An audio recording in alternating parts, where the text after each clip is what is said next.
Good morning, everyone, to Wuchang Fallen Feathers, the 100% spear guide. And we have received our Cloud Piercer spear, which does, I think, 90 damage more than the one we've had before. Yes, that's quite significant, I guess. Like, I mean, two or three more damage, right? And we're beating the game all the way with spears. We started with a steam-powered one. As you can see, 90 damage less. And with the red tasseled spear, but now it's with a Cloud Piercer because Cloud Piercer profits from Poise Break. So we're trying out if you actually go for the Poise Break Temper, how much better is it?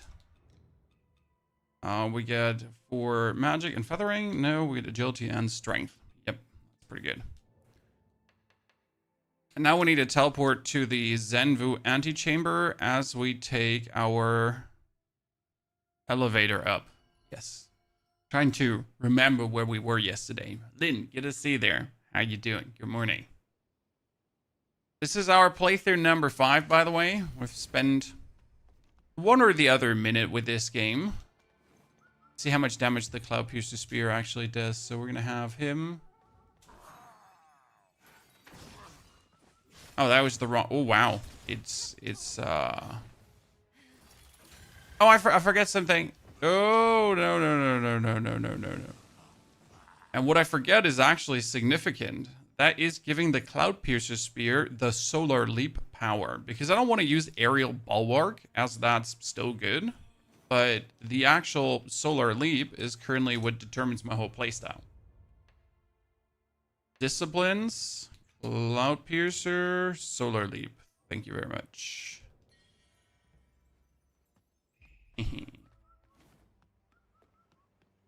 You could try the jump back plus light attack. It deals great damage and cannot be interrupted. Yes, I could, but Solar Leap is just better. It's not also it's not like Solar Leap is better. It's more the convenience of the Solar Leap and how you use it, Mercure. Because the Solar Leap is actually quite the powerful choice. Very much.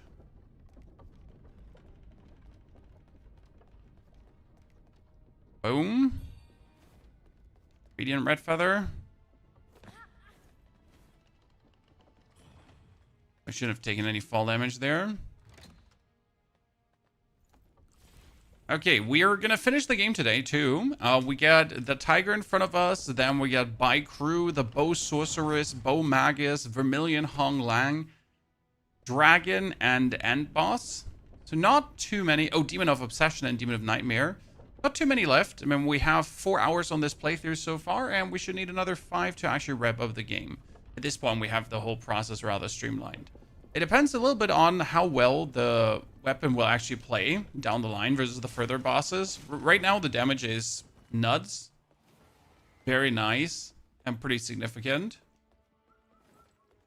I was hoping to see that continue. Ignore him.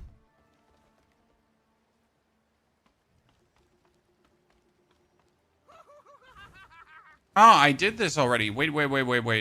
I did this already. And I'm wondering, why am I going through this again? Oh. I teleported back from that area. Thank you for reminding me, ladies and gentlemen.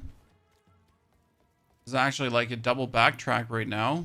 Oopsie doopsie. Things happen.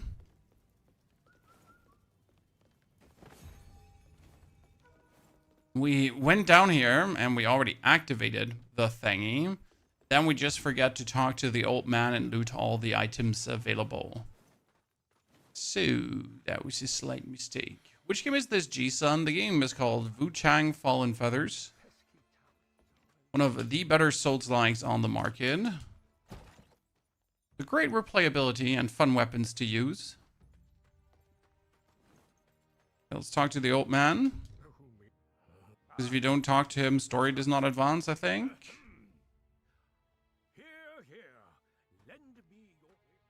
Thank you, sir. The white with his hip butter and here. My dear listener, our story told in part. So listen closely still. There we get a bamboo shoot. Thank you very much, old man. Appreciate it. Let's not go tippity top seam. Let's go to the left and just plummet down here. I figured out you don't actually have to go through the building. I went to the Cloud Piercer in action. It's kind of stupid, Dark Dragon, because the next boss is the Tiger boss, and the Tiger boss is extremely vulnerable to fire. So using the Cloud Piercer spear against the Tiger boss is actually stupid. Now, that being said, despite the, like, using the spear against the boss is stupid, or not the Cloud Piercer, the break enchantment. So I should use the fire enchantment instead. That being said, I want to use the break enchantment, so there we go. I'm gonna try out the break enchantment here already. It's this guy. Oh, it builds up massively. Oh my lord. Yeah, that build up really quick against him. Poor little Jimothy. Jeremiah Jibbity Jabbity Jones. Climb down. How about no? That's a radiant red feather. I knew it. This Wuchang, this Wuchang.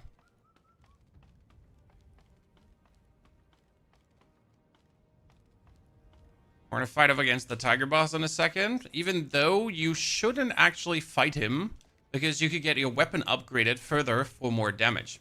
So we're gonna do one single try on him. If we first try him, then may it be as it is.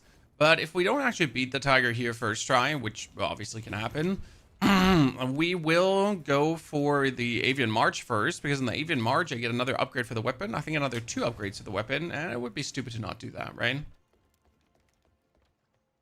You couldn't get past Commander Hong Lang of Wolfgarn. You should have watched our video from yesterday. We beat her so easy. There's also magic and there's feathering. And, well, each of these, they make the fight so trivial it's crazy. A lot of people are actually stuck in Master Hong Lang, Commander Hong Lang, sorry. So you're not the only one. You're not the last one. She is a stepping stone in difficulty and quality, which I like. Okay, let's get 1 level up. No, 2 level ups. And we will choose... let's see if we can invest it in another skill tree. We get this skill tree knocked out. We got... Don't want that tree knocked out. Nothing in here too that we kind of want. Have no more heals. And we could get more life. Yeah. Good morning, Amit. Good to see you there. Let's see. We're going to swap our outfit because the Tiger does lightning damage and physical. So we're going to take this armor. It's the Southern General armor, and the Southern General is a Lightning General, which is actually really interesting. Because at the same time as this armor now is good versus like against damage, it's also good against the actual lightning that the boss does. So you're kind of like developing the perfect counter. Okay, we're going to begin with our...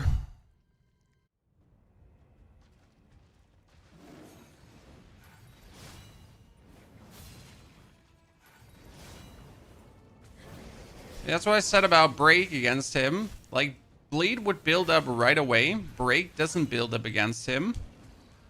So we're going to be forced to actually use Bleed against him. That's fine. Minor nuisance. Look at the damage that the Cloud Piercer Spear does in general. Now imagine me doing fire enchantment on top of that.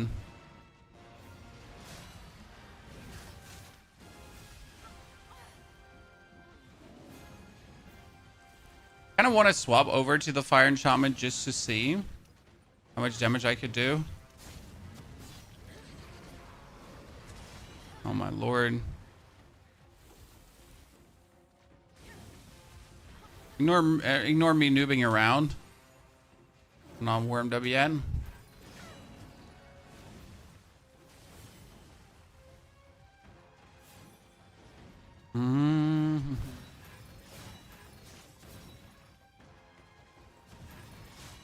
The damage is just inappropriate with the spear. Like, seriously, I don't even have to play, right? I just leap.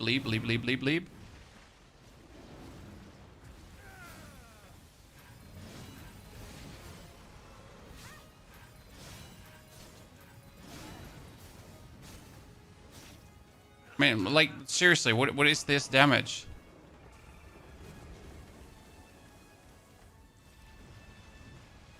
And again, if I now put fire on top of this.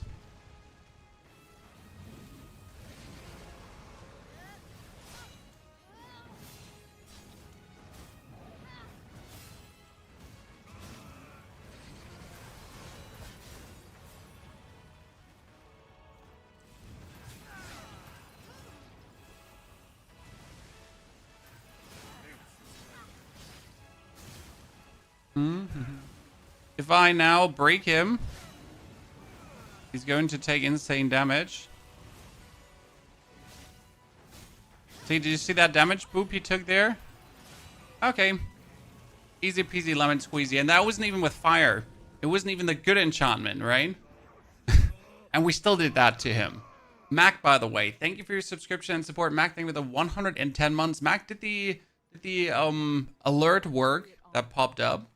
We're trying to put some new alerts on. I'm not sure if that actually popped up on the screen. Did anyone see it? Thank you very much, Mac. The 110 months. Ah, Mac. I'll need to see, like, we're working on something new there.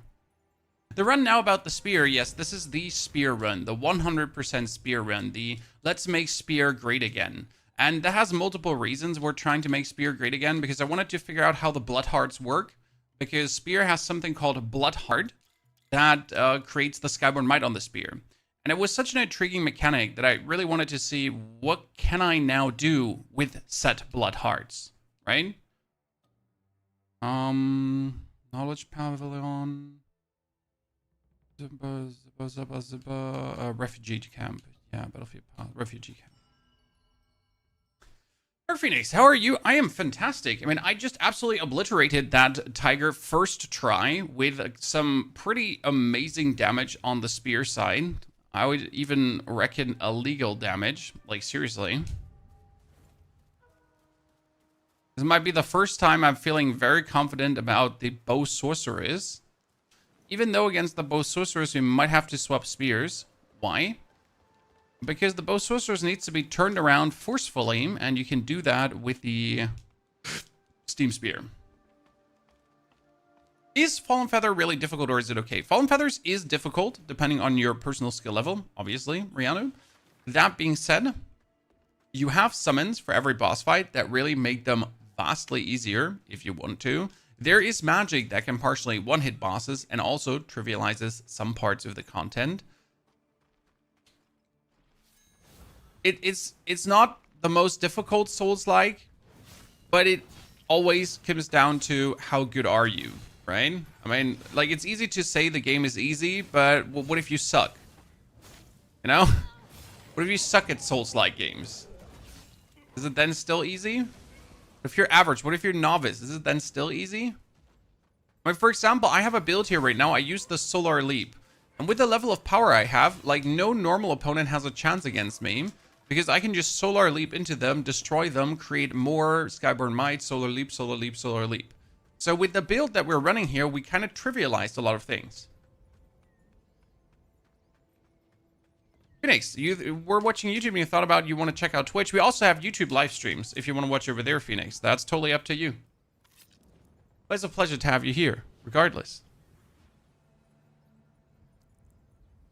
Quickly check here the...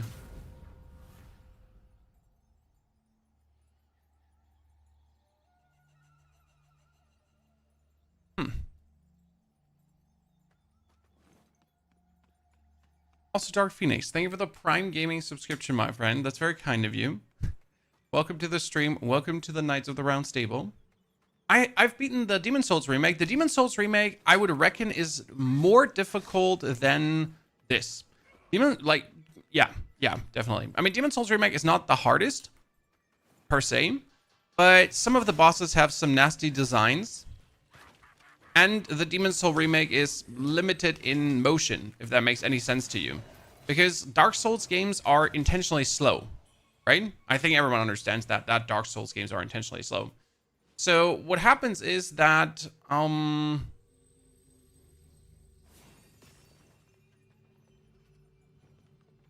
you end up dying to things where you reaction-wise could probably fight against in older Souls games, right? But the game is limiting you.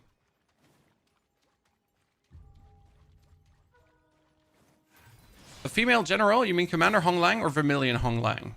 But you'll get there, brother. You just need to choose the right weapon, or if you want to cheese Commander Hong Lang, you just use the Echo of Lu Bing Zhang. That's a spell. And with the Echo of Lu Bing Zhang, she's just easy mode. Is the Steam Spear skill the only turnaround target option in the game? As far as I know, yes. I might be wrong, though.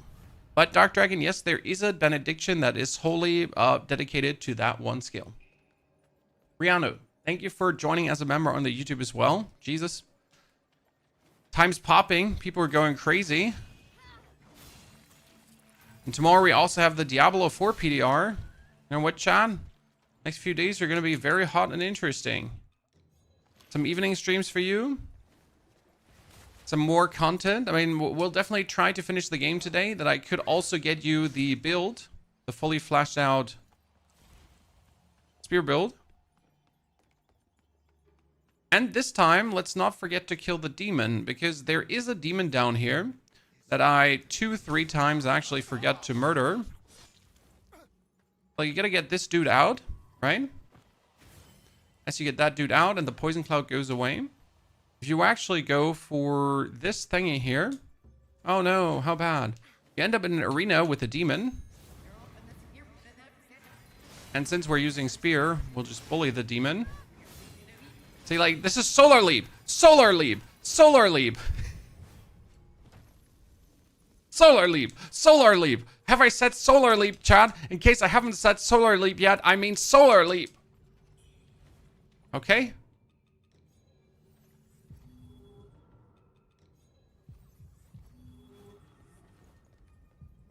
You enjoy it, Tootie? This is my 5th playthrough.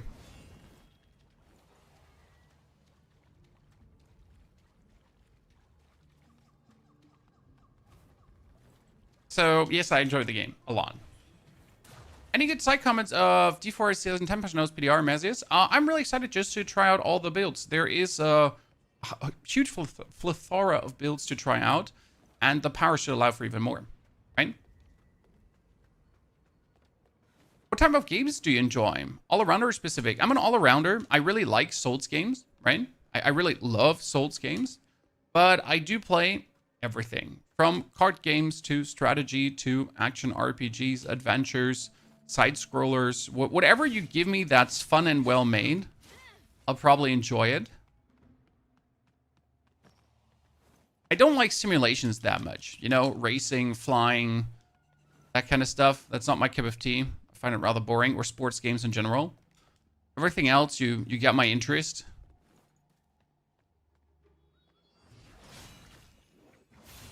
The best part about this build, even if you don't have Skyborn Might, with one Solar Leap, you can usually create Skyborn Might. As long as you have Blood Hearts. That's not really hard, right? I even played Once Human. Once I'm into that again now. Hooked and I hate it. Once Human is brilliant. I wish they would really bring out better scenarios, more scenarios, cooler stuff to really spend more time with, and I could fully immerse myself once again into Once Human. Probably forgot more about that game than I ever knew.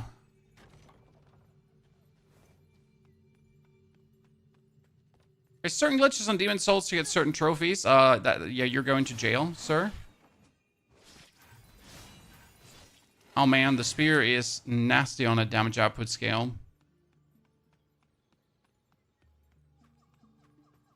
So, very important is that you always try to get these items. And then you just dash away. Wahahaha. I'm with you. This should be now Radiant Feather number 4, which is going to upgrade my spear by another +1. Let's take him out first.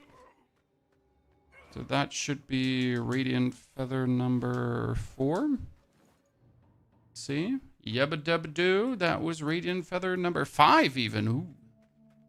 Waiting for the PoE 2 update. Rihanna, we are waiting for the PoE 2 update. I mean, the infos are getting thicker and thicker, so I'm like getting more excited by the minute.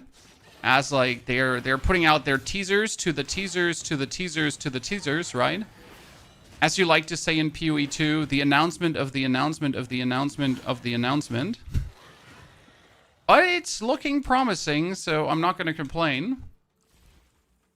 What NG are you on? This is normal game. I don't NG plus, my friend. I play normal games with each weapon to then, for each weapon, create a very good build that you then can enjoy these builds in your playthroughs with said weapons. Why do I do that? Because I like the game. I mean, it gives me a good excuse to keep playing the game that I anyways like playing. Okay, now we pumped him over, and then we stagger him. That's the crazy part about Spear. Any elite, you throw him over, you walk behind them, and then you perma-stagger them. Are you going to try Abiotic Factor 1.0? It didn't look too interesting for me, Nietzsche. I'm not saying it's a bad game. I'm just saying it didn't look too hard. But maybe I need to give it a chance. I don't know.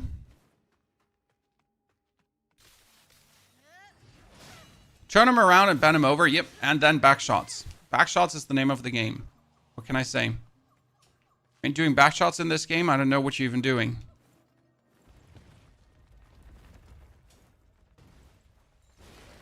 Do you plan on using the Benediction Discipline set? Yes. The Discipline Benedictions are a must. Simply because they're overpowered. Right? I hate to use the word for that, but they are just simply overpowered. There's no argument here. There's no discussion. And there's none of the normal benedictions just keeps up with it, which is actually a real shame because you have this variety fun game and you like to create varied fun builds. And it just turns out that one set of benedictions is just the best in any scenario for any build, for any weapon, for whatever you're doing. And that's a bit sad.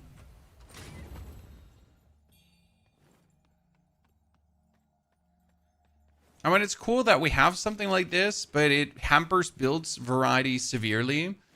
I would have preferred if... I mean, so there are benedictions that, for example, boost leaping attacks as well, I think. No, it says plunging attacks, not leaping attacks.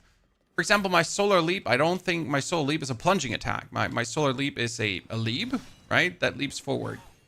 If it would be a plunging attack, that would be by vastly better, because then I could probably increase the power. How's it going? Very good overflow. How's it going for you?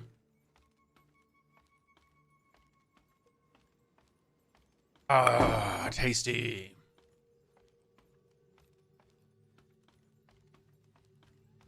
Are you planning to play The Lost Soul Aside when it releases on the 29th?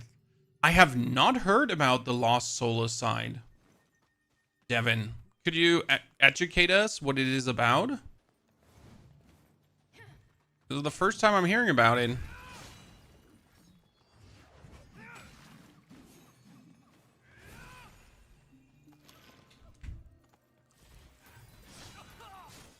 And generally speaking, I'm always up for all the games, right? I just haven't heard about it. Also, 29th is the PoE patch. 3-day land with your brother? That sounds good, good sir. Increases potency of spells while below a certain HP threshold. I wonder if that's actually worth it. Yeah, plunging attacks is drop down attacks only. That's what I meant, Lucky. I was like, I thought the plunging attack one would also be leap, but it was like specifically stated as only plunging attacks. Lost Soul Aside is an amazing Souls-like coming out. Well, I have not heard about it at all, but again, the problem is if it comes out on the 29th, that's the Path of Exile 2 release for the new league, and I'm going to be very busy with that. But I'm going to write the game on my list of games to game. Okay. So thank you for telling me about it. I've not heard about it. The good thing about Souls games is you can always revisit them, right? I mean, even if you haven't played Elden Ring in ever as a content creator, you could still play it and it would still interest people because it's goddamn Elden Ring, right?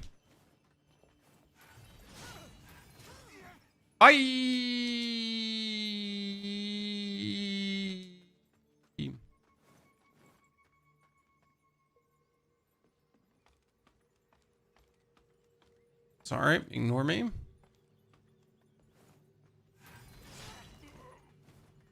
It's a hack and slash game that's like Final Fantasy and Devil May Cry type. It's amazing. Okay. Well, I've not seen anything about it. I'm always happy to hear about new cool games.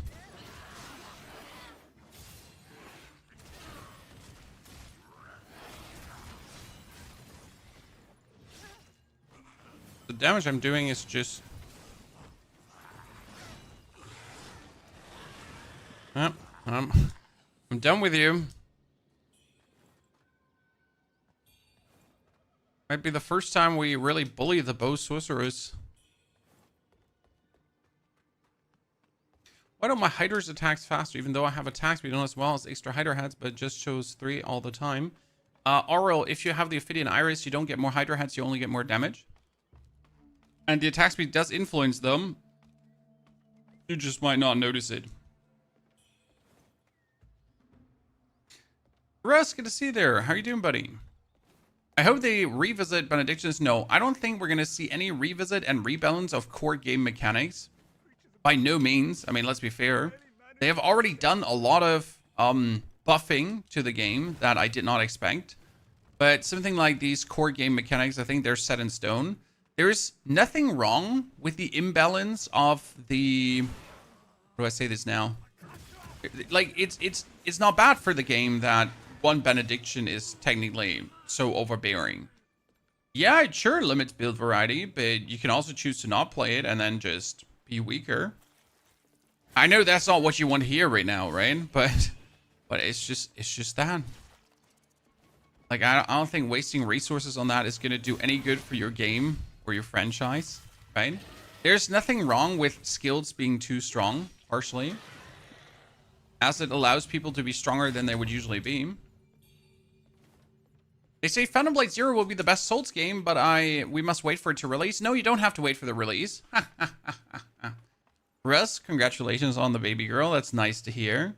Good luck to you and your partner. Todo, I'm going to play Phantom Blade Zero at Gamescom. I will also be able to probably record some content, and I hope I can talk about the content. So you don't actually have to wait. I can tell you very soon if it's going to be good or not.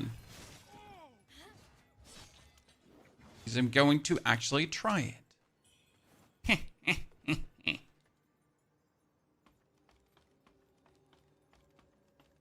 And I might be getting my hands on Crimson Desert as well. And Blood of the Dawnwalker. These are like the 3 big games that I'm trying to get my dirty little fingers on. As I really want to see what they have to offer. They look like games to put copious amounts of hours in. Right? And that will interest many people down the line. This year's Gamescom, usually I've let my management do a lot of things, but this year I really like reached out to get all the game promos, right? Like, we still have a lot of meetings with influencer managers and that kind of stuff at Gamescom, but I was like, I'm going to make sure that I get all the game promos this time. I'm not going to not, you know, play all the games. Okay, bunch of buffs. So let's see. We got 6 levels, ladies and gentlemen. 6 levels is pretty huge, not gonna lie. We get ourselves the upgrade and upgrade right here. Then what do we do with the 6 levels now? We got plus 24 strength and plus 18 agility. So more strength and more agility would help.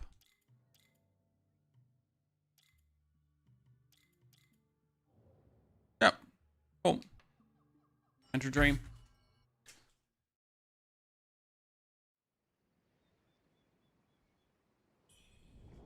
I think for game studios, it's more important than the content creator themselves contacts them than some random faceless manager. That is true, but obviously your managers usually work tirelessly on building up good reputation with said companies. We're gonna have to have some kind of poise break minus because the enemies are going to do a lot of poise breaking.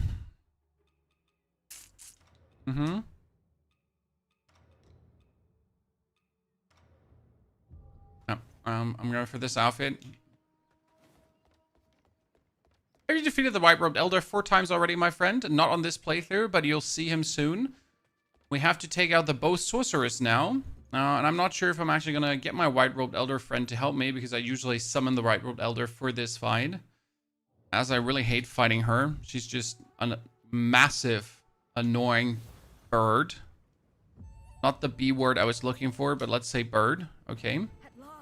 The thing I need to know is, how good can Spear get staggers in? Because it's really hard to actually hit the stagger windows against her. See, that should have been definitely a stagger window, and I'm not even discussing it.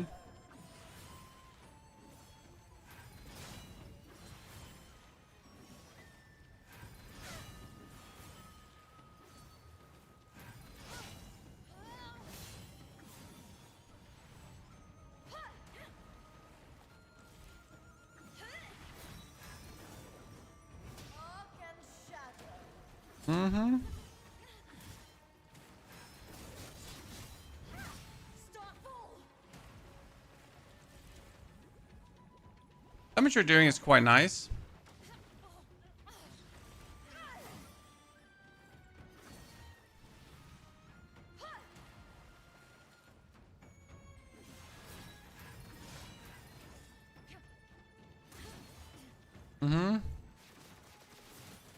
I always feel like there is a stagger window there,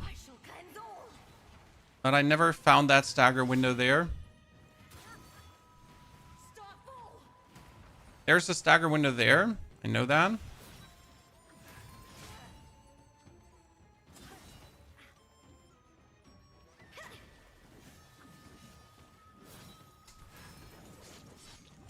So like, I'm pretty sure this should just be a stagger window.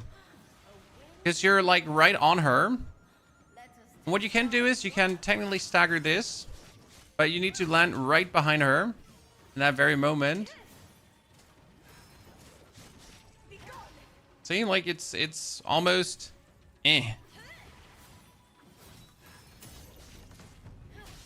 But this only works if you really have her inside of you at that very moment.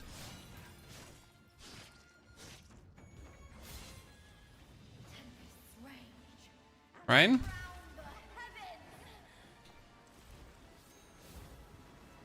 Like really annoying to hit that because you just really have to have it. This is a new game. It's Atlantium.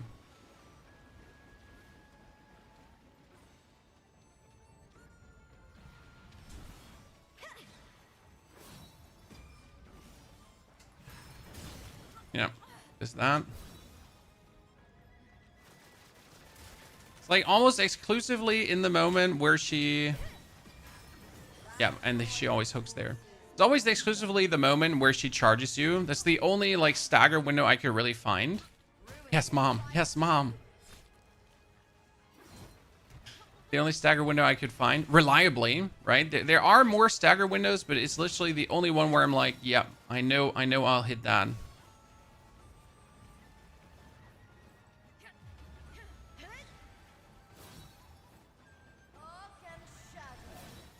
I think that one is also one, to be fair.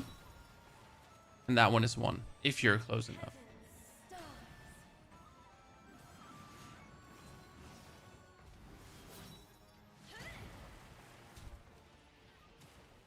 So she... Oh, she never does that.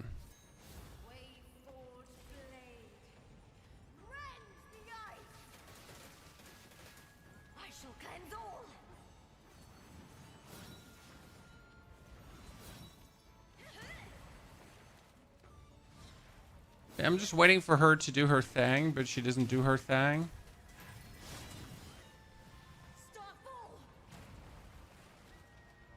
Doesn't... No. Plenty annoying to have to like wait for that one attack.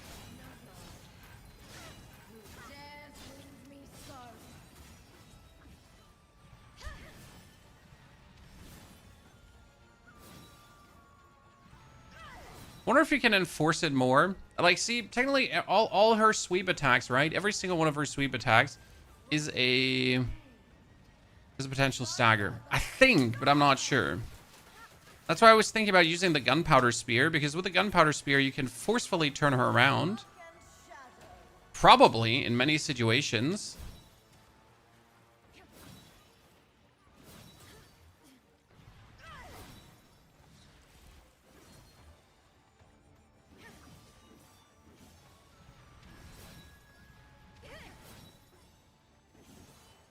Come on, could you charge me, lady?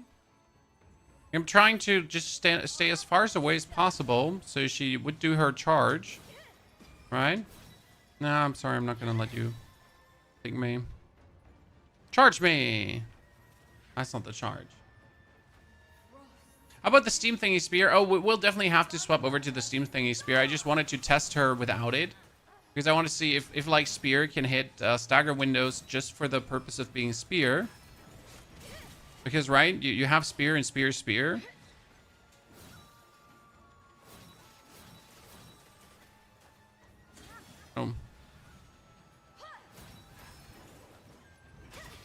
Oh, that should have been a stagger. Man, it's bullshit, it wasn't. Okay, let's try out the steam spear now. What does the steam spear do for the people that are new? The steam spear has a chain attack, and it goes... and the enemy stands with the back to you. Good. Let's swap the Cloud Piercer over to the Steam Powered. Then we also need to change the Benedictions. And I tried something new out this time around, Chad. We're actually using the Benedictions for the Discipline skills right away already.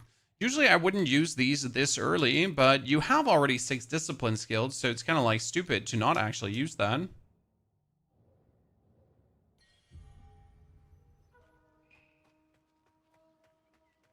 So the attack is this one. And it turns enemies forcefully around. Now, as you see, we are always full of Skyburn Might as we continuously dash around her without a problem, right? This might be the way to go. At last. Okay. You've come before me.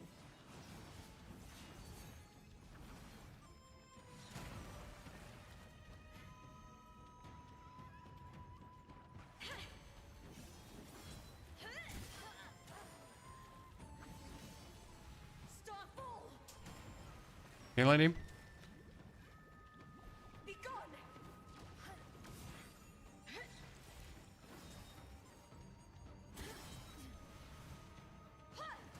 I'm trying to build up 3 Skyborn Might.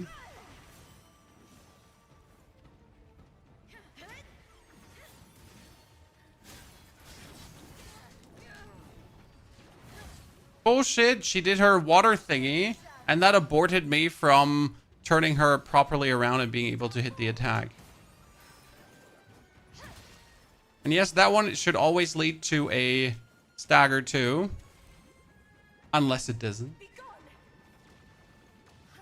Oh my goodness, both hit me.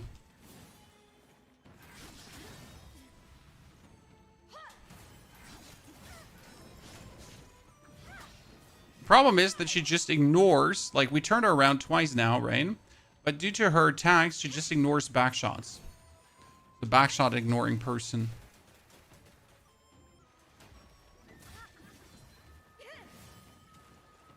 Okay.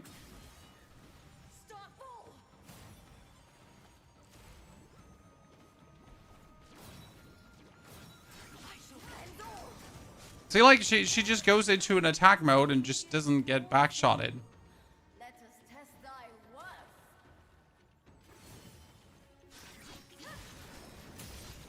Yeah, finally. Only cost me getting hit. So right now, the spear is not as reliable as I want it to be. I mean, it's somewhat working, but somewhat not working.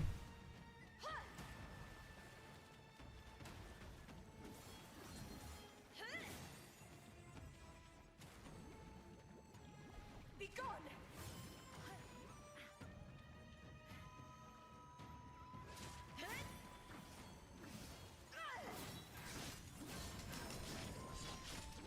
See, if she goes into the water mode after her attack, that's unturnable. Okay.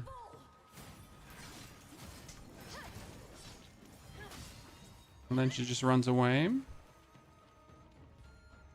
What's the difference between weapon magic and weapon spell? Weapon spell is when your weapon increases the spell damage of a spell. And weapon magic is when your weapon does magic damage itself. Okay? And the actual poke of the weapon does magic damage. And then the weapon would scale with magic as well. Okay? Big difference there.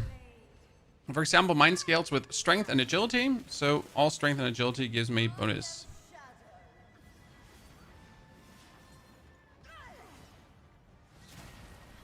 That one should have never hit me.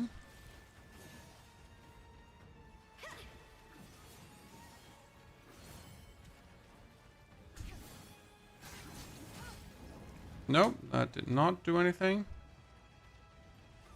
Are you good?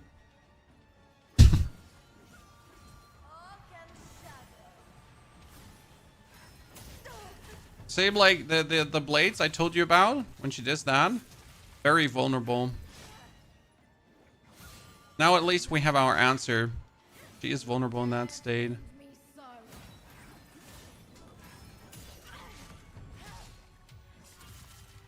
Okay, I'm not as pleased as I want to be, but it's definitely making it somewhat easier.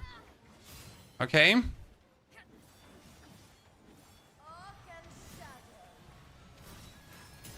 Yeah. Just be close to her when she throws the blades.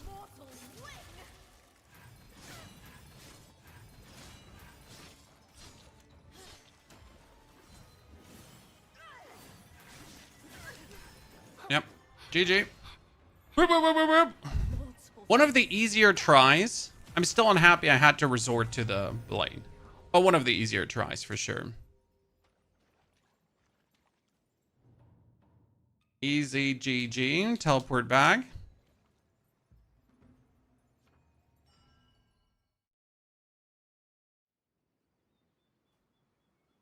Have you tried Upward Force on her? Is she considered a large boss, Drew Mace? I do use the large boss talisman against everything. I'm not sure what Upward Force is. Is it one of the... Oh, I forgot to upgrade my weapon. Oops. Chat, I was missing out on massive damages. Yikes. That happened. Please excuse me and my tardiness.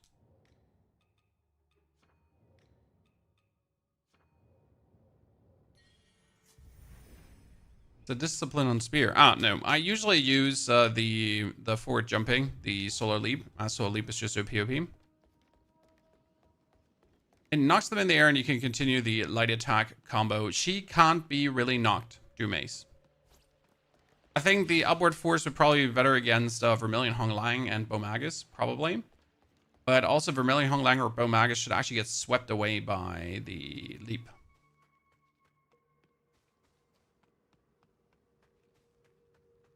The Bow Sorceress is weird, Maze, in that regard. Is the new Metal Gear Solid on your radar? Release in 10 days. Path of Exile 2 beta. Path of Exile 2. New season. No time. It seemed like your damage was just chipping. That's because the boss has an improper high amount of life, Grasshopper. So the Bow Sorceress is meant as a very high area boss that you're not supposed to overwhelm. I don't know how to say that any different. Like she's literally meant to be a super high barrier boss that you're going to struggle against.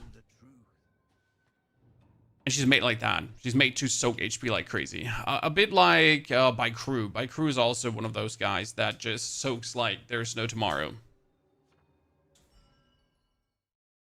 Oh, that was good. Mr. Dokkan, this is Wuchang Fallen Feathers.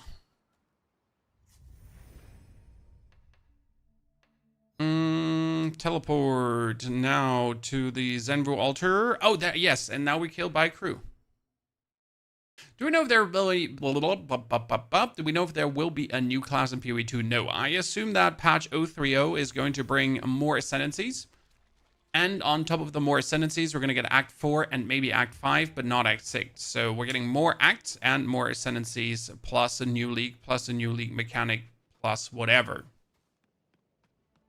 This game got review bombed so unfairly. Well, day one, the performance was bad for many. The main reason the performance was bad because people are too stupid to go into their graphics settings and actually put the, what was it?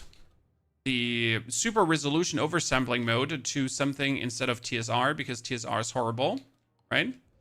So that's what caused a lot of the bad reviews, honestly. Sometimes it's that simple. When is D4 Season 10? Tomorrow evening? Tomorrow morning, I'm going to go to my... Like, how do you call this in English, chat? When it's like your daughter's first day at school, they do like this celebration of putting the children in school. In Germany, it's called an Einschulung. Yeah, I don't even know what you said. Call that in English. That's where we're going to get her all set up. That's first. And then later in the evening, Diablo 4 Season 10 PDR. Is the game better than Sekiro or Lies of P? Well, Sekiro is pinnacle, while Lies of P is my #1 game, sir. No, it's not as good as those, but it's a very fine, nice to play one. School orientation. Yeah, that could be it. So it's a very good one that I can highly recommend. For some reason, people keep referring to anything that's not made from soft as Souls-like slop. But I guess these people are just unhappy with life in general, right? I mean, I spent 5 minutes on Twitter this morning, and I just thought to myself, how unhappy are you all? Right? I hope you find something in your life that entertains you, because you seem to be very down bad.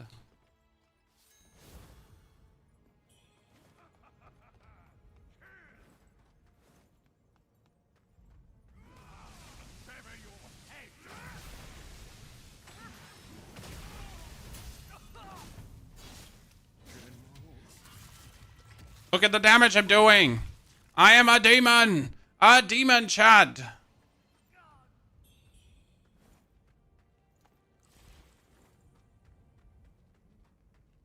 Everyone hates every game on Twitter. Yeah, I mean, according to Twitter, there are 0 good games on the market. Every game is AI slop or Asian slop or woke slop, right? And there's actually no good game anymore out there, unless it's the one game that they have been masturbating about in their dreams for the past 20 years, and like they won't accept a single bad word about it.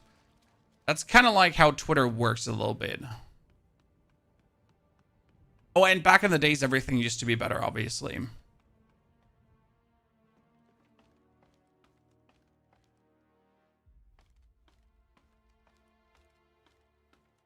Which school years? First to 5th grade is in German.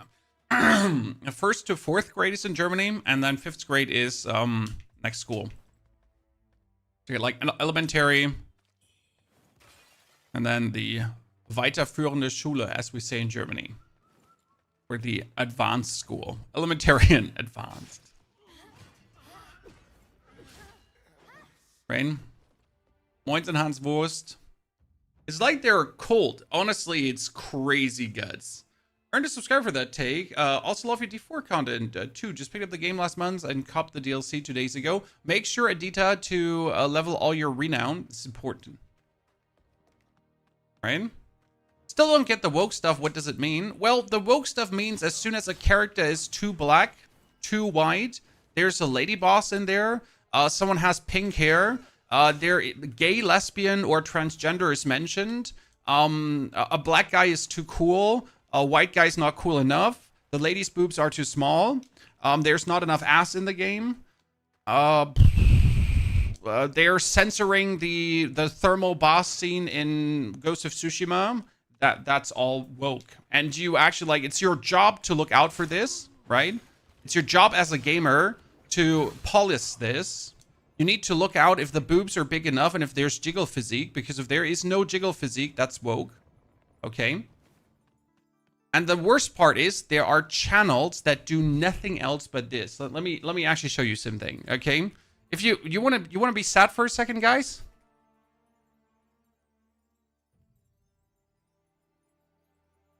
Let me see if I can find the channel.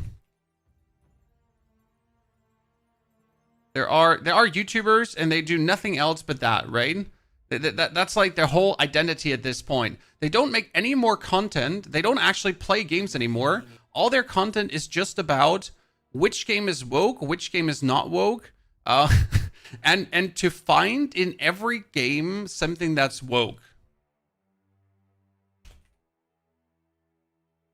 Okay, and that's literally their whole. That's their life.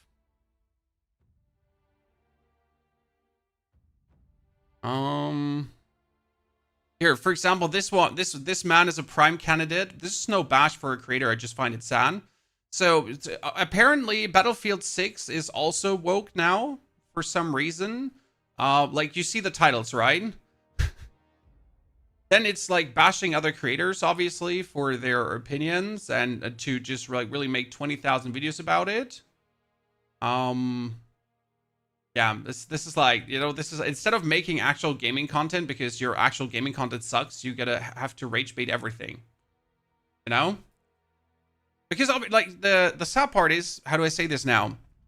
It works. It works, right? There's tons of people that think like this. They think like this. They're like, man, black man being very cool in the Assassin's Creed game. They didn't even care about the historical stuff, right?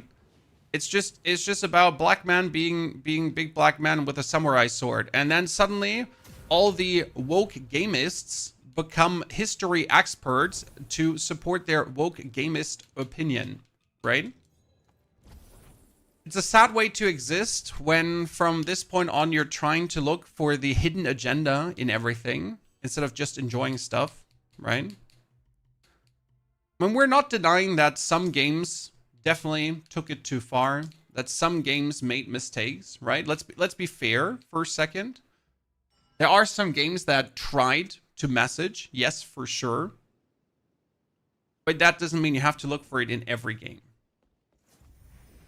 I miss times when game was simple. Well, my Silentium, you had like games used to be just simple sexes back in the days.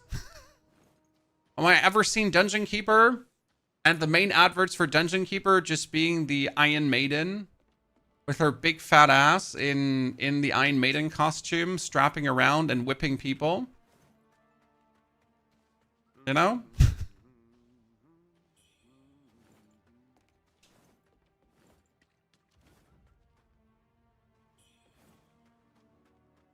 I guess some evolution has been good. Some has been too much. Some agendas have definitely been agendaing. But I'll be fair with you. If you actually spend less time online and just have fun with games, you'll be a happy person, right? I mean, as always, the people that care about this kind of woke policy stuff, whatever, those are mostly people that spend too much time online. When I can ask any of my normal friends, and when I say normal friends, I talk about people that don't use Twitter and they use TikTok to watch shaky girl butts and like football stuff, right? Like normal people that like, you know, they game like games every now and then when they find time in their normal life. And they don't know anything about this woke stuff. Poor lost souls, right, Chan? They don't know how the media is trying to manipulate them. How do they even exist?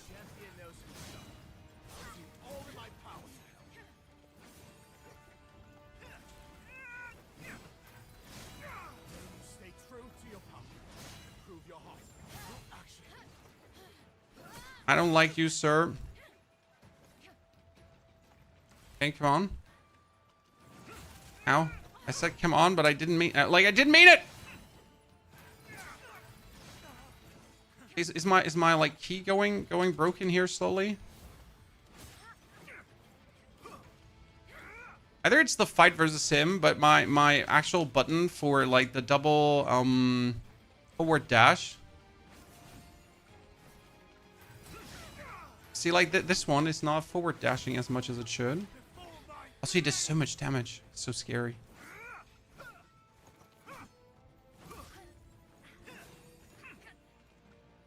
Like, you're not actually trying to fight him, by the way. You're just trying to bully this guy because, holy Christ, is he doing a lot of damage at times. Oh, no! Oh, my lord. That was something. The general serves both crown and people. A rare soul indeed. I've delivered your father's message. So, Lantim, I think you nowadays always encounter this, guys. Even though if you do the quest line, it's meant to be this way. Is Paladin confirmed for Season 10? Paladin is not confirmed for Season 10. It's for the expansion, more or less. His weapon is mostly feathering damage. Yes, it's a feathering longsword that's really, really, really, really, really powerful. Now, there's something you should not forget at this level, which is super easy to overlook because you're obviously not used to going all the way to the very end. But there is actually a talisman waiting for you. But you gotta go to the very end. And then, ta-da! So right now we get the increased damage dealt, but also increased damage taken, increased weapon stab attack power, and damaging against large enemies. And you get increased the potency of your weapon's physical attack as well. Now I wonder if that is just the better choice to just increase the potency of my weapon's physical attack. I gave him a letter and he just left his sword at the dock for me, Dark Dragon. That might be as it is. I haven't done his quest since the first time, and the first time I also didn't meet him. But the man's a menace, right? Man's an absolute menace. Let's talk to the man, the myth, the legend.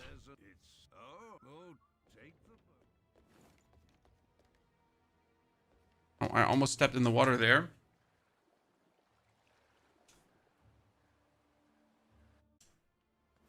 By mansion. I have to just get like attacked by something. One single strike and I'm dead. Demon Bane strike. Ow.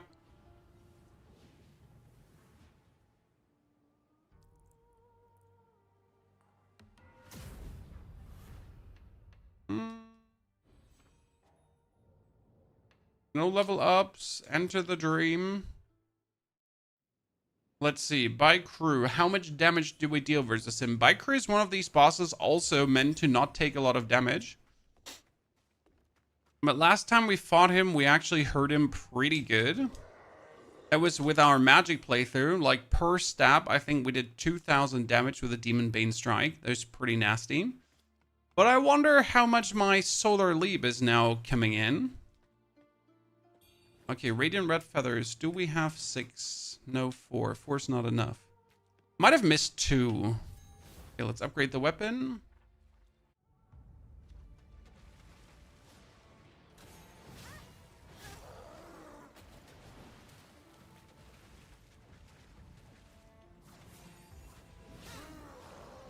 So you notice boss doesn't really take much break.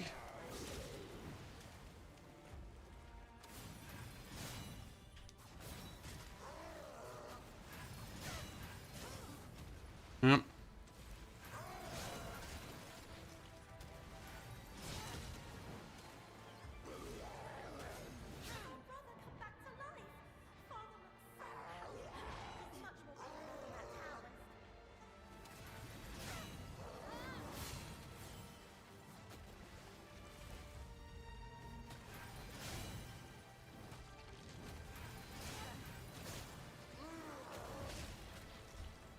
Damage is nasty, we're dealing.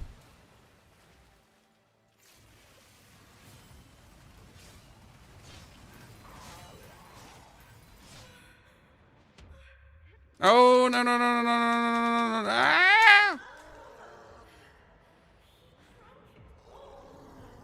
Well, that was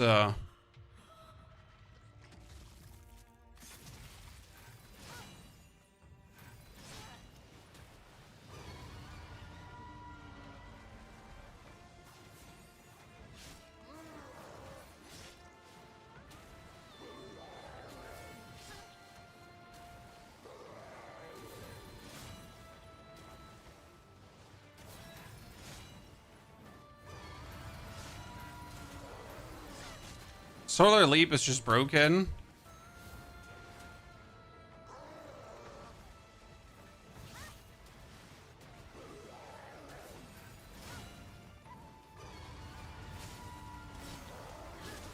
I mean, seriously, what is this? This is just such an easy fight.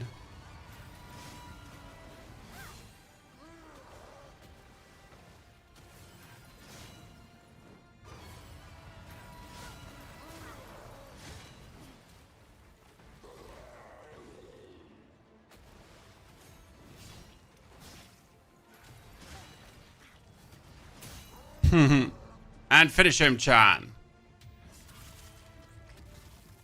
The best finisher in the game. Done.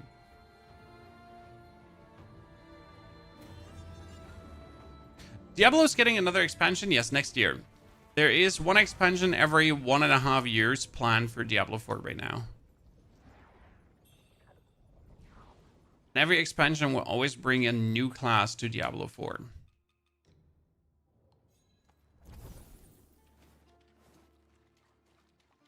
Good.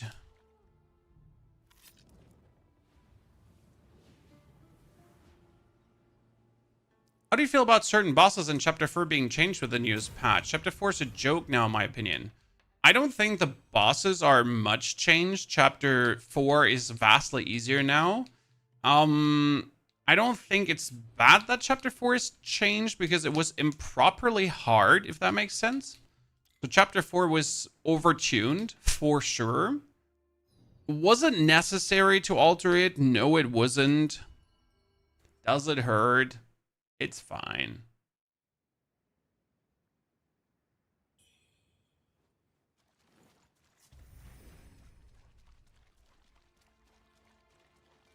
What did they change? There is less opponents that are hostile in Chapter 4. And more opponents that are friendly, or at least not unfriendly. And they changed some moves on some bosses, but not to a degree where it's like devastating. They also made certain enemies staggerable that weren't staggerable before. All in all, this leads to a more pleasant experience in the game. Again, was it needed? Probably not. Was it still good? Yes, absolutely. Before I go forward, I actually need to... Wait, I almost made a mistake.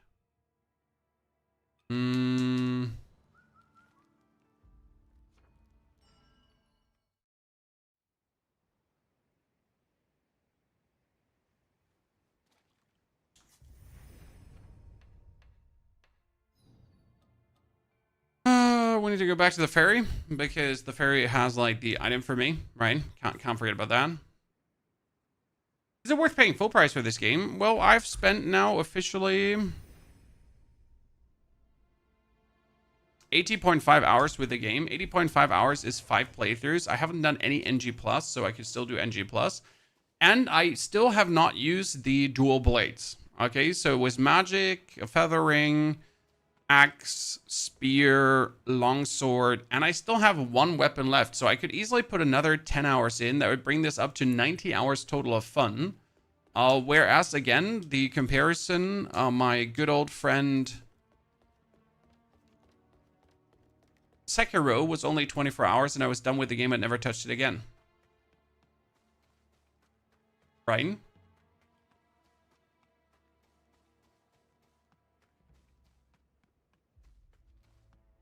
Hey, George, good to see you there, partner. Okay, now we have received the lustrous red feather, ladies and gentlemen.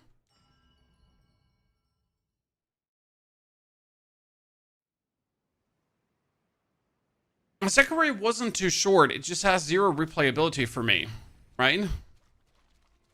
Sekiro was super good, super fun to beat, and once you've beaten it, you're like, fuck yeah, I'm insane. Like, right? Super internet genitalia, and then you're done. And you never want to see it again. It's an experience, and a good experience, one time.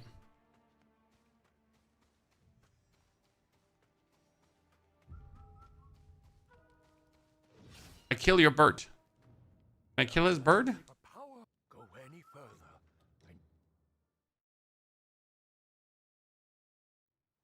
And Ghost of Tsushima. Ghost of Tsushima is... Especially if you take your time to really go through the story, if you take your time to have it all unfold in front of your eyes, that's where it's like, Ghost of Tsushima. So we can now point out the difference in the chapter, okay, chat? For the people that don't know the differences in chapter 4.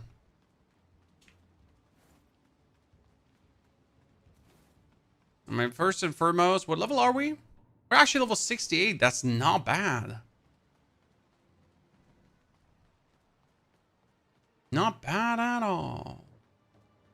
Hello, Mr. Panda Boopity Boopity Boopity Boo. Give me my 9 discipline.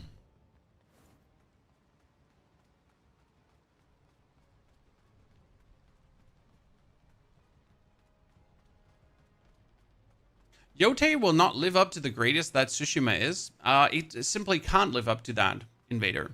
Tsushima was new and exciting. It was something different, something novel. Ghost of Yote, no matter how good Ghost of Yote will be, is the second part, right? And it just takes the novelty away. fancy seeing you again, young un. I won't. It's like God of War and God of War 2. Well, I mean, God of War and God of War 2, story-wise, build up on each other, right, J-God? I think people are gonna miss this, like, the continuation of the story, despite Jin Sakai being done. So in God of War, you were still like, I'm still Kratos, I'm still smashing things, just with different things, right? And I'm still smashing. I think that's gonna be a different vibe to it.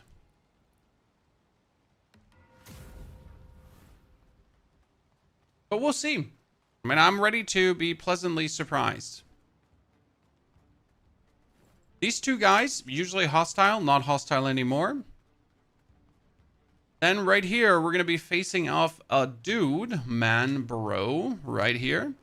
That dude is an enemy, right? He's a feathering guy. And usually you would fight off both dudes. So now you only have him, and the actual Ming soldier here is friendly. Which technically fits the narrative because it's humanity now against bird plague. But on the other hand, these guys used to try to kill you, so why are they suddenly friendly? There's no parrying in this game. You can play longsword with a parry skill if you then so wish to.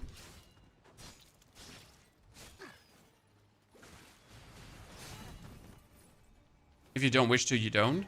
So yes, there is parrying, there is guarding, there is deflecting, there is stuff. But honestly, you want to dodge most of the things.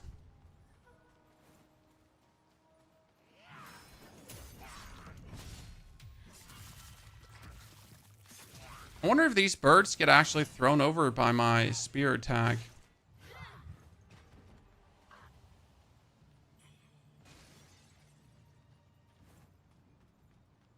Are there one-shot builds in this like Elden Ring? Yes, there is magic. And the magic can one-shot. But it can only one-shot against certain opponents. So the opponents need to be large for that. If the opponents are not large, no one-shotting. So yes, but no, but yes, but no. But no, but yes. But maybe.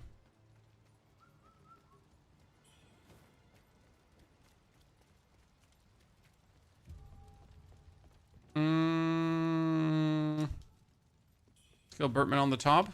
Oh, I wonder if we can stagger that Birdman. Let's figure out.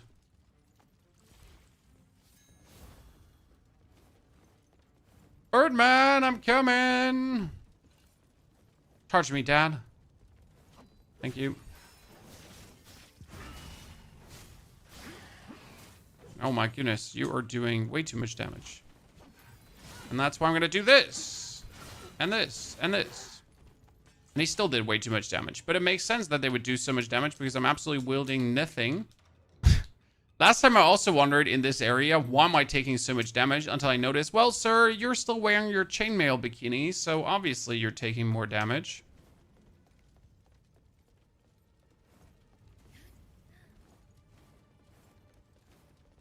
You play Kazan. If you did, how would you compare that game to Wuchang? Kazan is superior to Wuchang, but that's because the systems are more in-depth and the boss fights are better.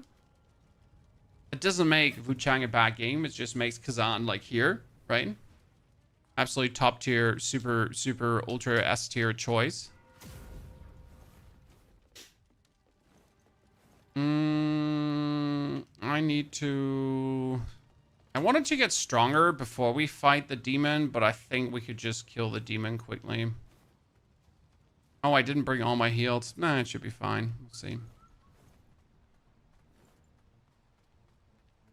Kazan, second favorite game behind Expedition 33. I couldn't agree more. Kazan is definitely the surprise winner of the Souls-like game releases.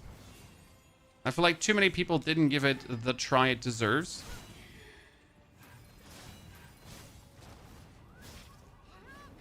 Oh god, demon is being bullied. Demon is being bullied.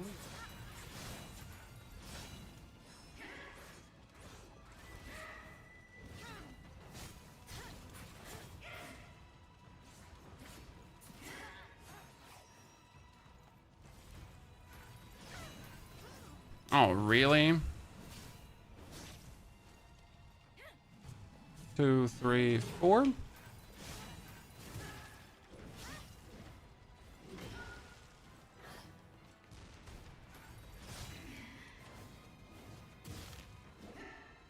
I need to put my what I need to put my temporary on.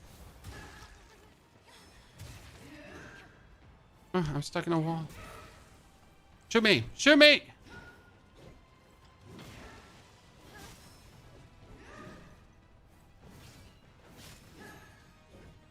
I have 4. Oh shit! He shot me not in the moment where I was ready to get Sean.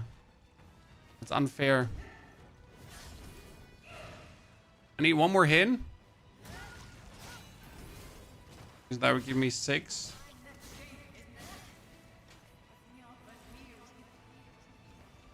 I got 5 hits on her. That means I can do this and that. And then she just dashes it. Hee.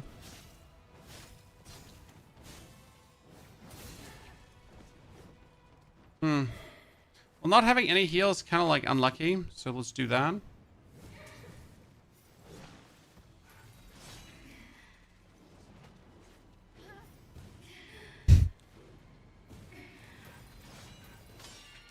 Oh, wow. Oh, she played me. Played me like a fiddle, Sean.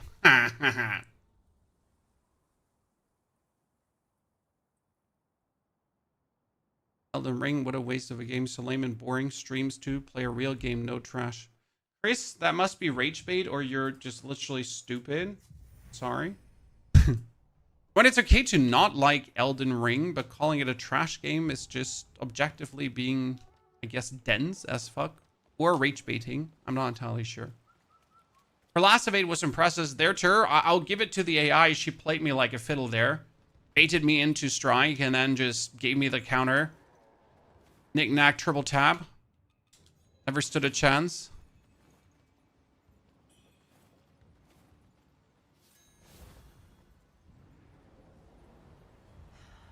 I mean, it's okay to not like Souls game, right? I also don't like car simulation games and so on, but I can appreciate if a game is well made, right?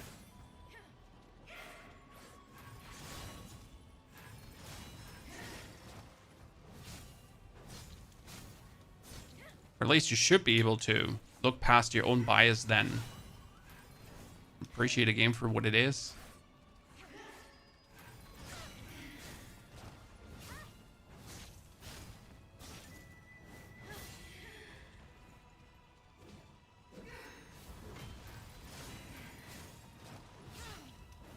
And this fight is going vastly different.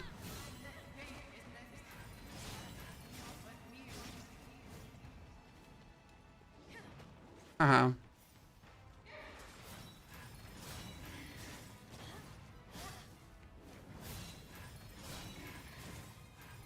Bully her. Okay, that uncool lady.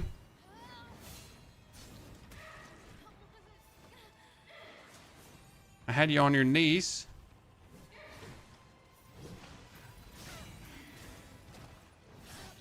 Done with it. And we get the Ever Needle continuity, which is important because the continuity needle enhances the duration of my temper. This is new game. Spit facts. I always do new game, not new game plus. Okay, with this level up, we should be able to get all the discipline skills unlocked. Have you played Hell Is Us? Do you think the game is going to be decent? I've only heard about Hell Is Us. I have not checked out a single thing about it. I know it exists, and that's the extent of my knowledge here. Okay. Sorry. Been out of the loop with some games. I don't think I'm also going to get Hell Is Us at Gamescom. That's a bit sad. Also, Jagot, when are you coming to Gamescom? Bringing your son? You gotta show him the greatest gaming convention. When's Gamescom? 2 days. From Wednesday to Saturday, but I'm only going Wednesday and Thursday because that's media days, and I don't want to be there on non-media days. This is your first play? Fifth. Spit. Fifth playthrough. Different weapon.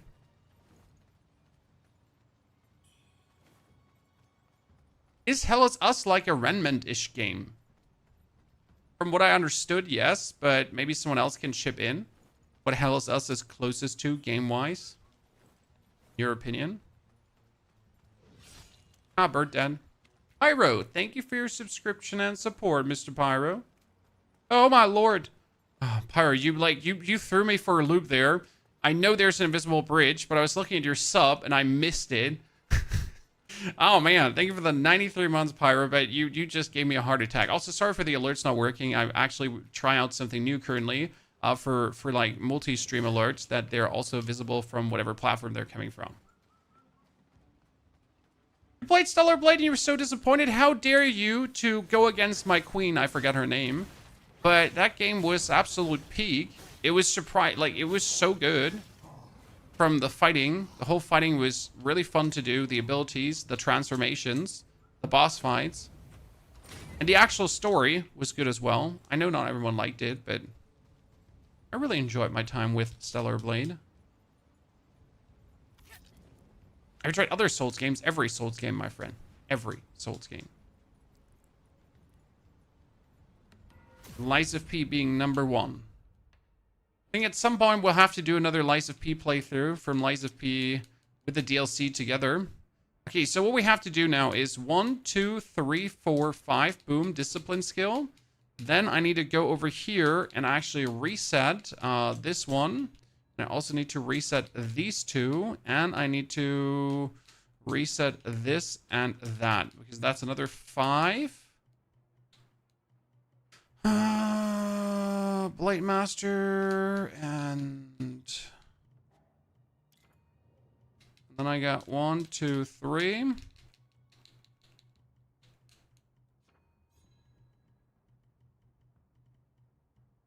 4, 5. And that should now give me the 12 disciplines. Let's double check if I have it.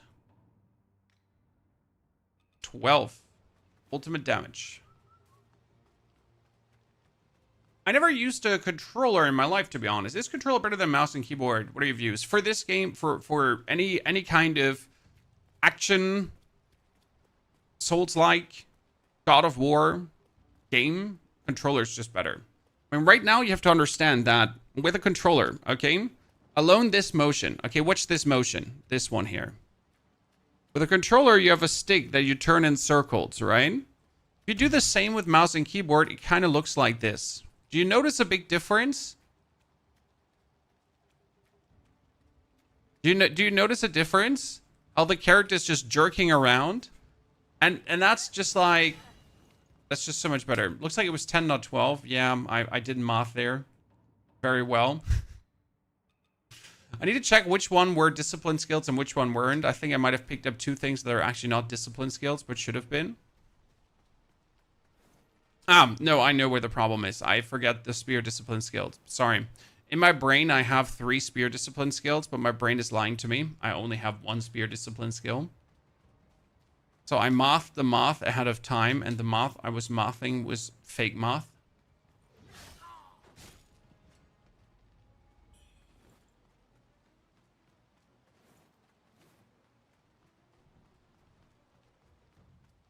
You can play Souls games on a mouse and keyboard. There's nothing wrong with that. It just will not be the same experience. Right?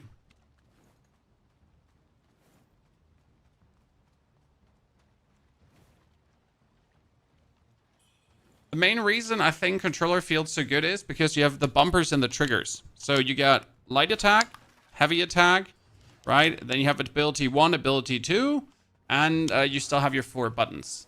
Like in Elden Ring, if you, for example, want to do things with mouse and keyboard, the amount of buttons you have to press is ridiculous. Like, if you want to swap from one-handed to two-handed, it was on controller a simple hold down square and then press R1. Hold down Y in my case, sorry, or triangle, and then press R1. So it was like really simple to actually put that on, right? Whereas if you want to go for two-handed on mouse and keyboard, like you had to enter like a Street Fighter 2 cheat code, so you were actually able to go for that. Someone said Solar Leap ain't good here anymore, but someone was wrong. The reason he said Solar Leap is not good for this is because the enemies wouldn't be staggered. Now they actually get staggered.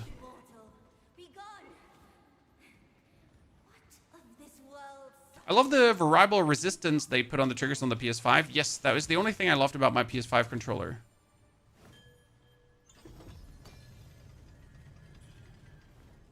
Played through Elden Ring DLC with mouse and keyboard. Oh, no one is saying that you have issues with not using controller. It's just controller feels way more immersive for these kind of games. Right?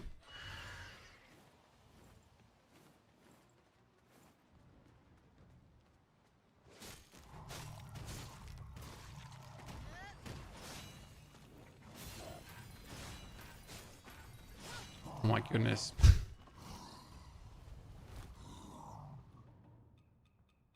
Let's go.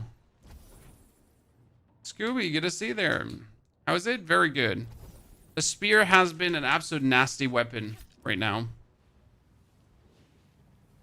I underestimated it. I gotta say, I started with the spear playthrough, and in the beginning, I did not like the heavy attack. I was like, wow, that heavy attack is bullshit. Like, actual freaking bullshit. It stings. It's a mouth-breathing attack. Like, only mouth breathers play this attack. Like, it's crazy. Filthy, dirty mouth breathers. Turns out it's actually good. And I'm a dirty, filthy mouth breather.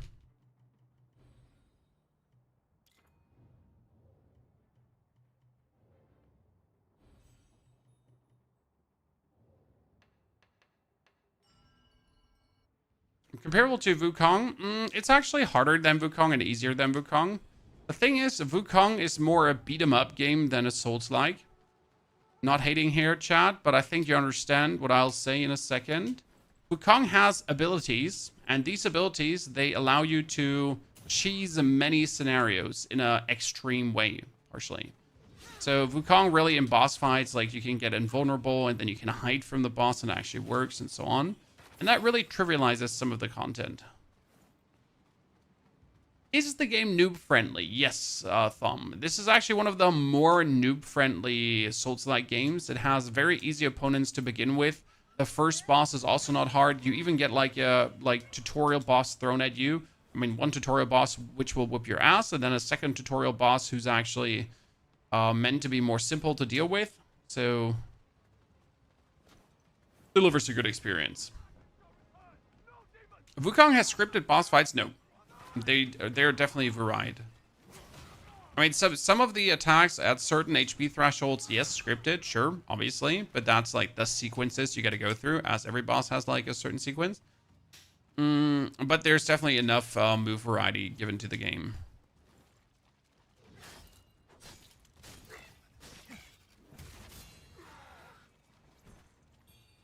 How is the endgame replayability of this game? What does endgame replayability mean, sir? This is a Souls-like game.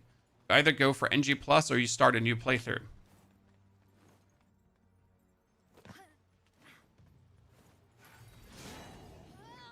Okay, these guys being able to get staggered is like my next big thing. This is, by the way, what people meant with this has gotten easy mode. Because you were not able to stagger these guys. Okay, the big dudes, they would always whoop your ass. What benedictions are we running? I'm running the 369 benedictions for discipline skills. They are simply the best, and there is no discussion.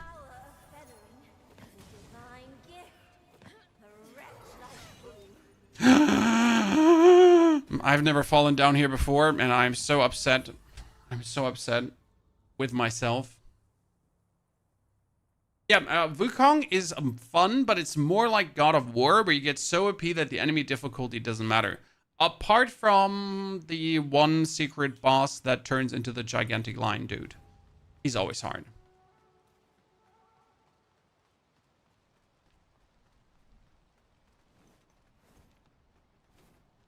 The game got such a bad patch for difficulty. I will still say that the patch... I'll die on this hill. The patch was good. Okay. The thing is, like, for me, the patch made the game easier, right? But for others, the patch made the game playable. Now, I would like if developers, if they put in a patch that makes things easier, if they also put in a switch, where I can say, okay, I don't want to play that patch, right? I want it still in the hard mode. Like for Radahn, could I still fight like old Radahn? Do I not have to fight a new Radahn? That would be nice if I had an option for that, right? But I think the patch was needed.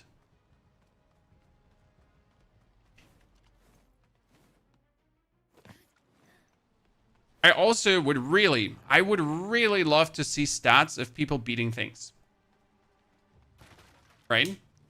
Because if you, like, this is my favorite pet peeve is every now and then checking, I like to check on Dark Souls 3 and the percentages of global achievements. Okay, chat? Percentages of global achievements on Dark Souls 3. Who has beaten what? And you can actually see that one boss, which is Udex Gundyr, this is the first boss in the game, is partially not even beaten by, I think, like, it was like 50% of the people haven't beaten Udex Gundyr. Haven't gotten the achievement for beating Udex Gundyr. And the problem is that's the first boss. So that means over 50% of people bought the game, get to Udex Gundyr, and then decided to just not keep playing. Because they couldn't beat him. Here, so like if you go on to Steam, right? Steam shows you achievements. Steam shows you achievements here on the side, right? View my achievements. And you can see 16.4% of all players have this achievement. Okay. Fully unlock all of Tao Qing's stock. Understand. Defeat 6 inner demons. So only 16.4% of all players have done that on Steam, right? Defeat Eternal Glory Zhao Yun's spirit. Eternal Glory Zhao Yun is the white-robed elder. Only 20.9% of people have done that. Defeat the Demon of Obsession. Only 14% of people. That's actually crazy if you think about it. I mean, the Bow Magus, 25%, because there's an ending for the Bow Magus, right? The Perfect Bride, 36%. Show, obviously. But even these, like, what is it? Commander Hong Lang. This is Commander Hong Lang, guys. Commander Hong Lang, you meet at 4 hours into the game. And only 50% of players have this achievement. What does that mean? I mean, even the Echo of Soulwood. The Echo of Soulwood is the easiest boss in the game, but only 50% of players have beaten this. I mean, at least the people have beaten Dutanga 70% of all players, right? Okay. That's cool. That's cool. I mean, obviously, there are people that buy and refund that probably go in the statistics, right? Like, it makes sense. So they're the 2-hour refunds that also get in here. But it's still, if you then look for Dark Souls 3, so just like if this interests you, I'm sorry if this doesn't interest you, you still have to check it out for a second. So in Dark Souls 3, okay, you have the Nameless King, Ancient Wyvern, Arc Dragon Peak, Osiris. It's an old game, so it obviously has more. Here, you had Udex Gundyr, and it's now 85.5%. This percentage, 2016 for me, used to be like 4 years ago at 50%. And that means that the 50% of the players, they just gave up on the first boss. It's crazy. I mean, Vord is, by the way, the second boss, and only 67.5% players have beaten him. The second boss.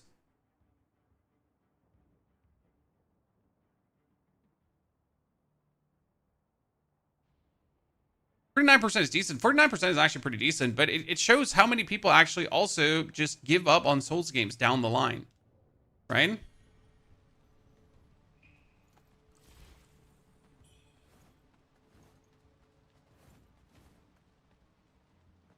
You're talking PC? Obviously, Drew Mace, I can only talk about PC here because I only have the PC stats. I don't have the console stats. If I had the console stats, we could talk about them too. But it's still great to see, right?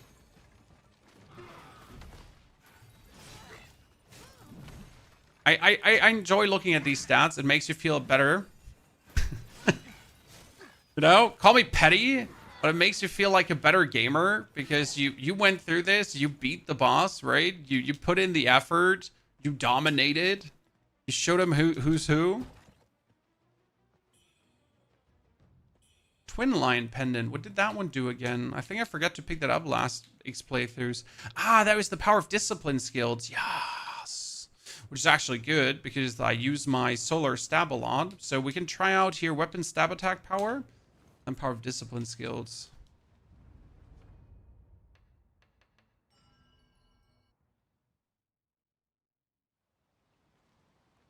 Pre-patch Viper from Kazan made a lot of people rage quit. Oh, that's actually true. So in Kazan, you're correct. The first Berserker Kazan has a boss. It was the Viper. You're correct about that. You have 92, Stranger, Tear Souls, Remnant of the Souls, Awaken, Special Scrolls. Defeat the Viper is at 76.3%, right? Berserk Dragon General is the Viper. And that before the patch was also way terrible because people couldn't beat that.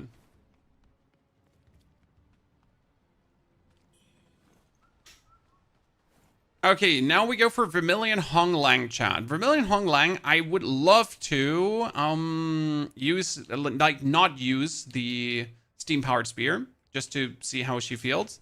But we should, if we're smart, use the steam-powered spear. I don't want to, so we're gonna go with Cloud Piercer.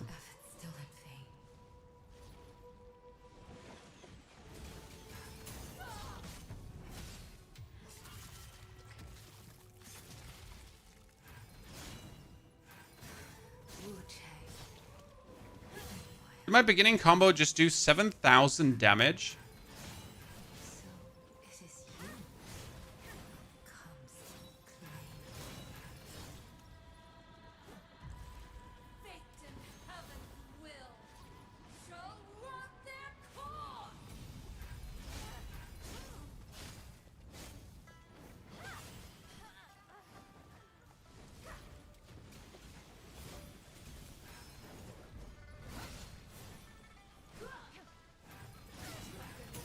Oh yeah. Dude, we just absolutely. I mean, this is S tier bullying, Chan.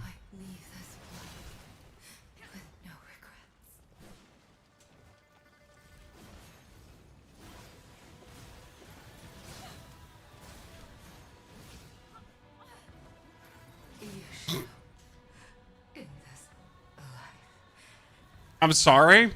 I'm sorry, chat. It was solar leap, solar leap, solar leap, solar leap. Solar leap. If you don't help her out, can you skip this boss? No.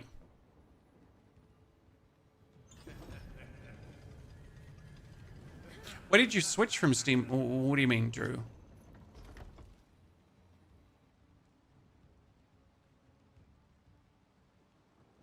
Why did you switch away from Steam Spear? The Cloud Piercer scales better with Break Temperance.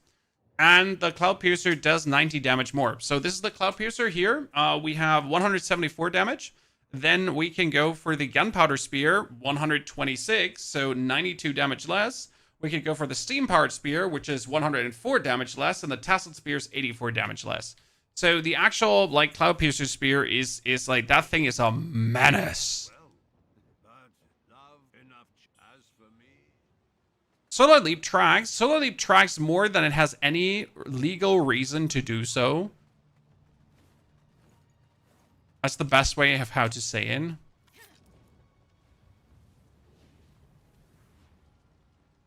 Level 97 is a bit over-leveled for this boss. Yes, sir. And I'm currently sitting at 74, but I'm also skipping a lot of content. So 97 is not too over-leveled, but usually I finish the game around level 93 to 95. So yes, but no, but no, but yes. You're good. And we, by the way, beat her without upgrading our weapon chat, so we could have done even more damage.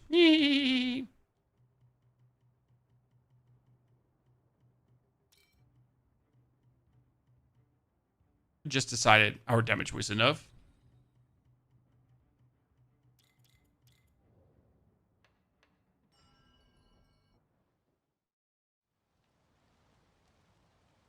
Okay, now let's see about the Bow Magus, because the Bow Magus is also like teleporting over the map, and with a Solar Leap, I should be able to just follow her like there's no tomorrow. Like I got no good business. My favorite part is how I can stab these 3 guys. Okay, right? I can stab them all. Now I build up 5 blood hearts. Okay? That's my favorite part about Spear. So I have 5 blood hearts right now. That means if I now use my Solar Leap, even without Skyborn Might, I will get Skyborn Might for the blood hearts. So you have this guy, right? And I go in, boom. 2 Skyborn Might. And another stack of hit with a spear.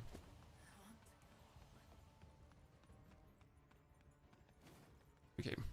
By the way, you might have noticed how Vermillion Honglang is really weak against Temper. She takes, like, tons of bonus damage. She, for example, the Bow Sorceress, does not get such an extreme Temper damage build-up.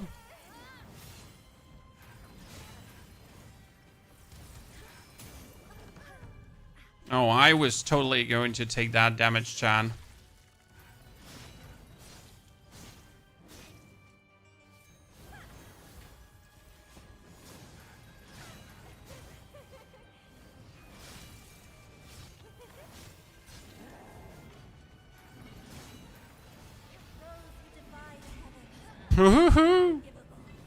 Chan, we almost beat her in the first opening. What was that? I wonder if she's gonna go into her next phase like right away.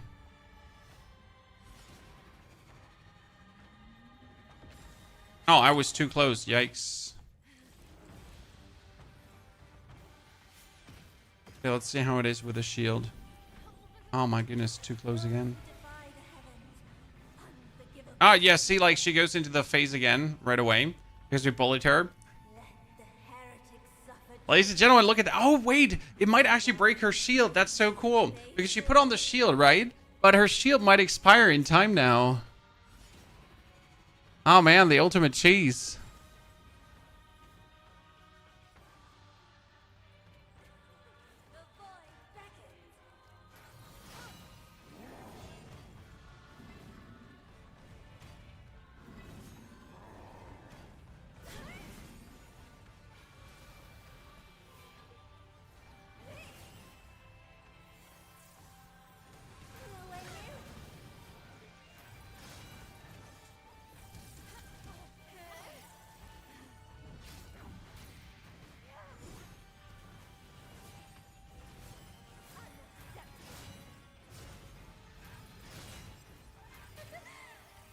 I'm hardcore trying to break that.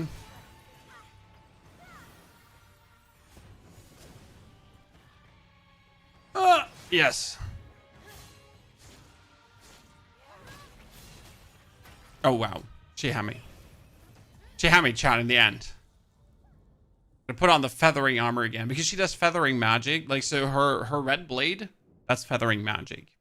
I actually don't know if I have good feathering damage armor. I never really looked at it. Like, what's good against feathering, right? Which outfit? Feathering. That's good against feathering. That's good against feathering. That is not that is very good against feathering. That is very good against feathering. That is very good against feathering. And like that is very good against feathering. Okay.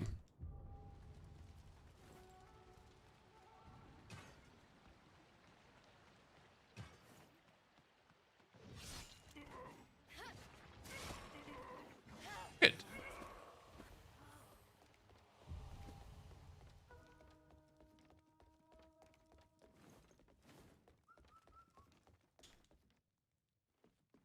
Now let's see that we beat her. I mean, first damage phase was incredible. I don't think I can replicate that because the actual stagger we did there was a lucky stagger in the side. Let's begin with fully feather plumed force up.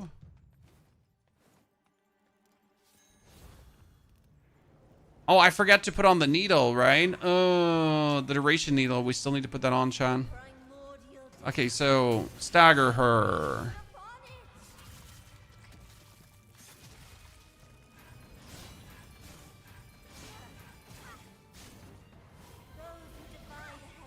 Oh, come on now, lady. Very uncool to already go into the overdrive mode there. The heretics suffer judgment. By divine decree, they fall. I guess it was the easiest thing we could do. Oh, come on.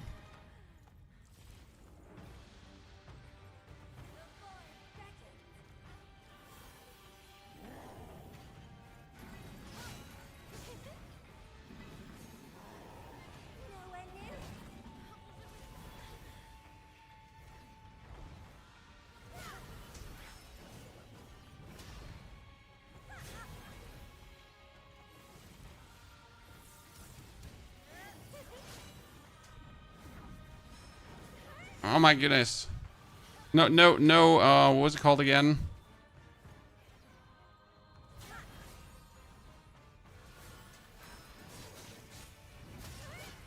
You can like stagger her there in many situations. So you gotta like heavily enforce that stagger. I always like to overdo it on her because it's just so good if you actually get her staggered, right?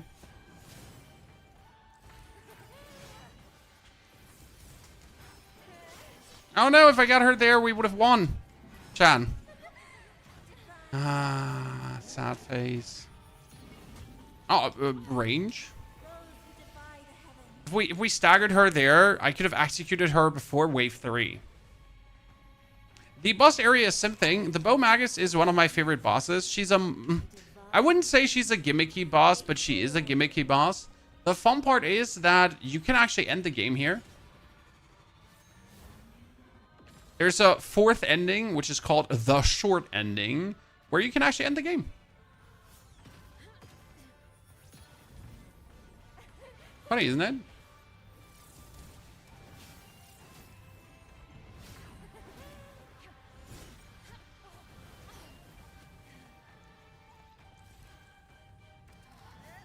Oh my lord.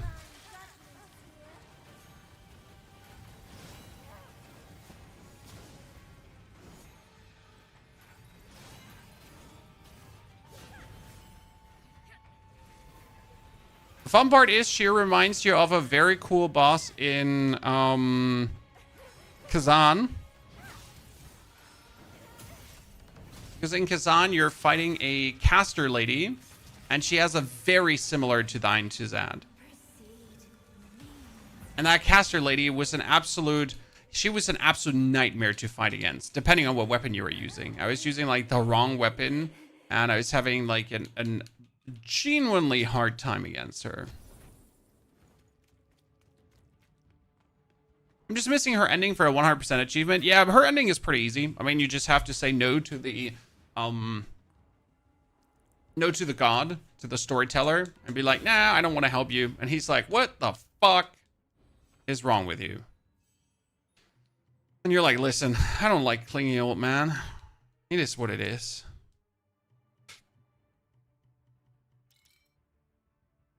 Good. My strength is at plus 32.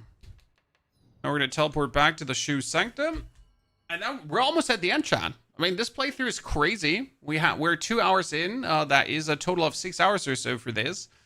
We now have to just make it to the end. So to the dragon boss. And after the dragon boss, there is only the Demon of Obsession and... Oh, White-Robed Elder. I almost forget about you. White-Robed Elder, chat.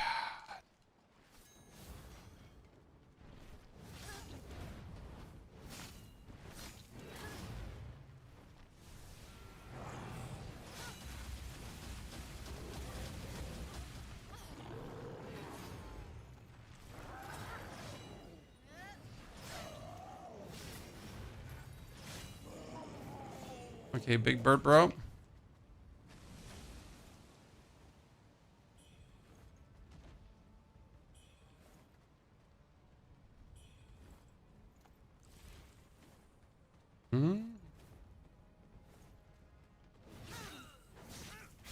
Does Wuchang have difficult settings like Lies of P? No, it does not have difficult settings like Lies of P.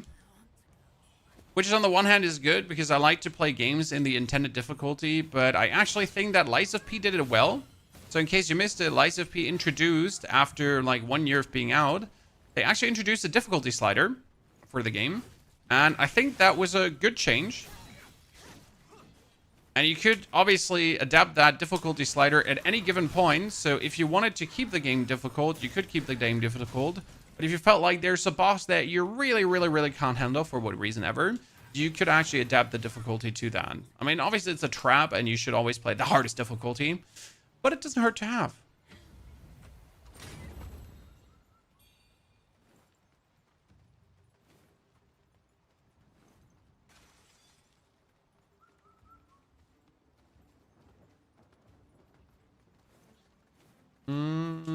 Kill the dogs first. These are despair dogs. You need to kill them before they eat you.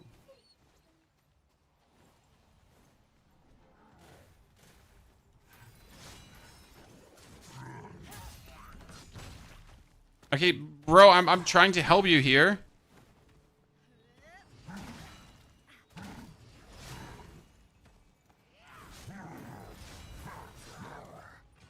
You know that Birdman is going to kill you, right?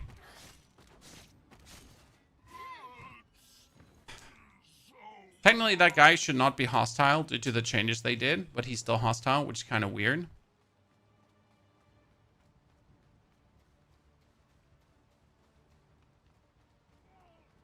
SCP is one of the easiest Souls games you played. Well, that is different from player to player, sir. I would reckon that Lies of P is probably one of the harder Souls games out there. That does not mean you can't feel that it's easy. Just factual a hard game for many people.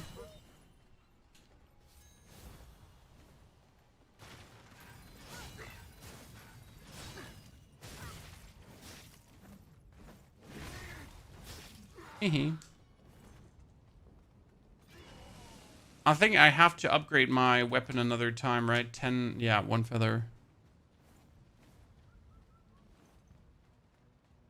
Star Wars Survivor. We're talking about Jedi Fallen Order or something that I'm not aware of.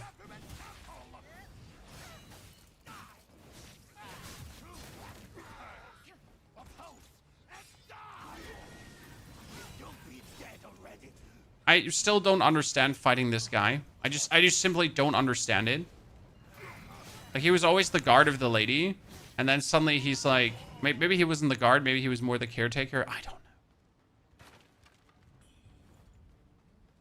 I never understand why we could finally, like, mingle and jingle with that dude.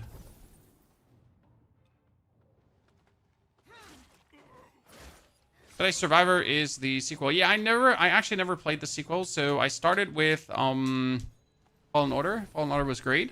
I really enjoyed it. But then the sequel, like, it just didn't click. I was out of the loop and it wasn't interesting anymore.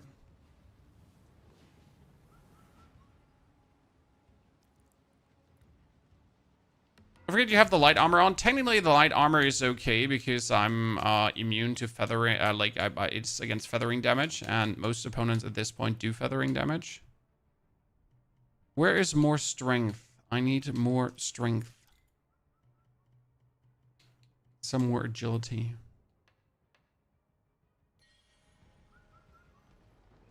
Yesterday I was running into serious trouble with the obsessed demon. I tried everything with dual blades and light sword, but ended up using spear and obliterated her. You mean the demon of obsession duality, right? In the last zone. Demon of obsession is a meanie. For certain.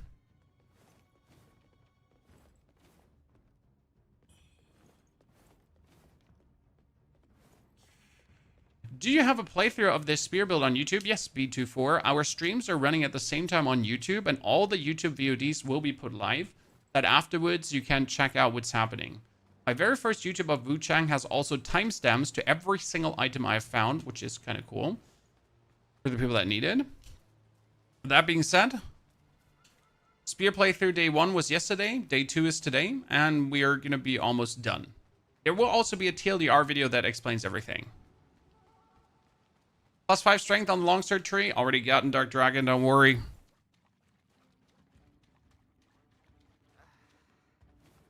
How did it come to this? How does it come to this? I mean, it's because you stink, sir, and we don't like you.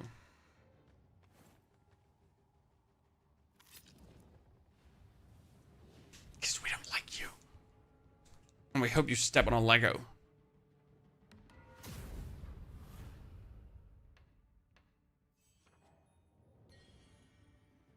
Sorry, I need to actually rest. Okay, big general coming. We should take fire, but we're not going to take fire. The Steam Spear is amazing until you get the Cloud Piercer, because the Cloud Piercer does almost twice of the damage that the Steam Spear does.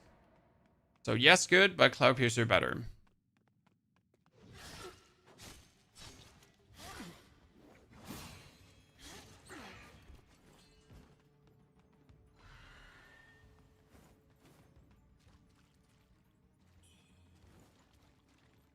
Hello, Dave.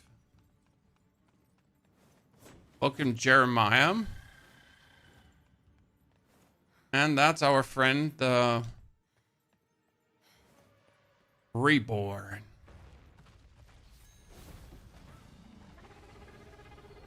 Let's see what we're packing, chat. We're packing heat, serious heat. Oh, that's good damage.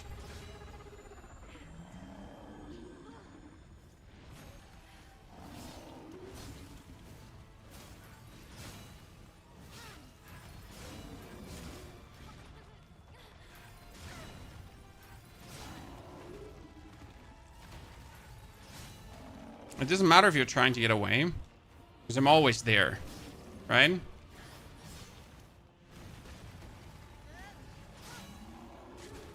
The one advantage about Spear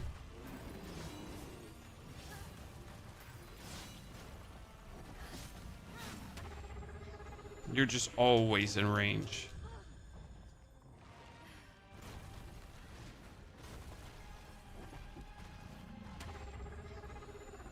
I refuse to put the Dracolich pendant on, and I should put it on.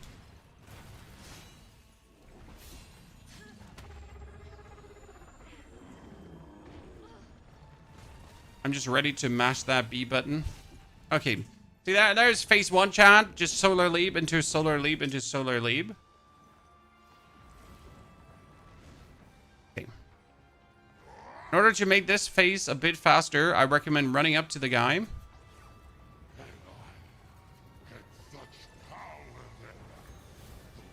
What we're gonna do is you're gonna make him like drop it on the floor, drop it like it's hot, sooner.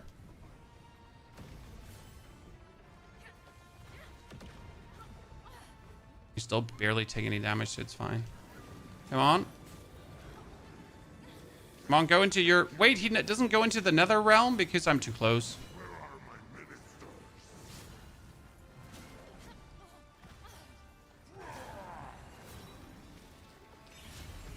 Usually he should go into the Nether Realm, but he didn't. Interesting. Could you tell me how hard NG Plus will be in comparison to the first playthrough? It's super easy. NG Plus is usually meant in every Souls game as like a victory lap. where you go like, whoa, I'm insane, look at me, woo. So that's NG Plus for you in a nutshell, right? And it truly is. I've never seen him not go into the portal. Yeah, I think I just went too close.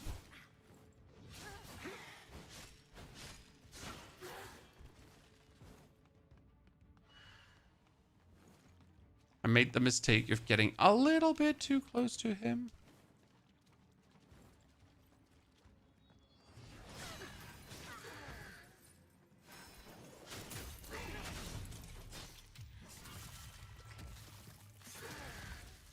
Bye, I just killed your friend. Ha ha ha. We played the Diablo 4 Season 10 PDR. Yes, sir. Already made tons of videos on it in case you missed it. From build predictions to possible things to do, to the chaos perks, to combinations, to kind of everything.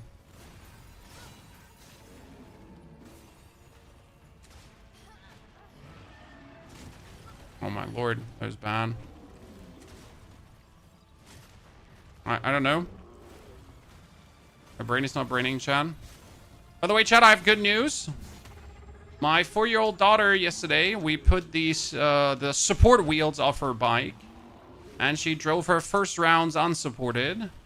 She's now officially a fully biking girl. She always was a bit reluctant and a bit scared, but we overcame that yesterday. She's now one happy little tiny human who's very proud of herself. I mean, who isn't when they finally can drive a bike alone? Very big dad moment. Now the only thing she needs to learn is the starting part, you know, when you kick off the ground.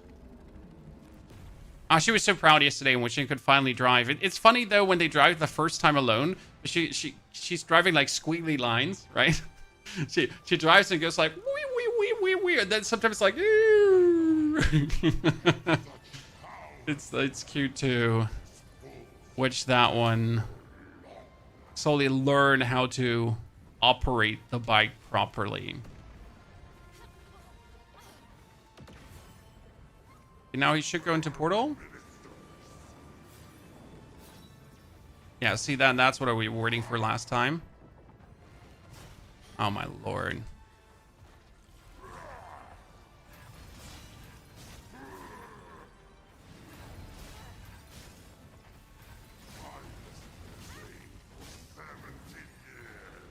The goal is to more or less stand behind him.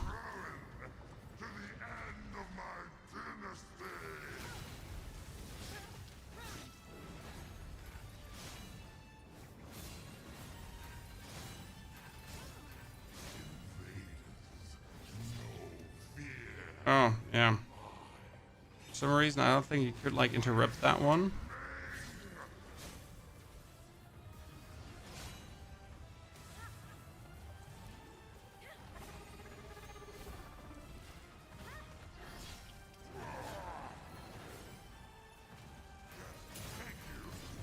Oh.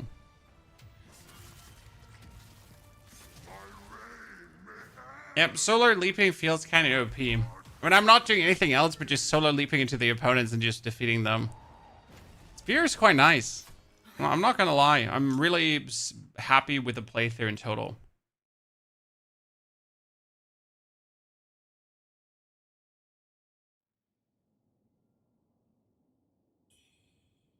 The problem is, now that my tiny Hoff #2 can drive her own bike, she needs a new bike. Because that's her old bike and it's getting like too small. So problems, like solutions making problems.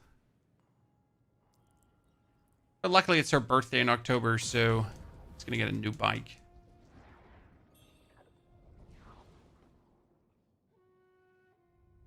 Okie dokie. We got the Impetus Repository, level up 2 times. Also, make our weapon plus 10. Yes, yabba dabba do, we did it.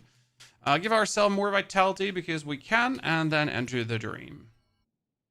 Being OP is a bit boring. Well, you either are OP or you're struggling, Black Monarch, and only because you're OP or doing a lot of damage doesn't mean you're gonna have an easy mode versus the boss, right? You still need to basically understand what he's doing and jump around. You could argue that one-hitting bosses is boring, yes. I mean, the dragon can actually be one-hit by a magic spell. The end boss can be one-hit by a magic spell. The tiger can be one-hit by a magic spell. So there are ways to obviously cut these fights extremely short. I get to at least fight him, only with the difference that I do tons of damage, right? Joshua, you getting this in Lies of P? I would recommend playing Wuchang first. If you haven't set your mind yet, and if you're still unsure which game you should start first, I would begin with Wuchang. To then play Lies of P afterwards. Has a lot to do with Lies of P just being hard. Vastly harder than Wuchang. Different skill sets. Okay, how do I say that? Lies of P needs you to like stand in front of an opponent and actually block their attacks, right? But I would start with Wuchang, yes.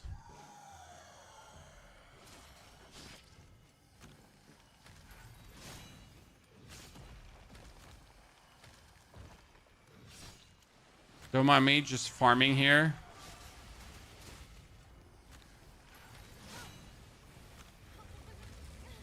Oh, I have never been bound by a plant like that. Interesting. That's new. That never happened. I played a little Lies of P a month ago, but had to sell my PlayStation because of that builds. But getting it back tomorrow, I'm excited. Well, good riddance with that, sir. Good luck. Struggling with the boss many times and then beating it, giving you a sense of achievement. Absolutely, sir. I fully agree. Now, this is my 5th playthrough. If I struggle with a boss, then I learn nothing, right? I do have to say I like this in Wuchang, that if you're becoming good, you're actually going to be good. Because the thing is, I've beaten Lies of P now 4 times, okay? And the fight against the Nameless Puppet is still hard. It doesn't matter how many times I beat Lies of P, the fight against the Nameless Puppet will always be hard. Same kind of goes for the Ozma fight here in Kazan, right? It doesn't suddenly become easier, but it's also cool to play a Souls game where things actually, like, where I really notice that with the skills I developed, I will be able to then, like, turn bosses into a way easier fight.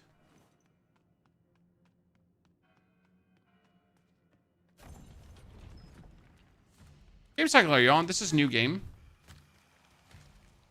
New build's gotta be made on new game.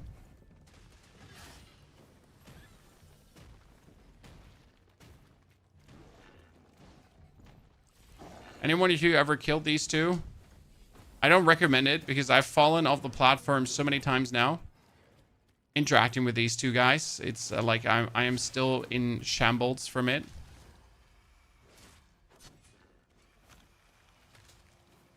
Yes, fallen off the platform, chat. Too many times. Oh, yes. Oh, yes. Oh, yes, you stupid shit. Oh, this is glorious, chat. Glorious. That lady is so annoying.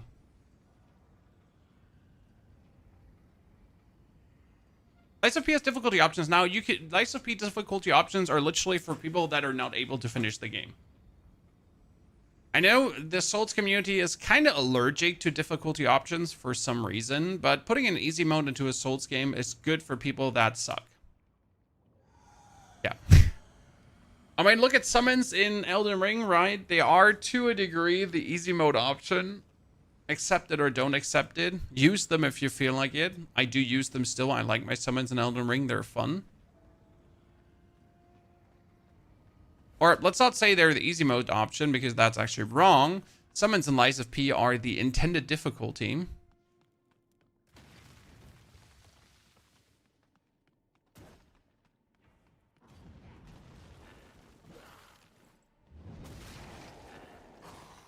And everything else is making it artificially harder.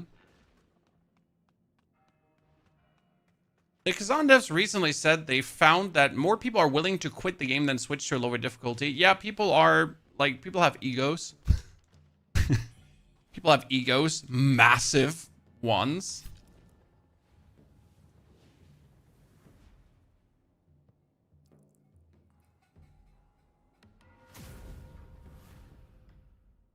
The wheel turns anew.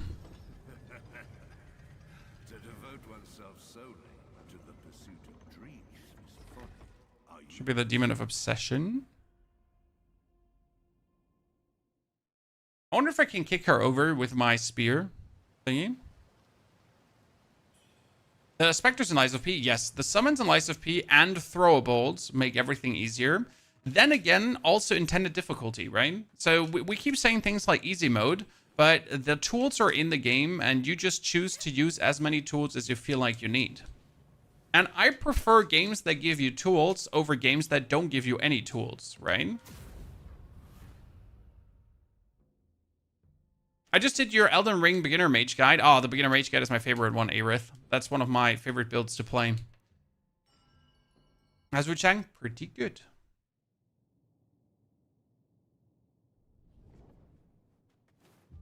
Wuchang is pretty good. All right, playthrough number 5 will be wrapped up today. What are your requirements to spawn Demon of Obsession? Thank you for reminding me. I can't actually spawn it right now. I need to kill the White-Robed Elder first. So I think in order to spawn the Demon of Obsession, you need to kill the White-Robed Elder. Thank you for actually reminding me.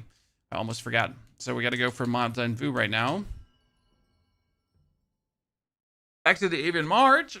And if you did the White-Robed Elder quest line, you can actually fight the White-Robed Elder.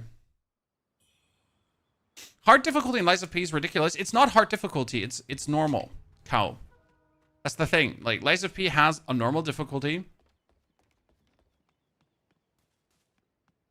The Legendary Hunter, and then there's easy and easy. Easy and story difficulty.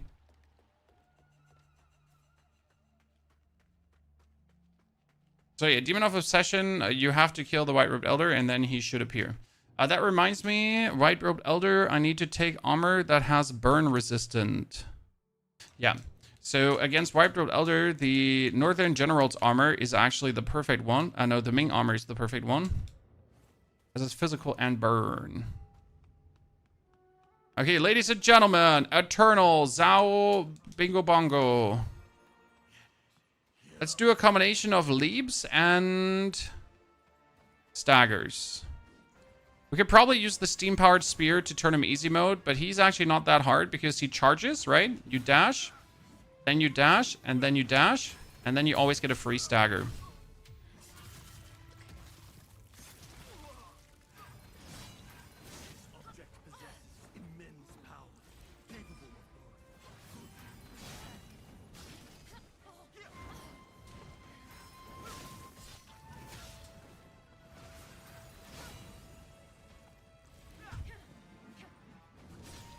Oh, range, brother.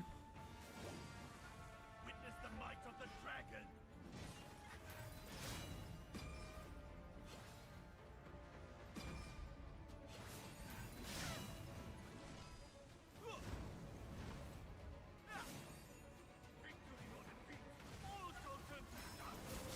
If you actually land up behind him, you can stagger him there.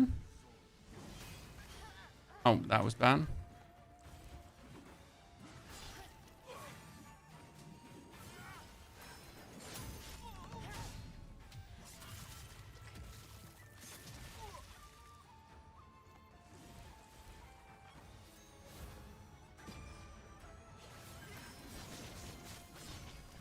I always wondered if you could actually stagger him there.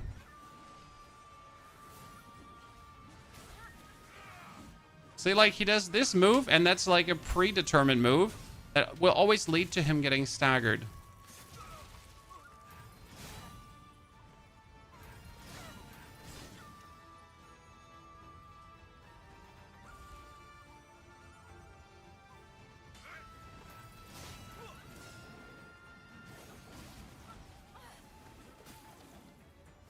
Oh, wow.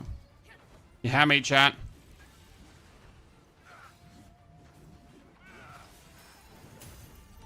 And it's over.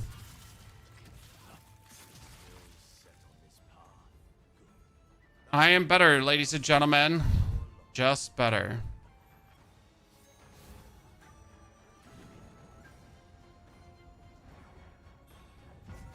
And now you can talk to him, but you need to actually go to the shrine and dream for a second. Are you excited for PoE 203? Yes, absolutely. PoE 203 is going to be love.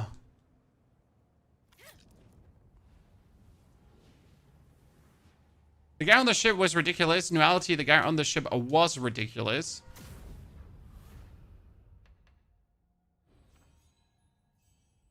Okay, all the way to the side because you can reset this one. Then go 1, 2, 3. Now we get all the shizzles unlocked. The shizzles. Ladies and gentlemen, that means I can go for temper and we can actually put on the continuity temper.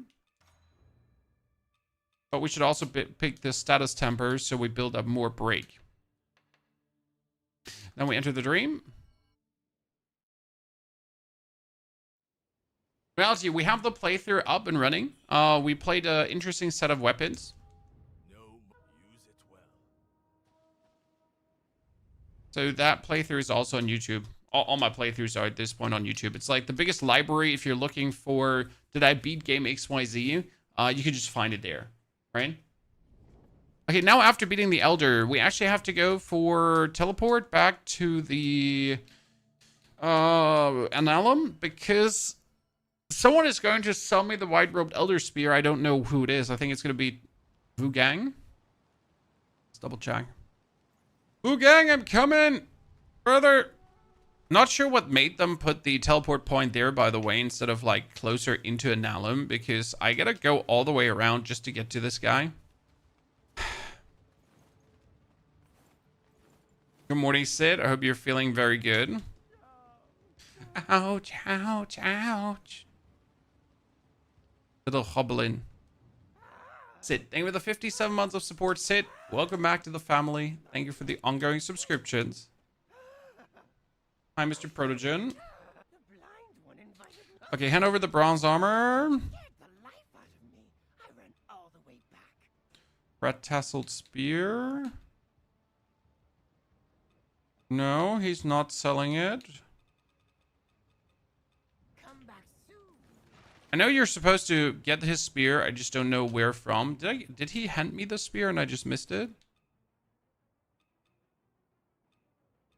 No. The other merchant, Mercury Bear Boy. I'll check it out.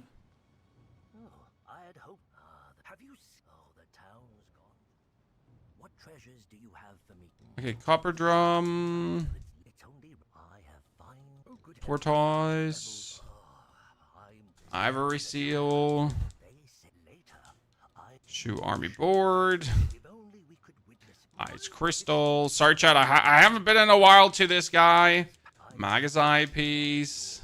And jade belt hook. Now, I could buy the Malice Sting. The spear was a gift from great old subordinate to a benevolent veteran. Boink. 10,000. And I like to buy his set too, because the white-robed elder does actually have a good set.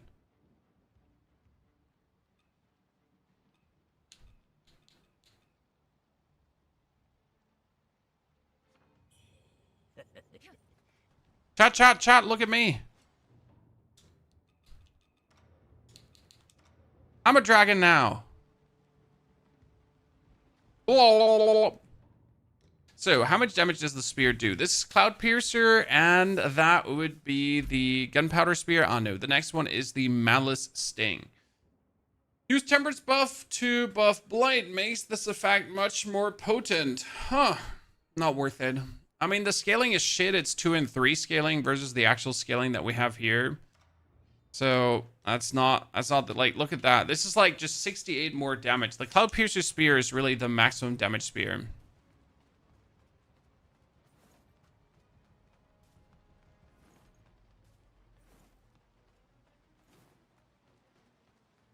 Yeah, you get the armor as his tomb, like, when we now teleport back and forth, right? Probably not going to go. Not that we need it for anything. Bow Capital, Shrine Dwelling, and now we should be able to fight the Demon of Obsession. Beginner-friendly soul game. This is a beginner-friendly souls game. Arcade.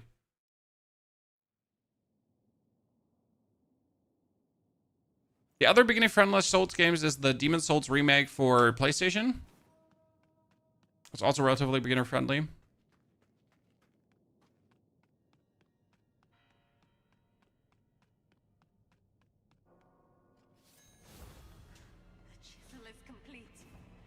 Mm-hmm.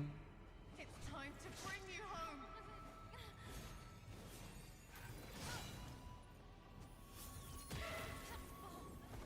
Lady.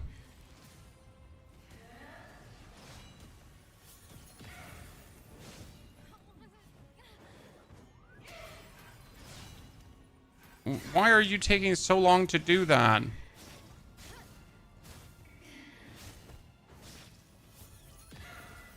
Bullying chat? S-tier bullying?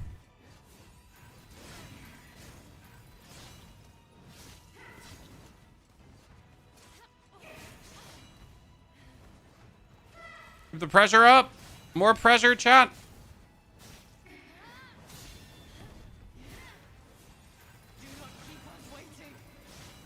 More pressure. More pressure.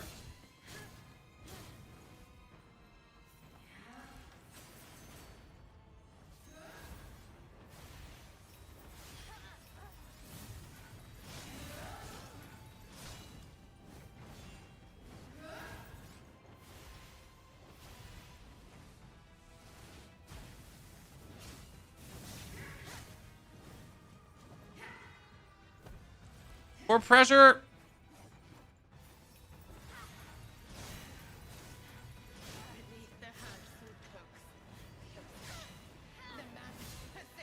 More pressure. More pressure.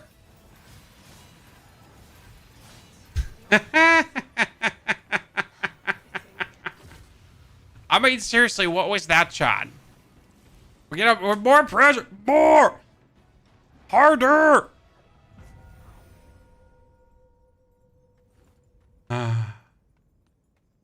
Big Storm, the new Dark Leaper fight in Elden Ring Night Rain. I'm totally out of the loop. Haven't touched Night Rain in a while. Also feel like zero desire to touch Night Rain currently.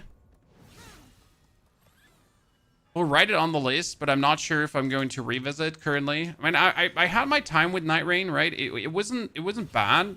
I really had a lot of fun, but I kind of also like have no desire to revisit currently. I don't know if that speaks for or against Night Rain.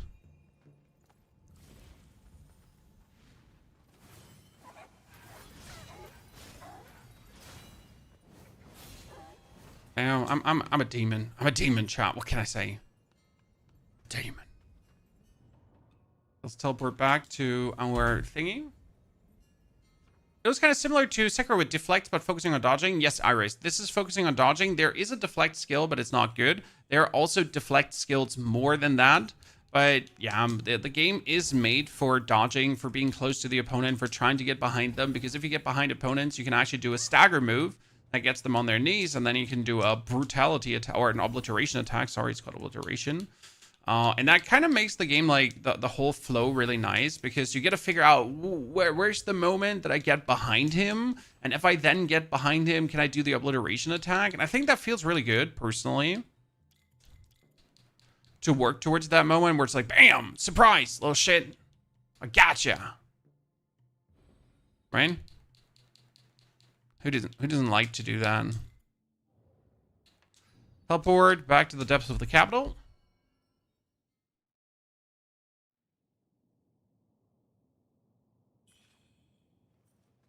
Good morning, Euler, by the way. Schön, dass du da bist.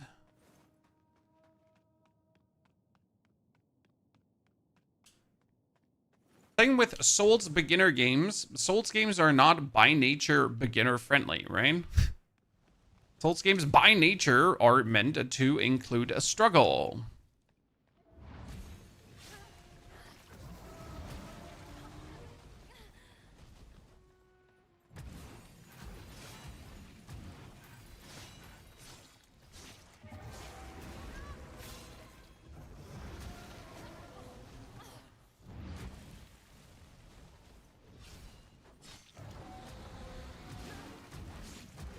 Honestly, the main thing I've just liked about the spear is the absolute range that spear has.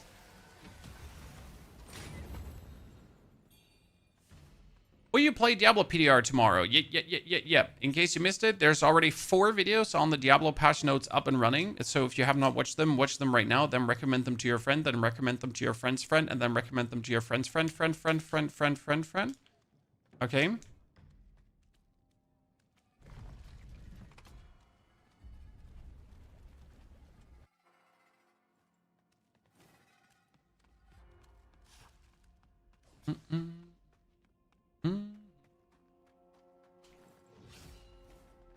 So technically you don't have to kill this guy, but I always end up killing this guy.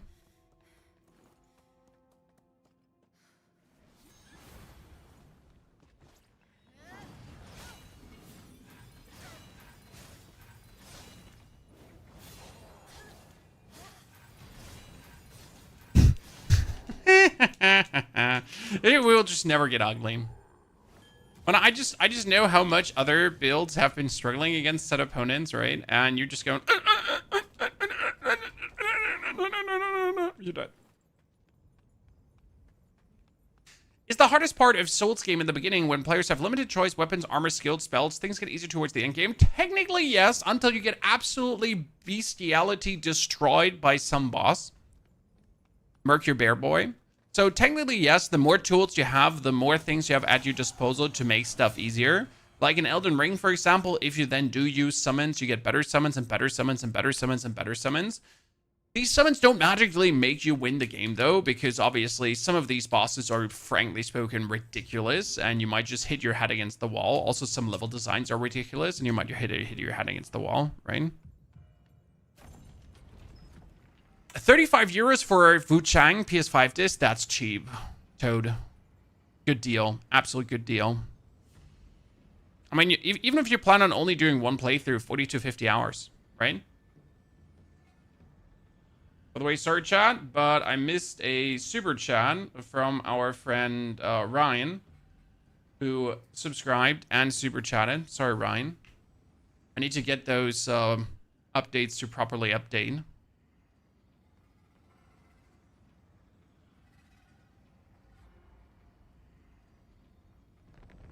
Platform we're streaming on. We're streaming on YouTube, vertical and horizontal. So the vertical viewers can come over to the horizontal. Then we also have Twitch running and we have Kick running. And technically we have TikTok running, but TikTok is an absolute bird to set up. I won't bore you with my nuisances as a content creator. Just screw TikTok, okay? I'm loving this game, Dope. I'm happy you do. I mean, after this playthrough, the only thing I have left is Dual Blades. The problem is that Dual Blades is supposed to be the absolute easy mode. Why? Dual Blades lets you take a life leech, okay? And then with the life leech and the clash mechanic, you pretty much just smash your light attack button against an opponent, and that's it. That's it. Nothing more. Opponent, light attack button, done. And they pretty much, like, when they hit you, you clash, and then you clash, and then you just not take any damage, and then you clash, and then no damage, and then you just win.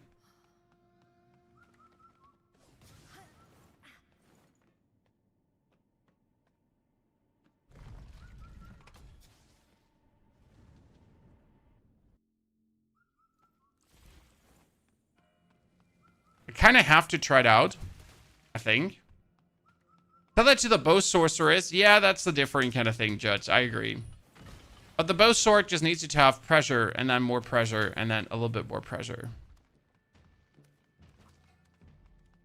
I mean, spear has been... I thought longsword is going to be my favorite playthrough, but I gotta say the spear, solar leaping, has been now the best feeling.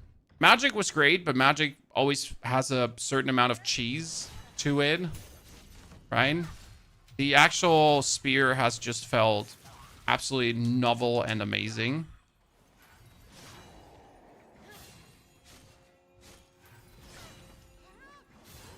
Even though I'm mostly just, you know, solar leap, solar leap, solar leap.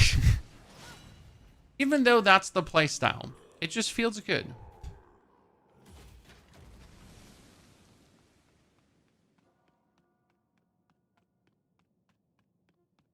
Is I forget to say solar leap. Solar leap. Hello, Mr. Bearman. I actually get 5 lustrous red feathers. Who would have guessed? Boing! Let me through. Talk to me, Father Christmas. May I tell me, here lot further a pit, tell me, the shop off those, tell me. Oh, So if you say tell me one more time. illusions. Okay. I'm gonna hit you with the butt of my spear. I think the cool part about Spear is that it has like a gimmick with the blood hearts. So it doesn't just create Skyborn Might, right? Longsword is every second attack is Skyborn Might. Access every 4th light attack. And then this is kind of like if you then do your... If you then do your... Come on, brain, say it. If you do your spear attacks, you build up blood hearts. And then these blood hearts can be transformed into Skyborn Might. I just like builds that have a trick to it. That always makes me happy.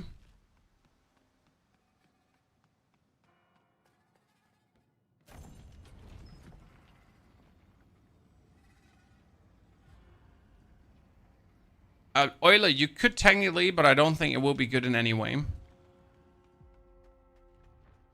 The new Necker unique for Season 10 is an absolute disaster and sadness. Disaster and sadness. Said it, not taking it back.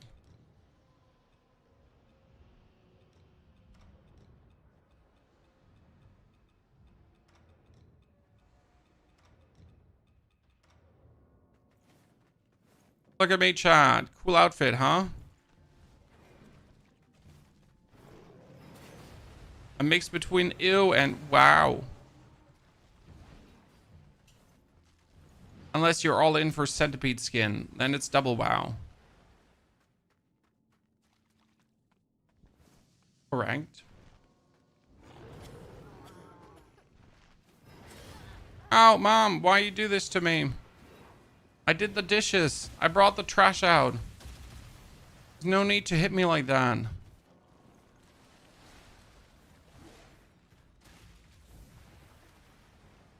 Longsword, Black Longsword was Black Longsword, Black Monarch. Longsword was really fun, especially when you play the lashing whip. Then you go for break, and then you go for a whip, whip, whip, whip, whip, whip, whip, whip. The whip spam was probably the best damage you could get there. Absolute fun. Okay, what level are we? Usually we end the game in the 90 pluses, and we're currently sitting at 88. See? Even with skipping most stuff, flying over things, I get another 2 levels in the tank, plus the 100k feathers bonus from the tree. Yep, level 90 plus again. Exactly what I'm doing. Yep, Longsword, Lashing Whip is one of the better playthroughs, especially because the Lashing Whip over-applies the break. And you break enemies really easy. Super duper. Even though fire is usually the best thing to do, right? Just do fire. It's actually a bit ridiculous how good fire is. It's just like, no, just do fire. Just do fire. Oh, you want to know what the enemy is vulnerable against? Try fire. And even the boss that's made out of fire is still vulnerable to fire. Right?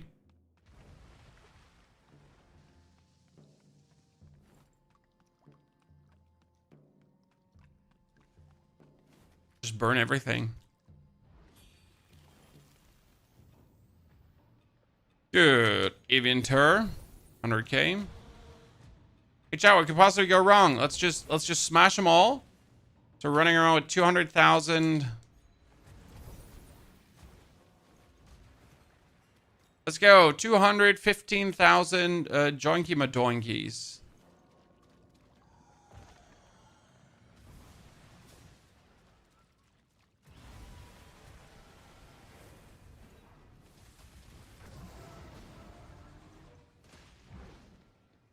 Favorite part of the game coming? I hope you're ready, ladies and gentlemen.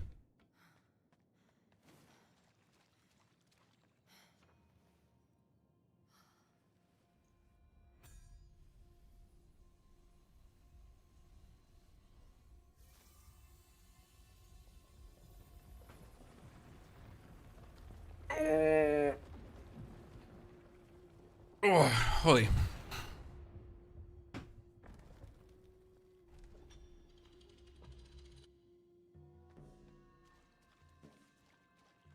That was not the favorite part of the game.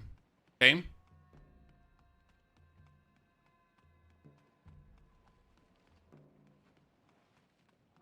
Favorite part is me going here.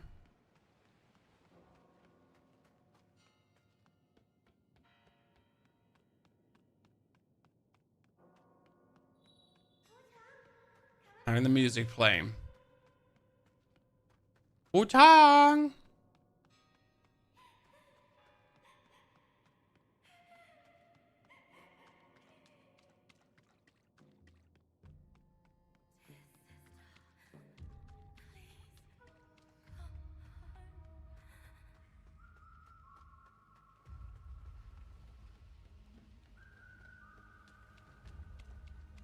Cue the music.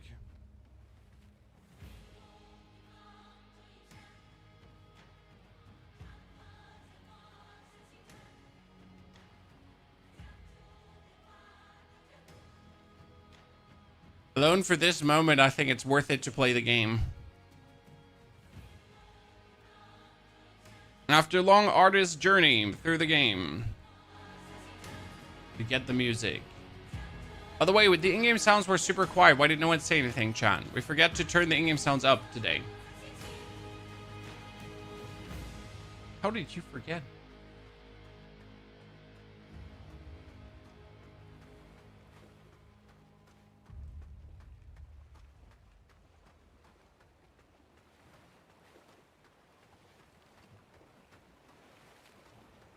Music's so epic, it is. They should have put a super corrupted shrine here, an elite corrupted shrine, I feel. Like a boss fight before the boss fight, like a bamboozle before the bamboozle. Definitely been something.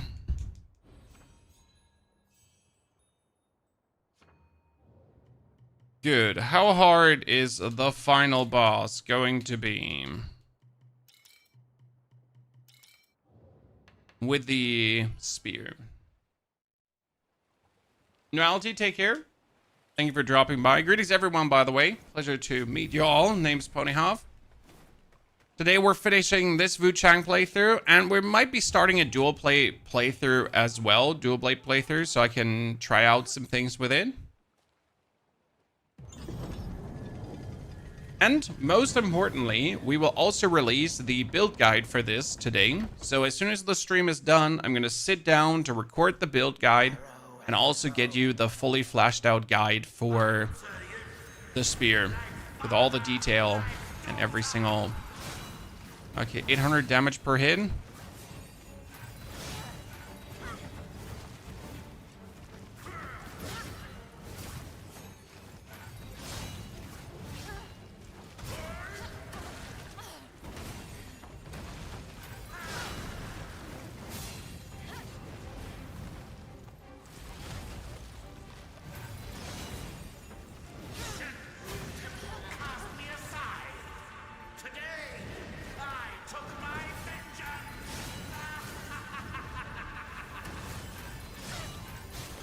Yeah, look at the bonus break damage there, Chad.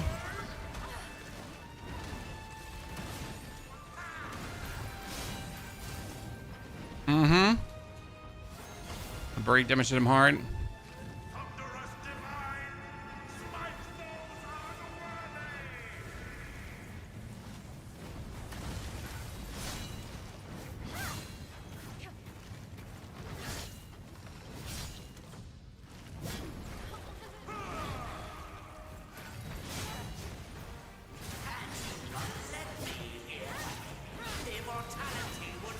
There's another break.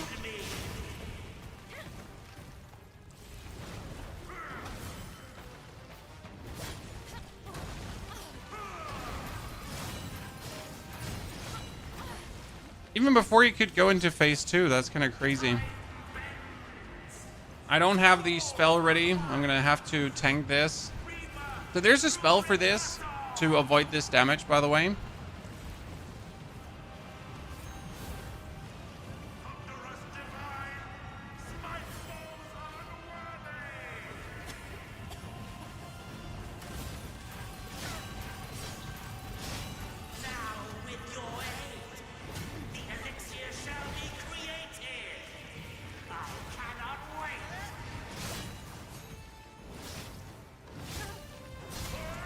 I want to say, like, if I get this one break done, I just win. Right?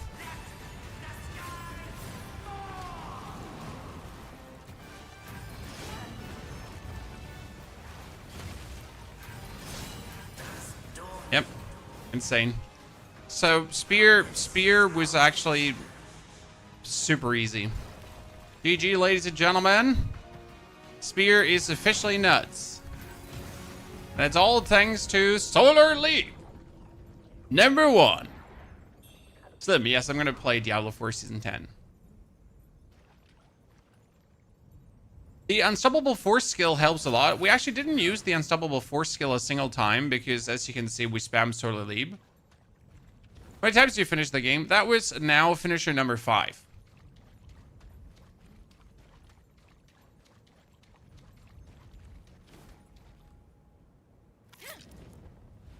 Insane. Very, very good. Honestly, I can't wait to get you the guide out for this to go into all the details. That weapon has been definitely great. What I like is that we're using different talismans. So we obviously, like, you use the Solar Leap, right? And you get it this early, right? You're literally like 1, 2, 3, 4, 5, 6, 7, 8, 9, 10 points in, right? And you already have the Solar Leap. By the way, this playthrough now, I think this was our fastest. Turn to title. We didn't try to get the good ending, so that's important to keep in mind. This ending was now, or this playthrough was now.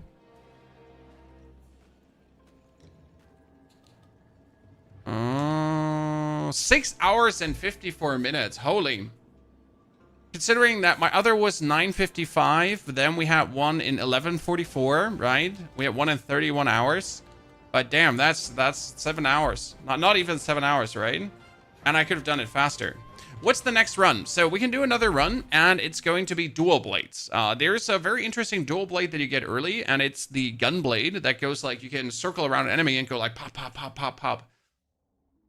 I wanted to try that one out because I want to see how good that is. So I'd say that was the spear playthrough, chat. We just wrapped it up, but we can also begin with the dual blades that you get a feeling for it. And you get to see like how a new playthrough actually starts for the people that have never seen it before. So hi. Next run, I guess. Because otherwise I would have to end the stream right now, and I kind of don't want to end the stream because I'm enjoying myself massively right now, and I don't want to deprive you of good entertainment. So I think we got like another 2 hours left to do some more with the blade, and then I can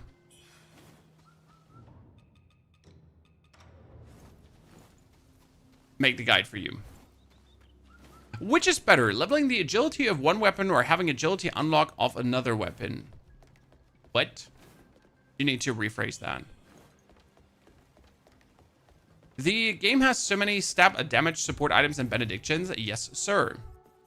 I've been using the stab damage talisman for a long while. Then I used the bonus discipline damage talisman because obviously you use the discipline Solar Leap for a lot of your damage, so why not? And with the Tigerless Pendant, you could also enhance your overall damage. So you got tons of like damage improving shebang bangs. Does the game have an NG+? It does have an NG+ phase, but the NG+ is too easy. So sure, choose NG+ if you like, but that's only if you want the game to be incredibly easy.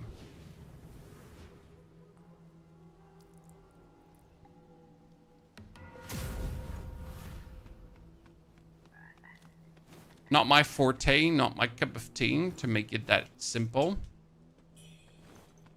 I enjoy watching you play this game. Well, thank you. I try to please. I try to make interesting playthroughs. Explain, please, how does it make it more easy? Well, in NG+, you're so powerful that everything is more or less a 1, 2, 3 hit, right? Rattlegore, ladies and gentlemen, Mr. Rattlegore, with his nice compliment and his 5 gifted subscriptions. Rattlegore, appreciate it. I hope I got the alerts fixed by tomorrow so we can see everything also happening. Welcome to our 5 new subs, Rattlegore. Thank you. By the way, Chad, Halloween is up and coming. I need ideas for decoration because there's one house in our street who likes to overdo it. My wife said the game's on. I can't fall behind anymore. Now, baby Monk will look like us. But isn't it like Dark Souls, as you progress, it becomes harder phase? Yes, sir, but the bosses don't scale infinitely. So if you reach a certain level of power, for example, if you get the one-hit spell as a mage, then if you go into NG+, you have the one-hit spell as a mage from the beginning on. Right? So no, New Game Plus is not really worth it.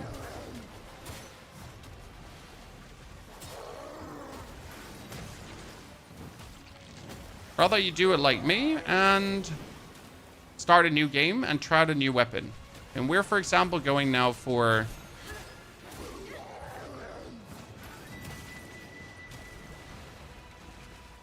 We're going for the... dual blades this time. And obviously we gotta kill the tutorial boss, right? If you don't kill the tutorial boss, are you even trying?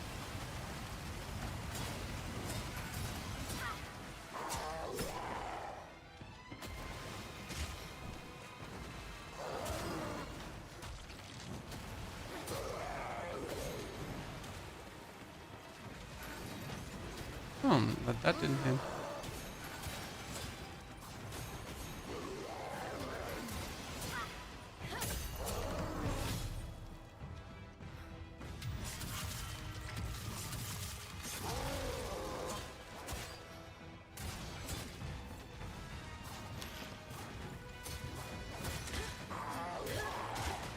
Ow, took more damage than I should.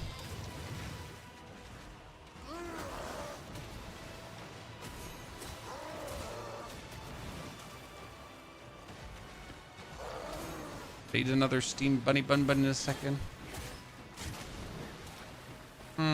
Heal, regular.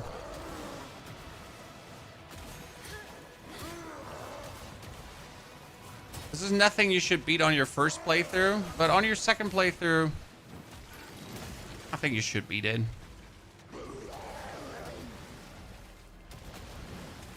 What are you gonna do now?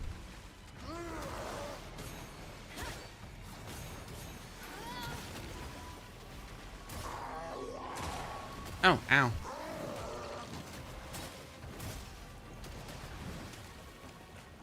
I'm almost staggered, so I'm like just...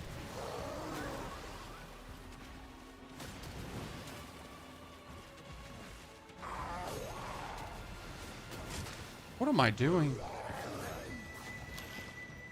I think I'm just too close to him. Yeah. That's actually what happened right now. I was too close to him too many times. Funny.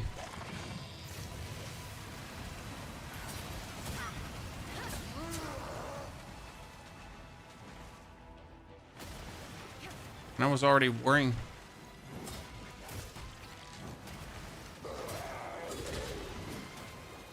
Anybody bun?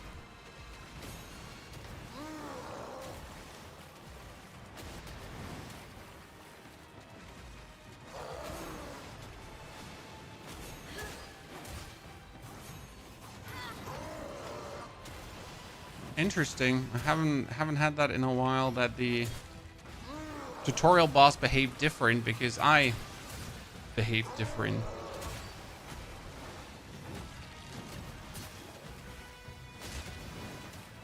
Fast team bunny bun.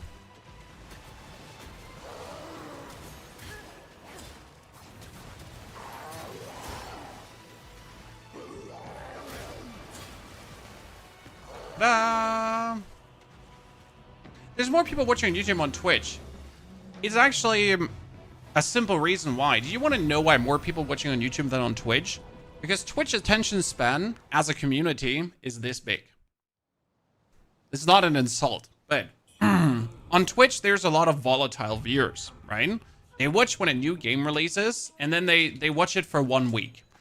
But the novelty will wear off, right? Their favorite creator will already be done, and their favorite creator goes back to their usual game they used to watch. And that's it then, right? Game's over. Game's done. Game's watched.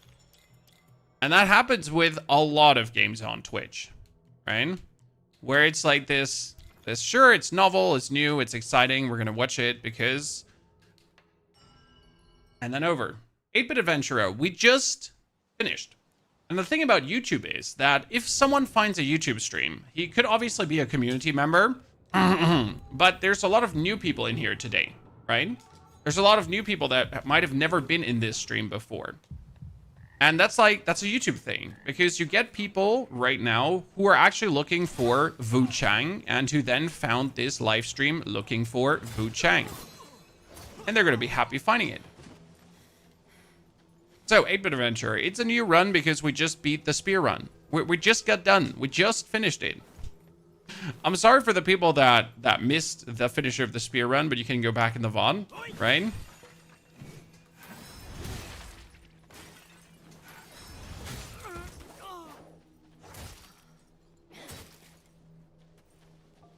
We literally just beat the game. What can I say?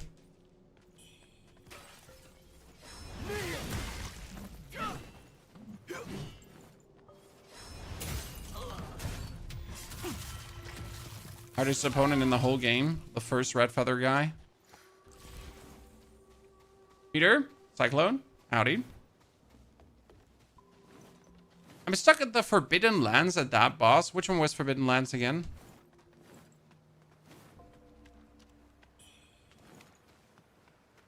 Zhao Yun, well, gets Claymore. That's the problem. From Zhao Yun on, the game is not long anymore. So it's Zhao Yun beat the Demon of Obsession, and then it's already final boss and done.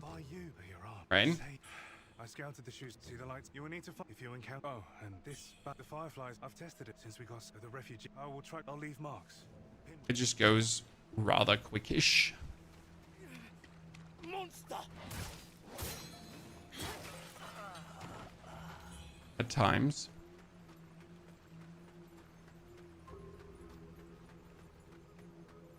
I don't know why people say the game is bad. I think it's really good after playing it. Terry, people are idiots. What can I say? Most of the time when someone tells you that this game is awful and Souls-like slop, because I hear the word often like Souls-like slop, it will be someone on Twitter who hasn't actually played a game in over a year, right? You gotta really look for people who actually play games and not people who are on Twitter and watch trailers. Because for some reason, there are people that call themselves gamers, but the only gaming they do is Twitter and talking about games. But they don't actually play games, right? They just spend time on Twitter and talk about games. But they're still gamers, and they feel like they need to share their opinion because it's a very important opinion to be heard.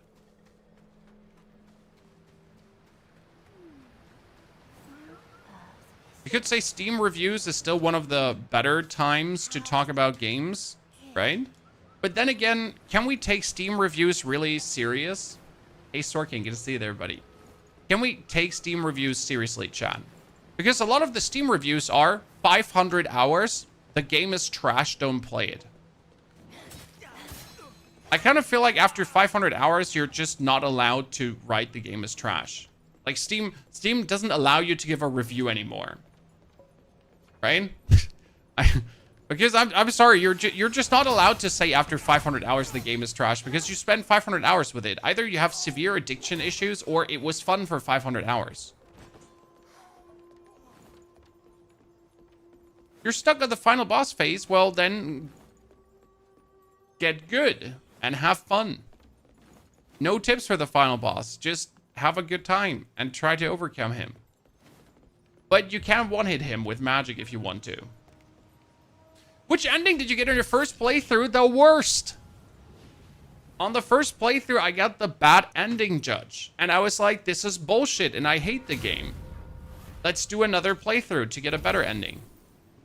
Like, I was genuinely mad. I was like, what is this shit? Why am I getting the bad ending? I did nothing wrong. Okay? I don't deserve this. And the game is like, nah, listen, brother. Listen, brother. Bad ending.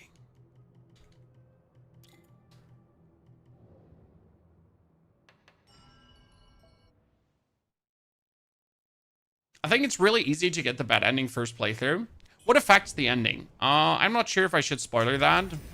So there's a certain moment where you're being asked a question and you have to make a choice. And the choice is, it's easy to make the wrong choice, right? And if you do that choice, instantly bad ending. For the good ending, you need to do quest lines, so you actually need to interact with NPCs. For the other good ending, you need to also interact with NPCs.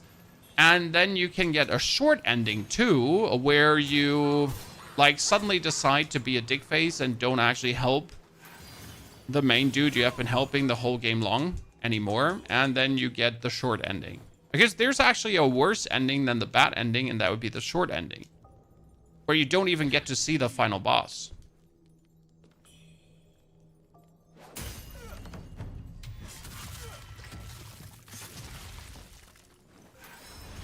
Which is kind of funny to me. I like when games introduce short endings, right? Like, if you play Baldur's Gate 3, that in Baldur's Gate 3, you can decide to just detonate. Oh, I forget his name, but you can detonate him early, and then you just get no ending, pretty much, because you just detonated him early. Which I still, to this day, find funny. Gale, thank you very much. It's been a while. But yeah, being able to detonate Gale early and be like, oh yeah, I'll beat the game. Listen, Joe Ever, Dunzo, we're good. Okay, let's get the dual blades. So we can try out the dual blades.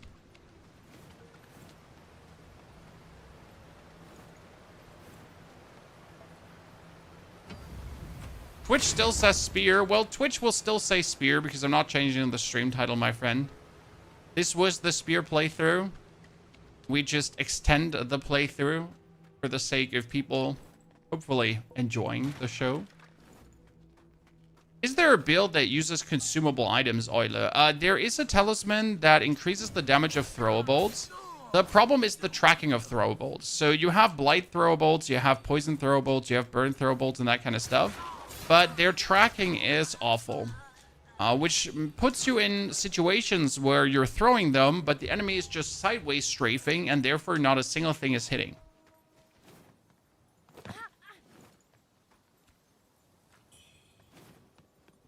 Is there a way to track fall distance? No.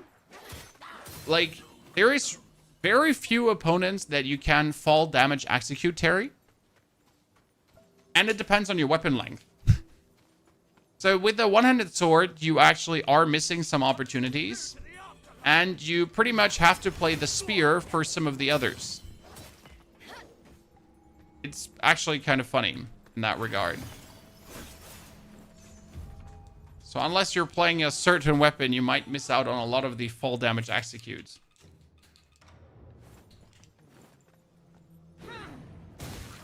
Okay, this gives me the dual blades. Oh, Matt, I'm good. Thank you for asking. You're doing well, too.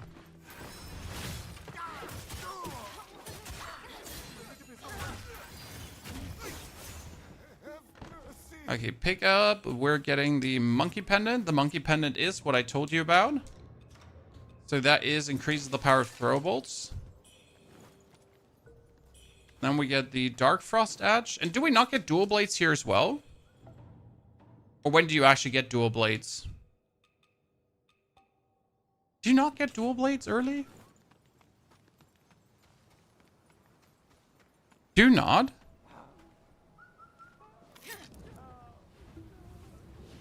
Not even before the first boss?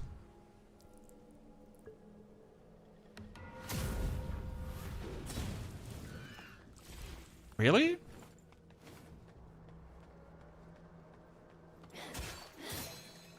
Yeah, dual blades is near the shoe temple where the giant tries to ambush you. I know there's one dual blade there, but I assumed you get one before. Huh.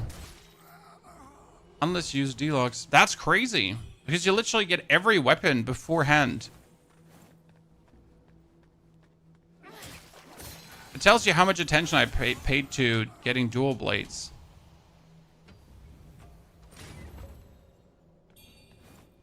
I'm not happy about that.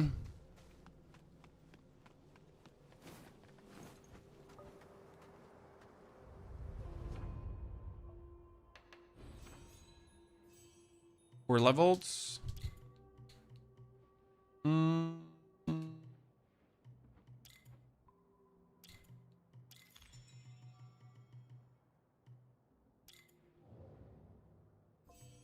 Might as well just put the point in.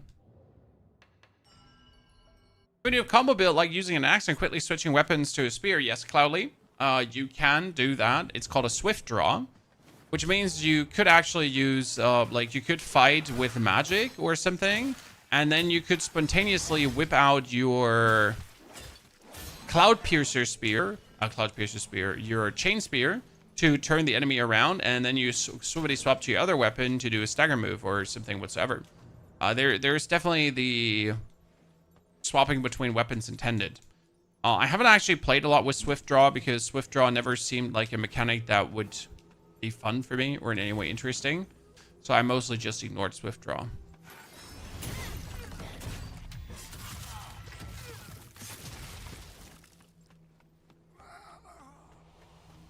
I mean, Guts Claymore, you definitely have to play at least for like 30 minutes before you then get the dual blades, but I guess that's fine. But it's not like ruinous. Deluxe only gives you lightning. I mean, the Cloud Piercer Spear just does so much damage. It is crazy.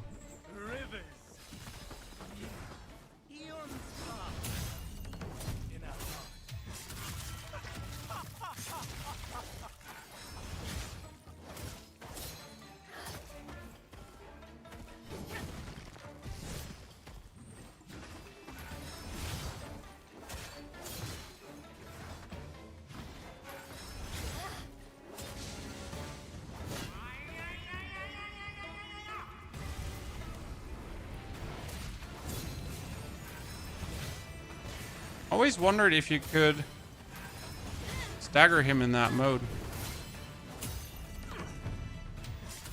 Pressure, guys! Pressure!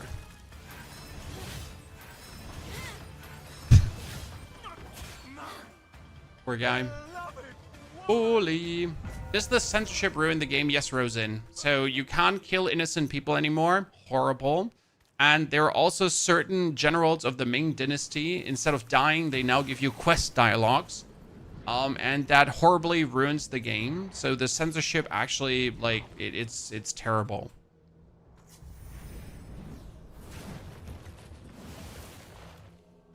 Literally unplayable.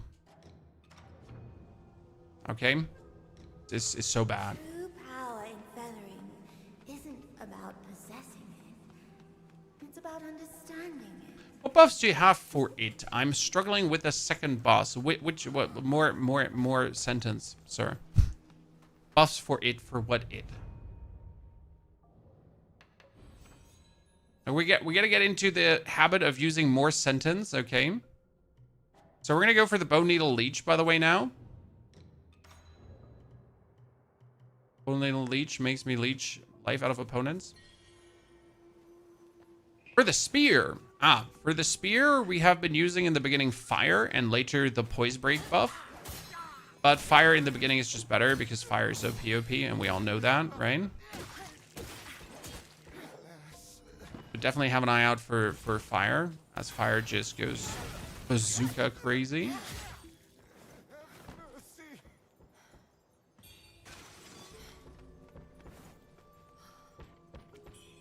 Then you're going to get the Solar Leap. The Solar Leap is the first discipline skill you're going to be using. And the main thing about the spear is you're going to be aware that any whirl of the spear on the heavy attack staggers.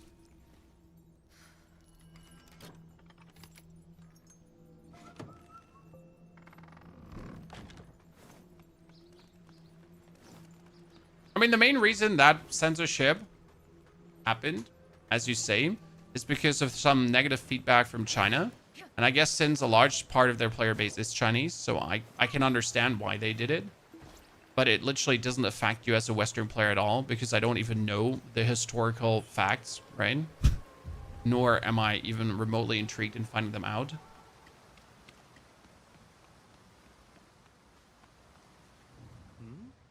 Judging by I grew up So yeah. inside that a few days ago. Maybe I'm a too simple person.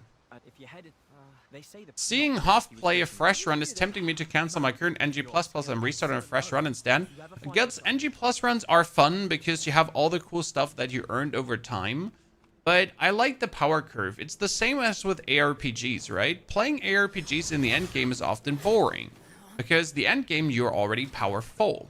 But right now I'm in the process of becoming powerful, right? I'm in the process of getting stronger, of getting there, of improving my character. And that's actually fun. That's great, right? It's great to become stronger, to grow a bigger internet dick to slap around. But having that, you know, heavy equipment is sometimes boring because, well, then you're already powerful. The cycle of life remains unbroken. Seeking knowledge. Stop pretending you're not strong already. Well, I'm pretending I'm weak, obviously. Life is but a fleeting. Hello, Mr. Panda Bear. Why are we buying the Cloud Piercer Spear?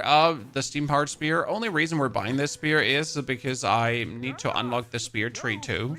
Usually I forget to do that. I'm just an old bag of bones. Look, old man, my eyes are already red. That means I'm demon-possessed. I tell hey kid just to now that if you want to know. What I don't like about the Panda Bear, they didn't give him enough items. Anyone else agree, disagree, Chad? I feel like the Panda Bear was their opportunity to like really stuff him full of items, like a goddamn pinata, right?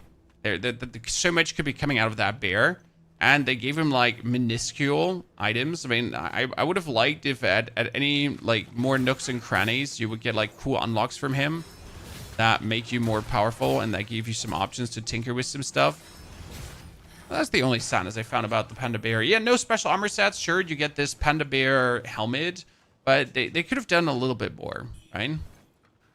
So these are minor nuisances I have with the game, but nothing in any way that deters from the game fun, right? Just they could have done it better. I definitely want a second one, right, Chad? I mean, that was Sekiro. That was Wuchang Fallen Feathers. I don't think they should make a Wuchang Fallen Feathers 2. They should make a game from the Wuchang Fallen Feathers developers. Because the story is concluded, right? We're done. We don't need to preside more in this world. I mean, they could obviously make a... What is it called again? A sequel? No, what's the game before the game? That was a prequel, right? Prequel is before, sequel is afterwards. So they could make a prequel to it. Where it's about the conflict between the bow people and the not ascended bow people and that stuff, right? That's what they could technically do. That would make sense from a lore standpoint.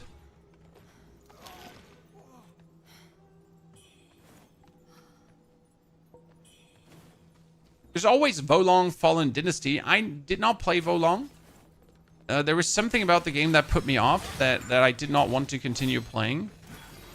I don't really remember what it was about Volong, but something just didn't jive with me there.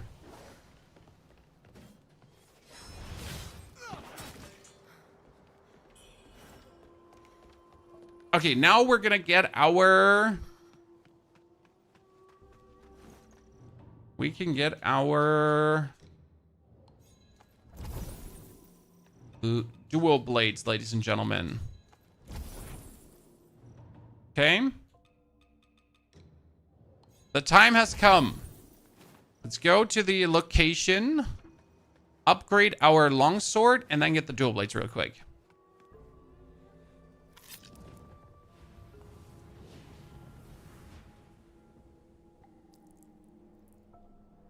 The story is done for Wuchang. Maybe they could make the game in the same universe, but just to, yeah, sure. They could continue like with a feathering disease and how the feathering disease is influencing things and that kind of stuff. Possible. I see that. So that's something I could get behind. Certainly. Okay, dual blades, and then instantly go back. Step number 1. Kick him in the nuts. I have also played Black Myth Wukong, the first Berserker Kazan, and Elden Ring and Lies of P. I see you're a person of culture, and we could be best friends, Goku. If you're looking for a Souls game that you haven't played, there's a more uncommon one. It's called Mortal Rite. It's a rather short one, and it's really brutally hard. Mortal Rite, not Mortal Rite, Mortal Shell, sorry. Mortal Shell. Mortal Rite was something different. Mortal Rite was shit. Mortal Shell. That game is brutally hard. Like, on Mortal Shell, you're probably gonna die on your first normal opponent already.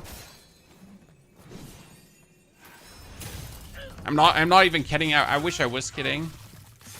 But that game is just not okay, what it does to you. It's really fun to beat, though. God damn it.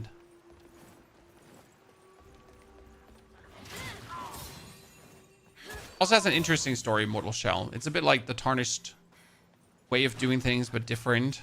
Kinda cool. Ow! Dad! You should only slam mom like this. Not me.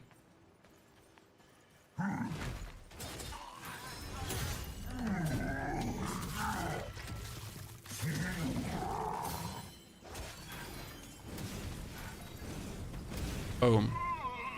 And after doing all of this, ladies and gentlemen, you finally get the unequilibrium blades. So until this point, no dual blades for you. Okay, what do the dual blades do? Whoop. And how's the heavy attack? Okay, I assume that any part of the twirl is probably already staggering, right? Mortal Shell 2 was announced, I know.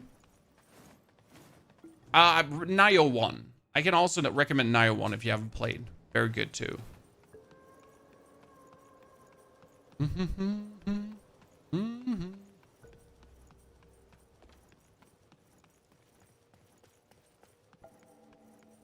So, what is the specialty about dual blades, ladies and gentlemen? I've not looked at them at all. Okay, so Feather Chaser. Dual blades attacks can clash. Performing a successful clash grants us... Ah, so you're clashing for Skyborn Might? That's bullshit. That's literal bullshit. Okay.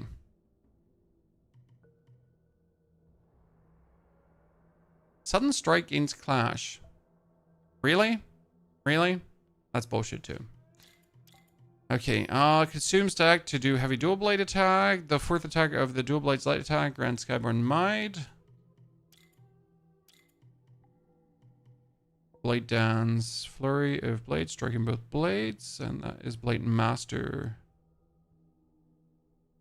Bladeborn restores some health. Bladeborn buff. Okay, so you want the Blade Master. I see. Bullshit, though. The dual blades are my favorite weapon so far. Yeah, I can see that, but they're just bullshit strong. I mean, like the actual things I've seen there, right? I understand why people like the dual blades. Makes sense. Okay, let's go and see how they play. Now 3 was announced as well, and they had a demo too. I didn't actually play the demo. Sadly, didn't have the time to engage with that. I'm not sure how I'm feeling about the...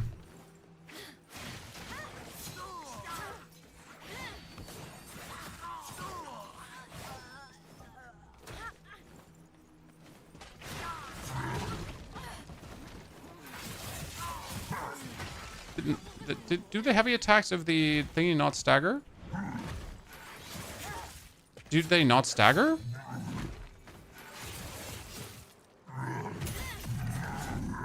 Huh? Really?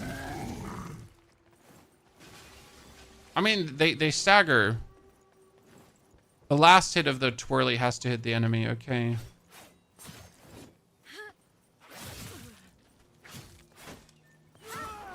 That didn't make much sense to me right now.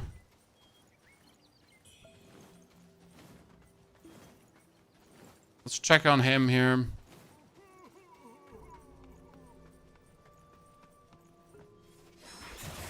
Okay, so not the beginning. It has to be... That's actually crazy, because the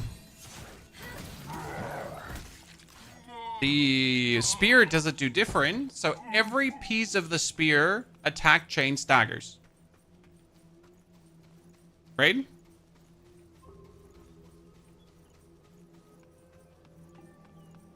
Shows you how different that is.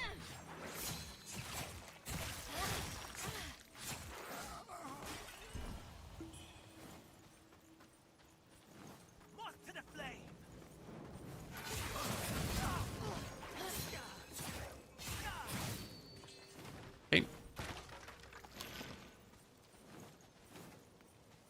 Yeah, the spear staggers from the very first swing. That's why I thought spear was like bad until I understood like that the stagger is actually from the first swing on, which just turns it from bad to like this is OP.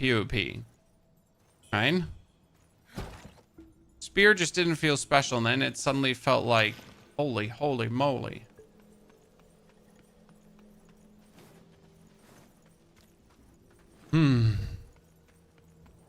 But that makes me almost think like I would like to have a swift draw different weapon for the staggers.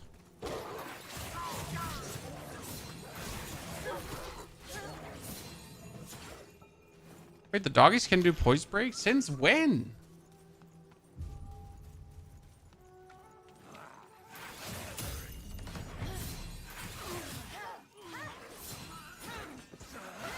Let's get used to the blade. Right now, I'm not too excited. Maybe I'm just being... I'm not giving it enough chance, right?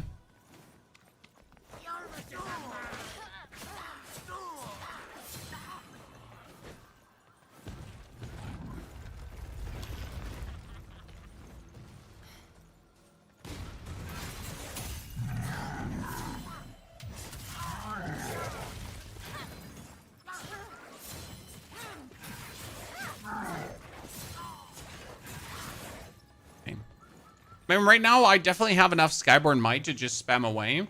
So I wonder if with Longsword, with Dual Blades, do you want to use... Do you want to use a spell, maybe? Is this a Dual Blade run? Well, we just finished the Spear run in a record tempo of sub 7 hours. Fastest run yet. And I could have ended the stream, obviously, because we're done. Or... we go for more. I think chat wanted to see more. Chat didn't want to see the stream end already.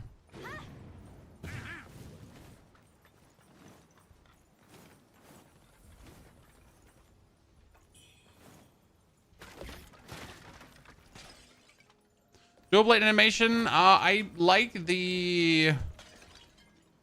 what was it? I like the longsword obliteration animation. Oh no, please don't shoot fire at me. Oh, once in a while you didn't kill yourself.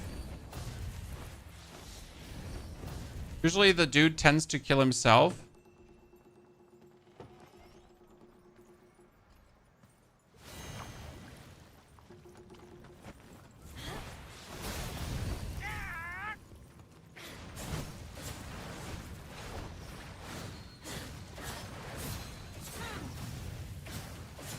Oh wow, that fire just did so much damage.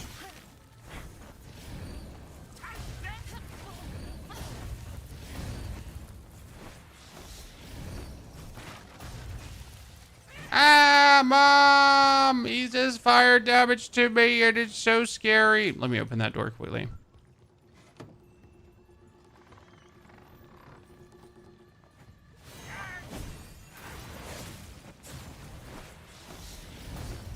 Why does it do so much damage? Well, my armor is... oh, wow. You killed us both. You killed us both, Chad. I was waiting for him to actually kill that. Any tips for the tiger? Depends on if you want to cheese it or not. I mean, the tiger with spear was just solar leap into solar leap into solar leap with the fire temper. Done. With magic, you can just one-hit him on Lotus Flame. Okay. With the...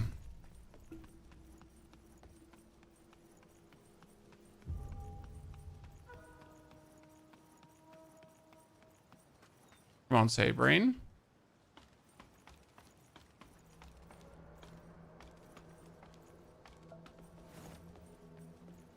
With the long sword, it was also fire enchantment and then just whip him. So primarily it's fire enchantment. The tiger is so fire vulnerable, it's not even funny anymore. He just looks at fire and he suddenly dies. Yeah, the whole stagger situation, I'm not digging very much.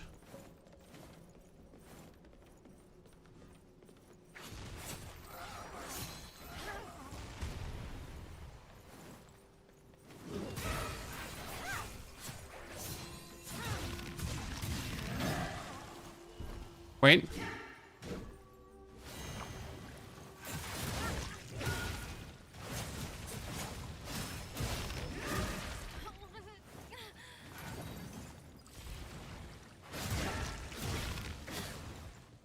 I'm not getting the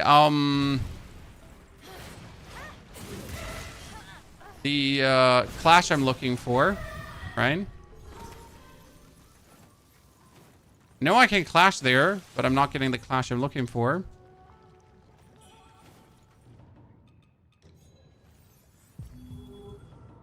This build doesn't profit from madness so far, but I'm still running around with a madness because madness is king.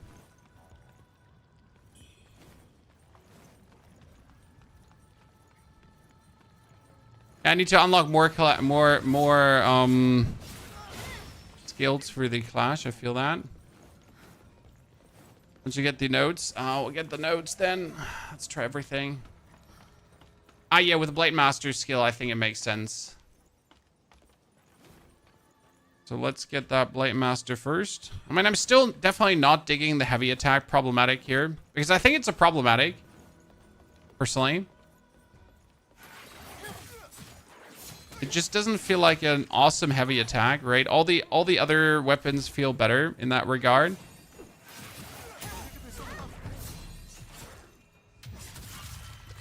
It'll probably make me dislike the weapon. It's just gonna make me dislike it.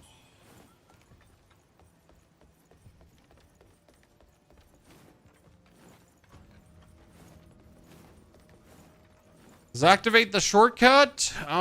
Then we kill the priest. Then we go around. And then we kill the bird lady. No, actually, before we kill the priest, we want to get the new blades. Because in case you did not know this, Chan, there is a second. There is a second dual blades. And they're better. Okay? Because these dual blades, they do nothing special. But there is actually a second set of dual blades that you can get really early. And that's what we're going to do now. Okay? Before we do any bosses. Because I feel like you should just have it.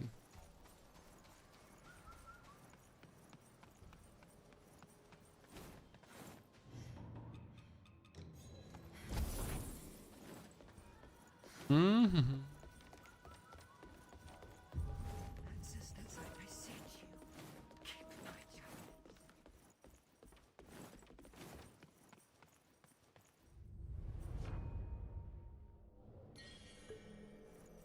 Before we do anything, let's talk to him quickly.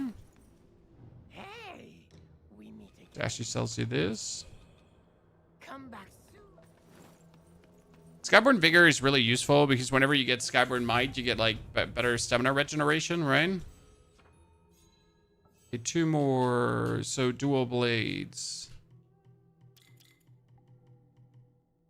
Here we get Blade Master, ladies and gentlemen.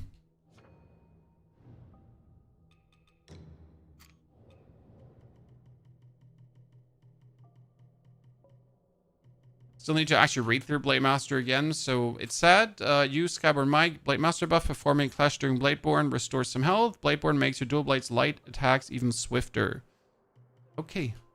And I need to get to this, right? Heavy blades attack and charge attacks gain clash. And this is going to be the 4th and 5th of dual blade attack combo clash, right?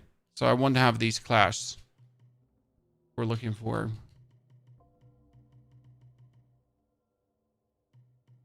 Or if I want to pull these 4 out.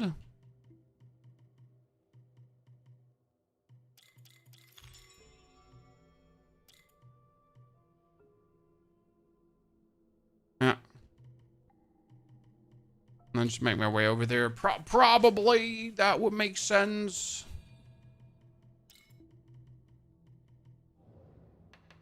Enter Dream.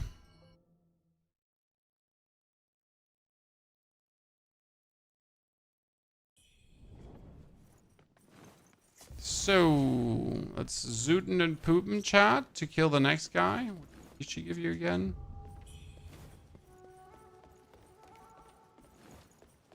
Firearm is the only weapon that makes Wuchang an actual pirate. There is also the Zhao Fang. Was it Zhao Fang? Jin Fang? Axe. That did fantastic. Right?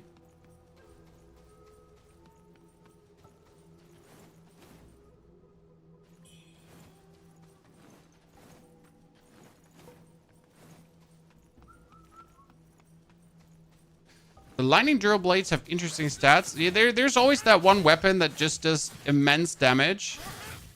I mean, for spear, it was the Cloud Piercer spear that just does so much more damage than any other spear. It's crazy. Okay, this dude is going to be super annoying to fight with a weapon.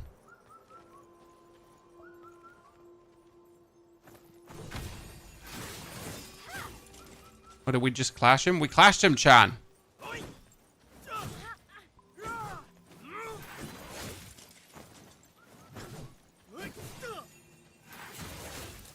See, I feel like we should stagger him there, but the game is like, nah, because, like, if I'm not perfectly hitting him with the last part of the attack combo, then it's not a stagger, right? I mean, it can, in rare occasions, be to your favor because you actually circle around the boss with a first attack to then have your second attack stagger him. I feel like more often than not, it's sad. Sad. We didn't put on benedictions, guys. We stink. What's blunt attack and stab? Blunt attack is, I think, what mostly the axe does, if the axe doesn't slash. Stab is what the spear does mostly, if you're not slashing.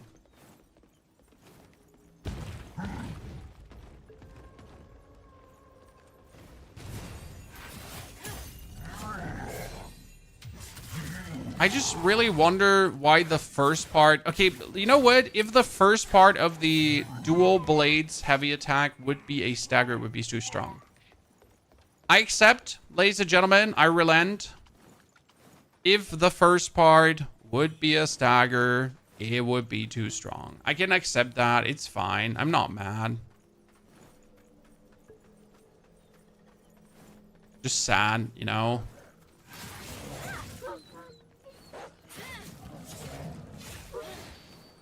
It's quite a big game. Your first playthrough can be everything up to 50 hours. There's a lot to discover, and there are a lot of bosses to bang your head against, so sometimes shorter, sometimes longer. Personal skill levels matter. Right, if you suck, you suck.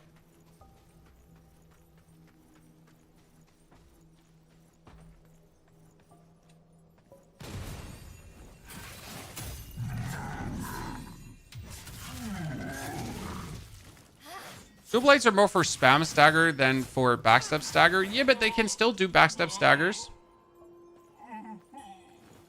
It's not that I disagree with you. It's just that I gotta get used to it.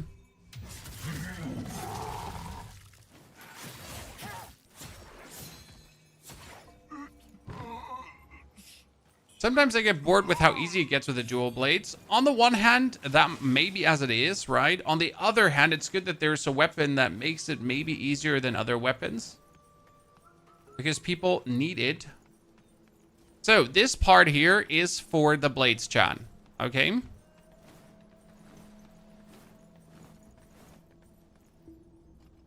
Back there where this ugly hoblin is...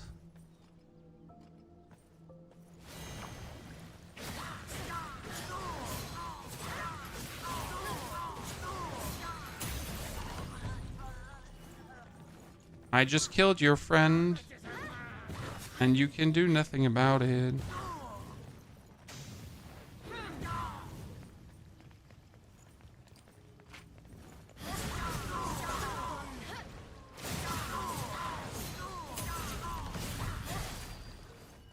Slice and dice, ladies and gentlemen. Now you're getting the firearm blades, and the firearm blades say, Firearm blades, it has perfect aim and sudden strike. And you can actually use the perfect aim with the left mouse button to do this. Boom. You saw that? And with this, you can actually, like, scoot and poop around enemies.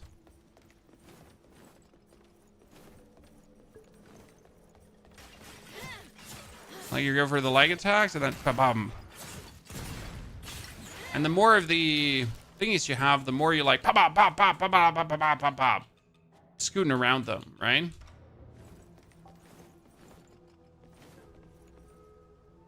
Very nice.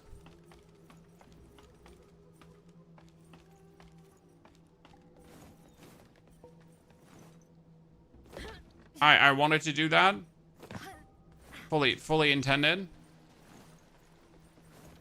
I just wanted to show you what happens when you're an idiot. This happens when you're an idiot, Chan. Guts, take care, brother. Hello, Mr. Guy with the Spear. Goodbye, Mr. Guy with the Spear. Actually, Guy with the Spear survived. That's pretty unfortunate.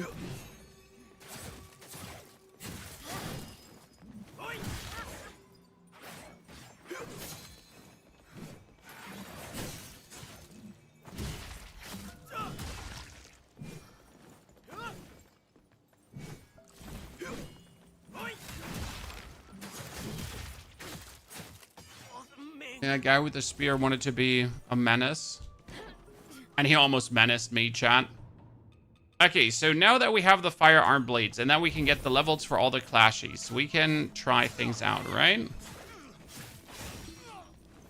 We also need to get that Skyborn Might into refresh thingies, and then we should be good. Let's try out. So right now I'm not feeling the leech, by the way. I feel like, why don't I have fire? Because leech just leeches me up, but fire does more damage. So why would I even remotely take the leech early?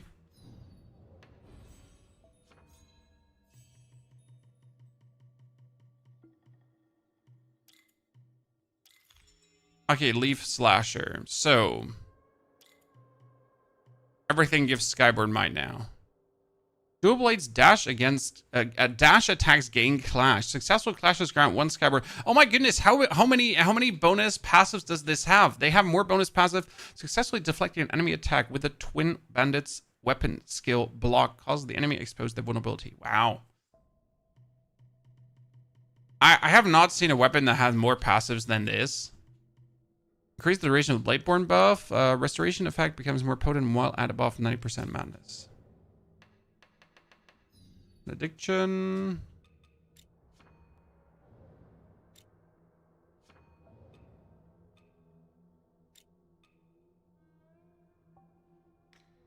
Did I miss one benediction?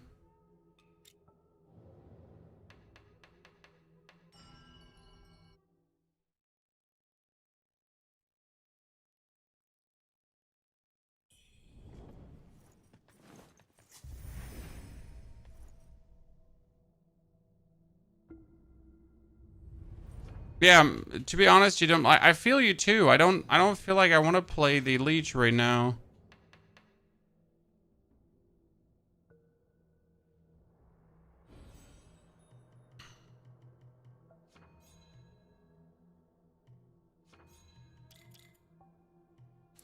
Rather like take blight or something for the YOLOs, but fire is just better.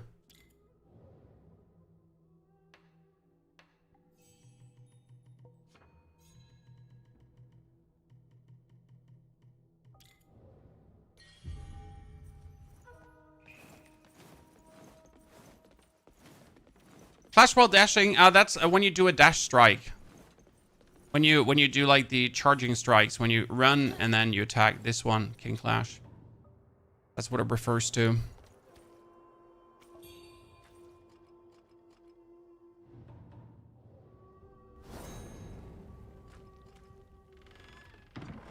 How many days are your games come? 2 days only. I don't see a reason to go Friday and...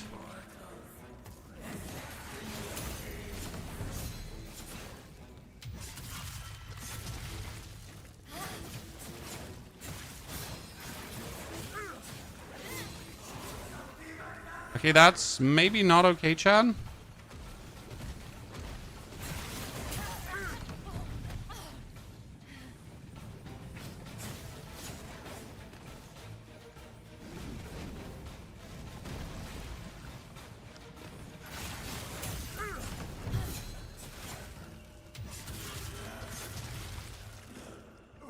Not bad.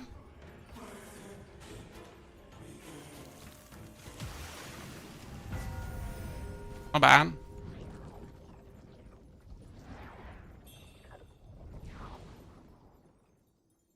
We haven't beaten the area yet. We actually didn't even use the Blade Mastery buff because we forget to put it on. Oops. Sorry, chat. Forget to put it on.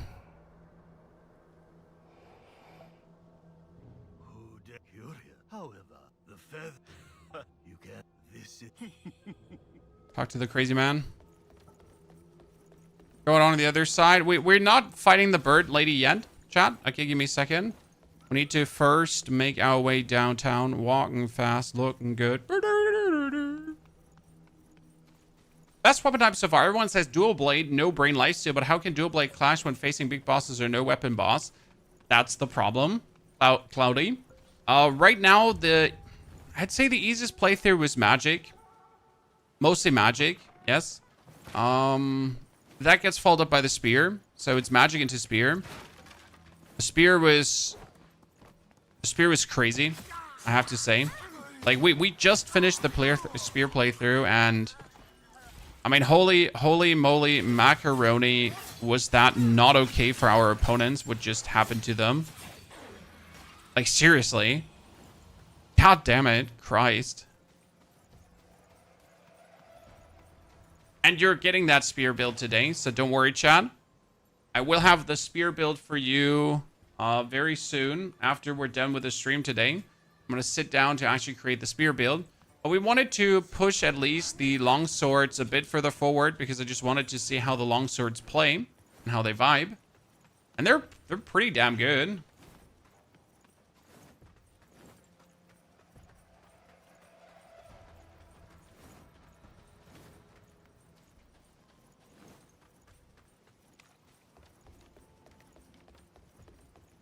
Mostly just use my spear to shoot things. I didn't actually ever use the spear rapid shot blow laid back, as solar leap was just name of the game. Literally a broken skill.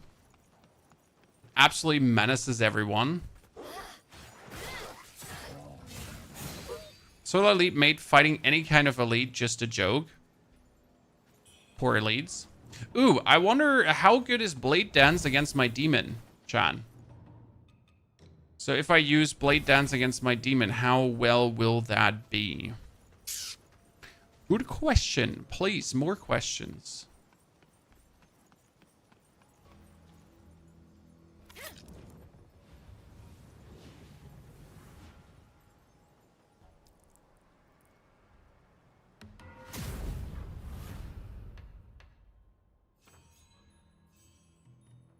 One more essence.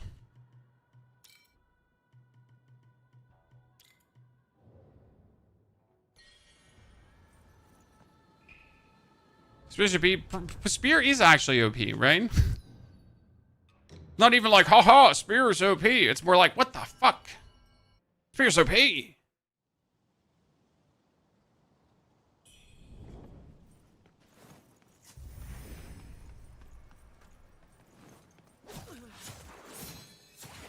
Just good, because it should be.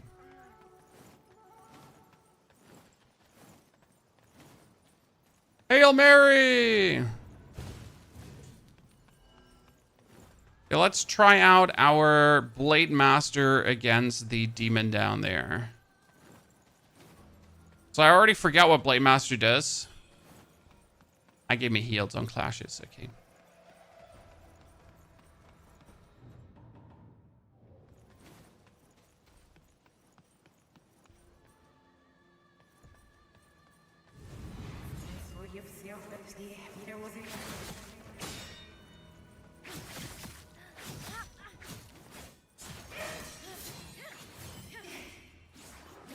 Okay, Blade Master on.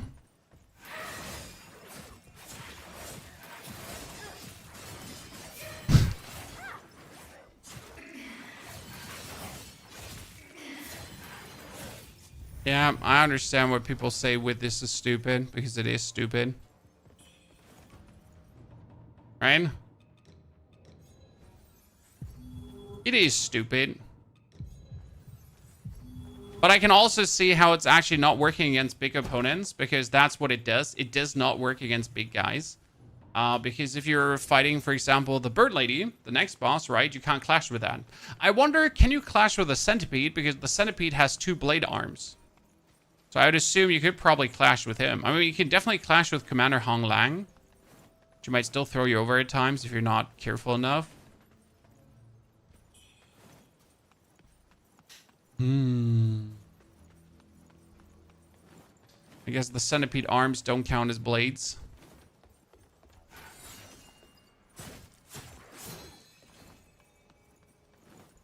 Hi, Jeremiah. Almost didn't get the stagger there.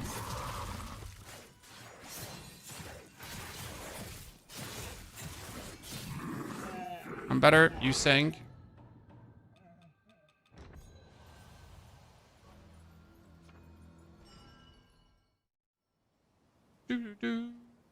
Axe may be the best now. Axe is great, but it sadly falls behind Spear. Spear's utility is just unmatched currently. I mean, I did like my Axe playthrough. Don't get me wrong. The Spear's just king. I thought this is a Spear only run. Sir, we just finished the Spear only run, and I had the option to end the stream or keep playing. I hope you enjoy that we keep playing instead of just ending the stream. But we just literally finished it. I'm sorry.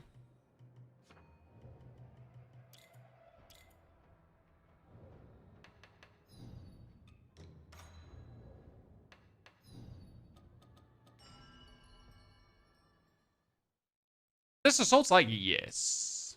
What is the steam powered? The steam powered spear is best for humanoid opponents you can turn around, Stella. But the Cloud Piercer is better for actual damage. Because Cloud Piercer is nasty.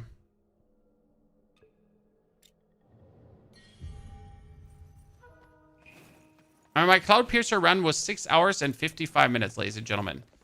It's been quite the nasty playthrough.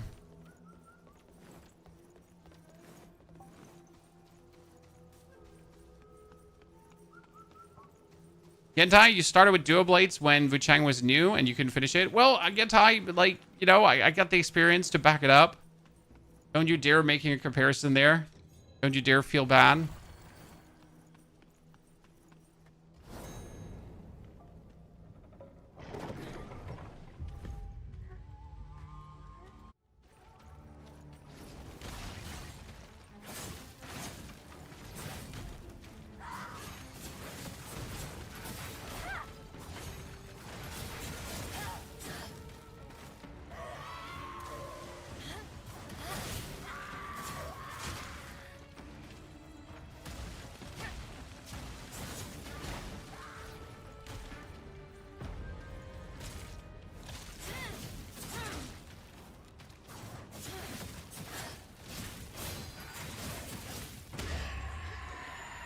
Oh, come on.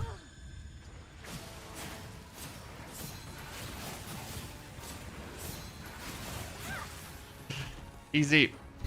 Easy.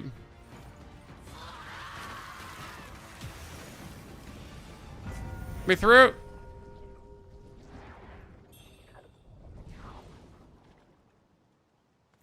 Bullied, ladies and gentlemen. Bullied.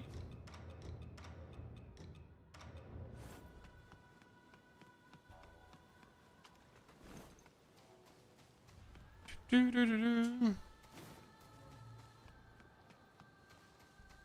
is where you gave up the game, Gentai. That's okay. I mean, the lady is harsh, especially if you didn't finish the whole zone. So what I do for this boss is I actually do finish the whole zone. I make sure that I have every single feather taken, every single opponent beaten, and then I engage with that boss. But not beforehand, because if you engage with this boss earlier, it actually turns into a shitty... Oh, no, don't level up. It turns into a shitty experience. It's just better than us. The funny part is that I'm actually not that good, right? I am I'm decent at Souls games. I have beaten, like, you know, my first Elden Ring run was like complete without summons and everything and just one single weapon and no jump attacks and whatsoever. So I know how to beat these games, but it's more that I have the perseverance to do so, if that makes sense. I'm stubborn enough to just bang my head against the wall until the wall falls down. Okay. And I will keep banging my head against the wall. I swear to God. Until that wall is beaten. Did you play AI Limit? I have seen AI Limit, but it didn't trigger me enough that I wanted to play it. But because it's bad in any way, just it wasn't like nothing more like, oh, I need to play it. Oh, look at it, Provoker.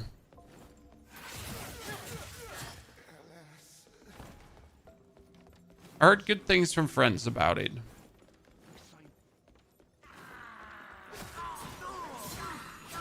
I can certainly see why people, though, don't think dual blades are crazy good or crazy fun to play. I mean, this is like easy mode.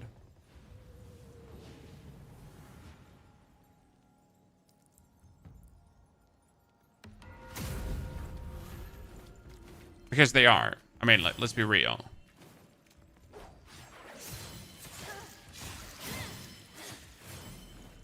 I prefer few hits for kill, though.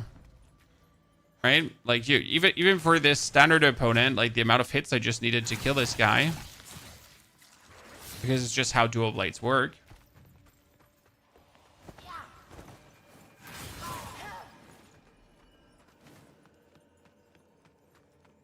Oh my goodness, no. Pathing error chat, speedrun ruined. I'd like to know if the dual blades could be faster than the others, though. Dual blades with Clash is key. There's one cool thing about this game. Every weapon has their specific thing they're doing good, right? Longsword is about light attack spams into discipline skills. Spear was with the blood hearts and find out how to actually use the blood hearts and abuse the blood hearts. Then you had Great Axe, which also was based on a discipline skill and clash combination, plus fire. We now have this, which is fully clash into the Blade Master, into the Liege. Kind of. And we had the one-handed sword, which was good for creating Skyborn Might automatically and then use feathering and magic. So each weapon really having their thing to it.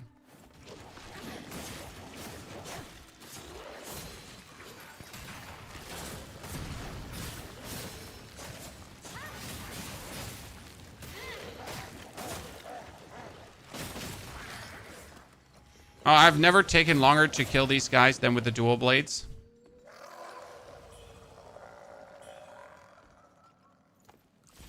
Just saying. Oh, Blade Master makes you also attack faster. Okay, that's good to know.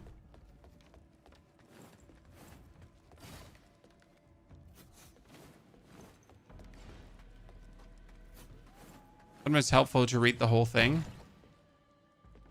Okay, I'd like if we could reach Commander Hong Lang. I think that would be my ambition here. Quickly blast through, get to Commander Hong Lang, and then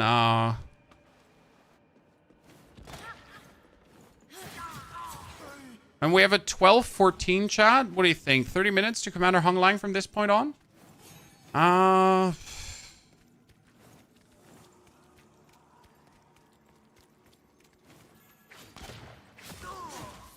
Only if I cut the Soulwood short.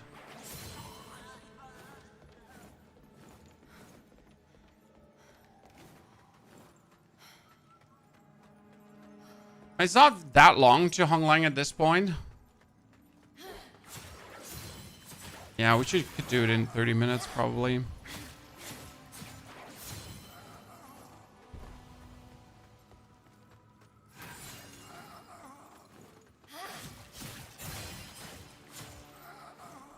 Mm-hmm.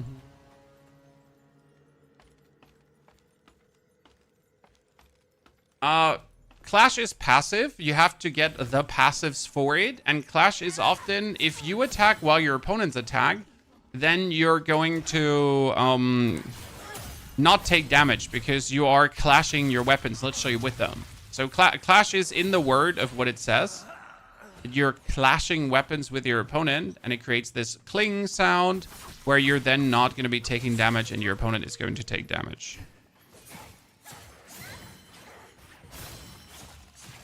Now, especially against dudes that try to slice and dice you, you pretty much just outclash them. Clash with Leech Temper is great. Yeah, but it seems like that Blade Master is actually enough. And you don't even need the Leech Temper.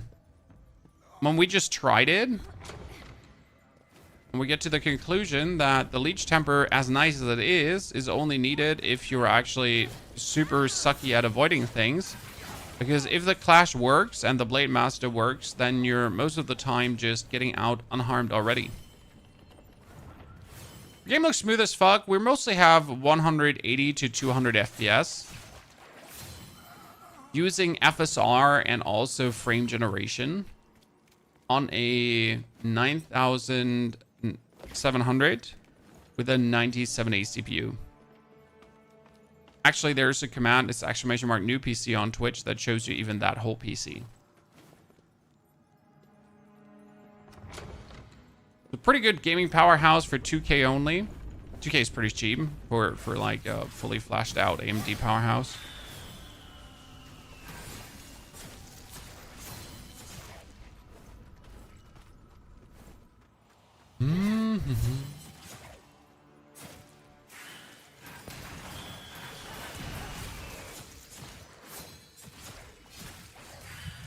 Oh no, corruption! Let's eat some flowers, Chad. And then let's eat some steamed bunny bun buns. Moin then, Raoul. Can you believe that in my first playthrough, Chad, I thought that this is the best talisman and you can't put it away? For first playthrough, we used the Twin Infant Pendant for stamina recovery. Almost exclusively on every single build because it was like, you know, you need the bonus stamina recovery until we noticed, no, you don't.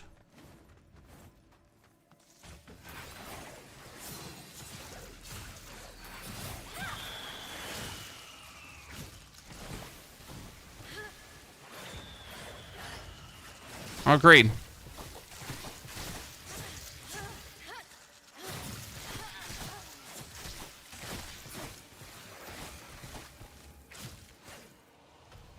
That was fantastic how I couldn't, like, you know, slice and dice through them.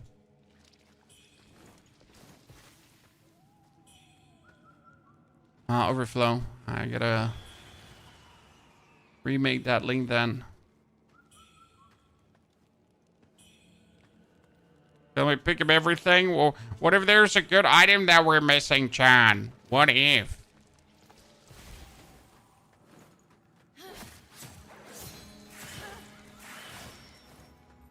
These body horror backs I always liked. I feel like we never get an explanation for why they exist. They're just there. And you're just like, oh, body horror.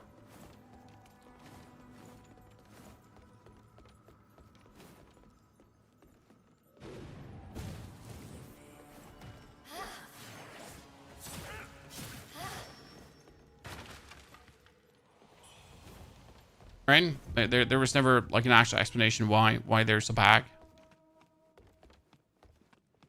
Of baggery.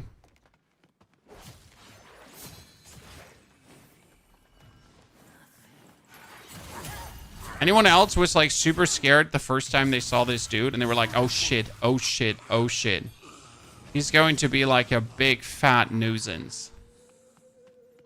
I don't understand the bad reviews about performance. It was because people were stupid to set their frame generation from TSR to DLSS or FSR. And on top, people just suck at optimizing, generally, their settings. I mean, then the day one patch came, the game got buffed, and people still let their reviews up, right? That's pretty much what happened there. It's kind of sad because why? Correct? Why would this? Silentium, you're back. We're starting a Dual Blades playthrough. We're done with our Spear playthrough. And I was like, why not Dual Blades instead of just restarting the stream? So here we are doing dual blades because of that.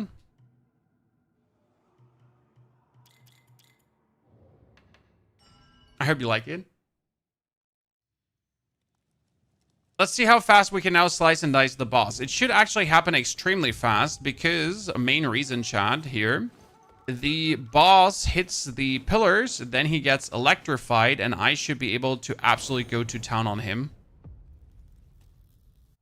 I beseech you, deliver me from these fates.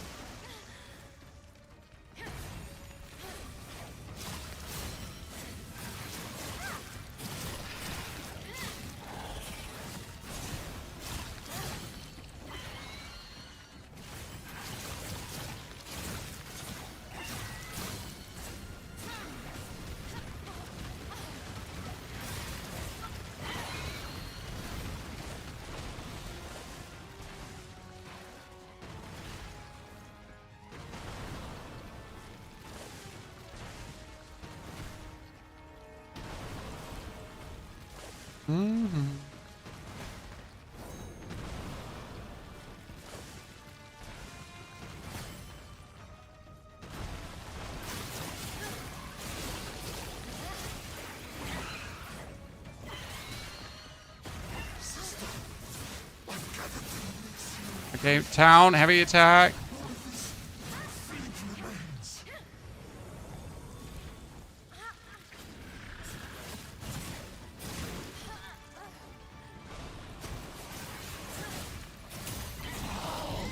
Pretty simple, ladies and gentlemen. Didn't even have to destroy the last pillar. That's pretty, like, dual blades is pretty stupid. I mean, spear did an equivalent amount of damage output. That's not the point. But, like, dual blades just spam me away, right? Spam me away. Could we have used the leech spell there too? Yes, but then again, we would have done just simply less damage. Right?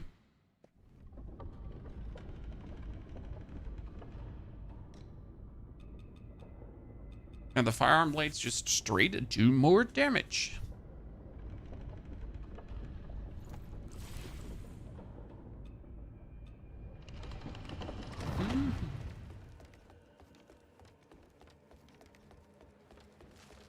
I do think there's a heal down here that I missed, right? Someone correct me if I'm wrong, but I'm pretty sure there's one heal.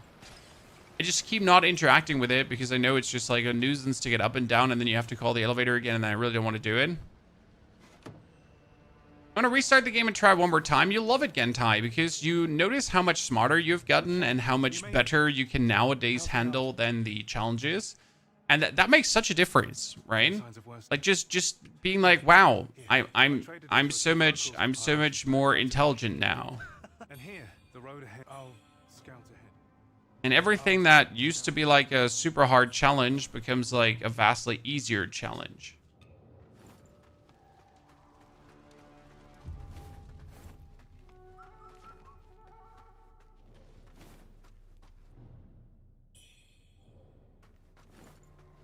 Okay.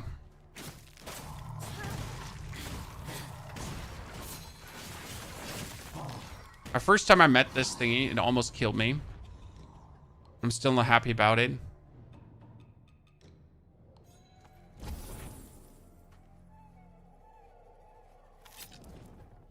Spear is the second worst weapon in the game. Just try dual blades. Richard, you clearly did not watch our last playthrough. Spear is an absolute bully weapon. And I'm saying that as someone who's beaten the game now with every single weapon, apart from dual blades. Spear is absolute insanity. How dare you to talk about my son the Spear like that? How dare you?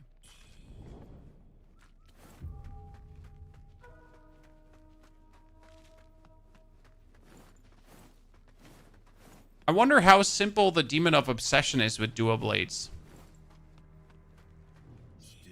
And that should literally just be just a spam. Then I bestow this upon you. The feather I shall send you. Just go bop, bop, bop, bop, bop, bop. And the Demon of Obsession goes like bop, bop, bop. And you go like bop, bop, bop, bop. And then you're like click, clash, clash, click, click, click, clash.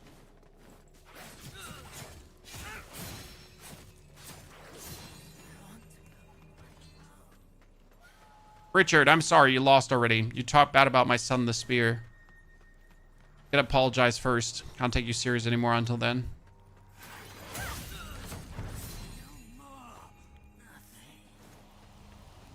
Doesn't mean it, Mr. Spear.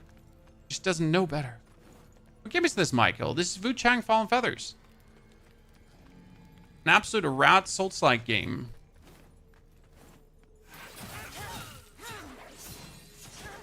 It's quite fun and challenging to play. Unless you exactly know what you're doing, then it's still quite fun and challenging to play, but you're gonna bully the game.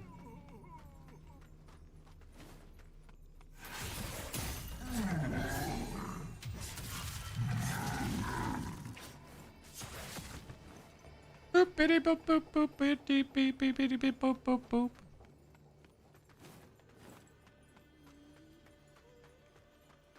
I don't even want to kill the demon here because the demon here is dropping like just the wrong feather. A rising defense. I wonder if you put on all the defensive stones. There's quite some defensive stones, right? How useful that would actually be.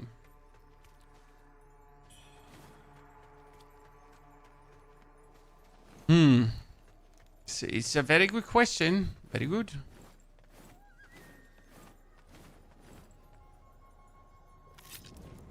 So this area is done in the next 5 to 10 minutes. FY.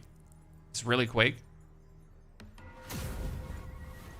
And then we're already at Hong Lang. And my main goal was I wanted to play the dual blades until Hong Lang. Because we all know how annoying she is. She's, again, only 40% of all players who have bought the game have actually beaten Hong Lang. I mean, 60% of players have actually given up early. That's crazy. If you think about it.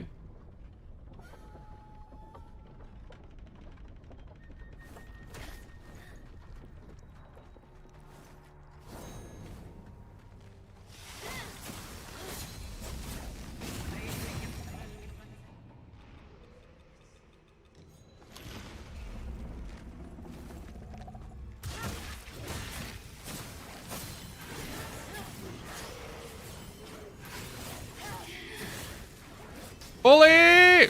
Bully! Sorry. Am I, like, having any conscious, like, thought at what skills I'm using? No, actually not. So when I'm fighting that fight there, right, I just press light, heavy, light, heavy, heavy, light, heavy, heavy, heavy, light. I just smashed the button. No real, like, thought or reason. Just going to town.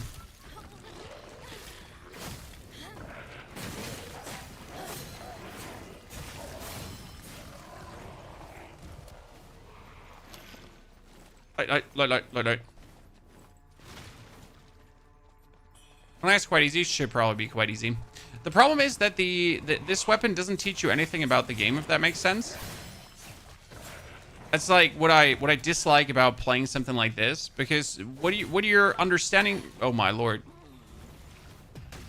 That's the first time that has happened. So what you're getting right now is you're getting a weapon spam, right? But that weapon spam, like, yeah. You don't learn to fight, right? You just go like, Wolfbane, thank you for the 18 months of support. Wolfbane, very good to see you there, partner. Hope you're doing well. Thank you very much for appearing today with your 18 months. What playthrough are you on? This is playthrough number 6, so the final playthrough, and it's using the dual blades. Then I have actually tried out every single weapon. If you go back in the VOD, you know that this is a spear playthrough where we beat the game with the spear. And now it's all about learning the ins and outs of the dual blades. What we're going to do is we're going to beat Commander Hong Lang, and then I'm actually going to be having probably offline to record the video on the spear guide, because obviously I have the full spear guide today ready for you.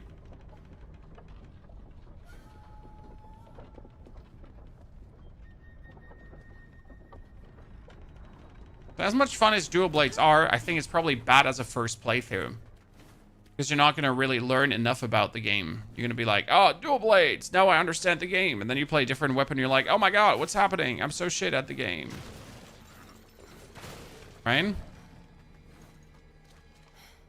Most likely what's going to happen.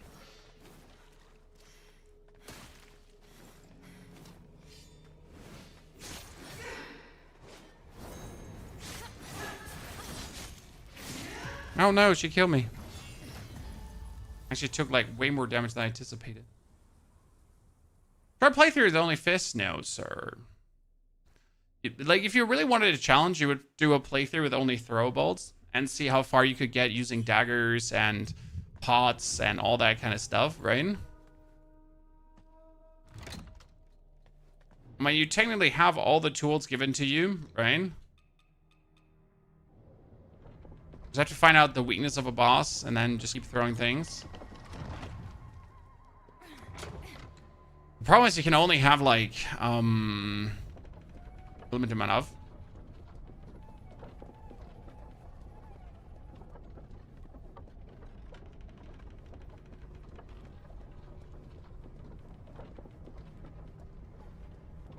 Yeah, 10 daggers aren't enough to kill the endgame boss.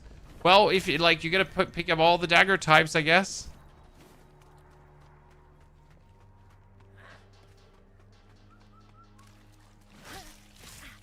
Leave me alone!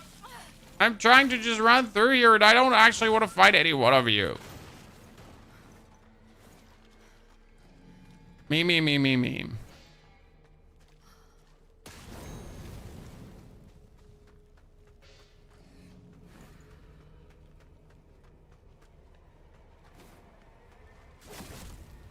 Oh my goodness. Let myself get pushed by the tree twice, guys. I deserve everything that's coming for me.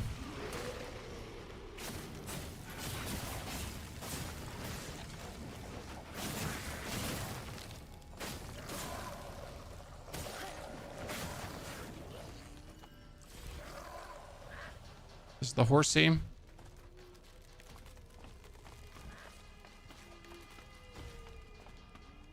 The spears, there's one weird weapon art where you move away from the enemy and then hit. I mean, there is a couple of clashing weapon arts where you deflect the enemy's attack to then do damage.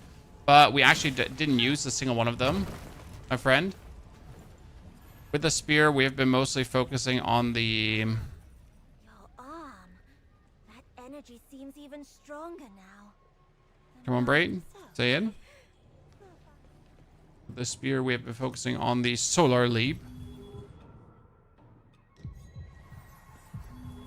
Name of the game is Solar Leap, and then you Solar Leap, and then you Solar Leap harder. Okay? It's all about solar leaping.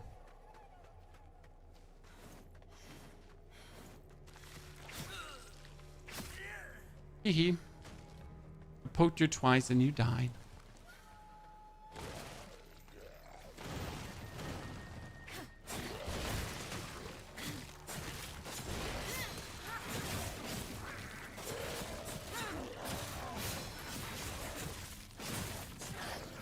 Yep, I have to say, from all the weapons, it's definitely the least enjoyable one so far.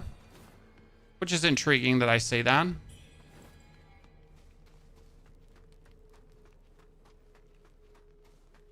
So leap can rock if you don't jump it into an attack? Nah. Don't jump it into an attack then. Right? Don't.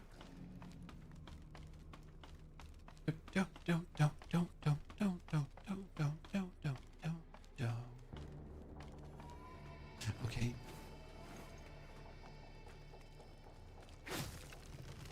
I'm gonna try to save time, guys.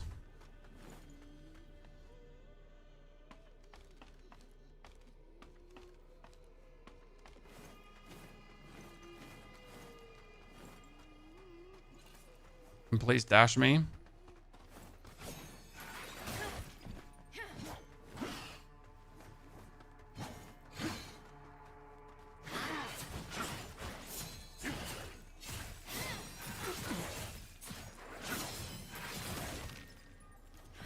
Really?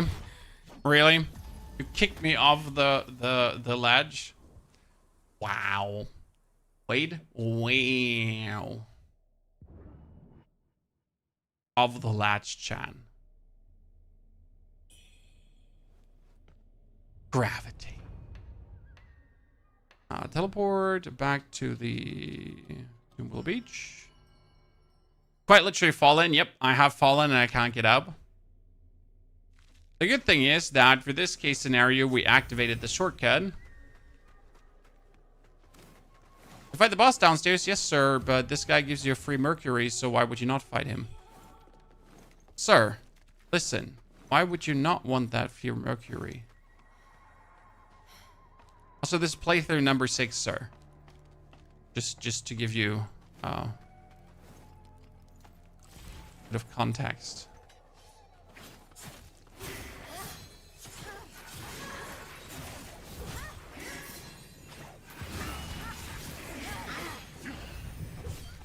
Oh, really? You just kill me? Oh, we had to kill her first.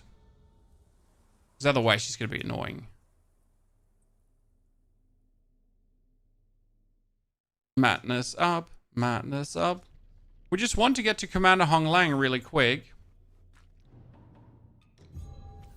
So one thing, by the way, about the spear in comparison to the dual blades, right? You might be able to clash with the dual blades, but you still have to fight the elites.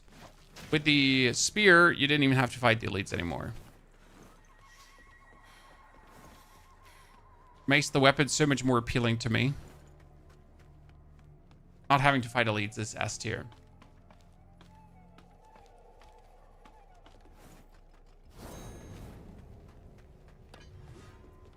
Oh, did I just summon her again because I madnessed up? I did.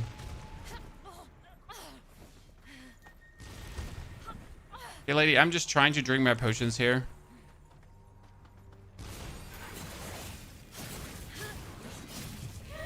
Ah, Jesus. I want it to be madnessed up.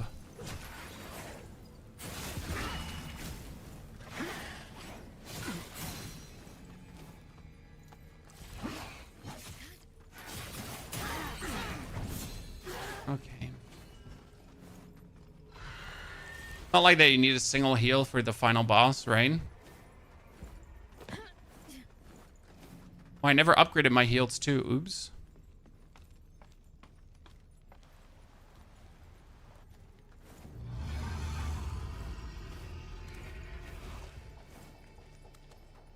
The only thing you need against the boss is the tempering. You got the temper, you got it good. Because you're just gonna eat him up, right?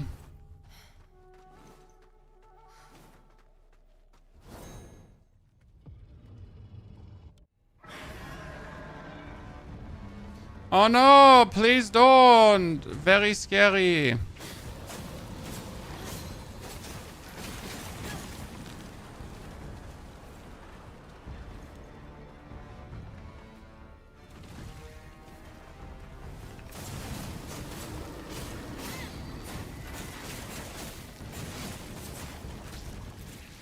Leave my feet alone.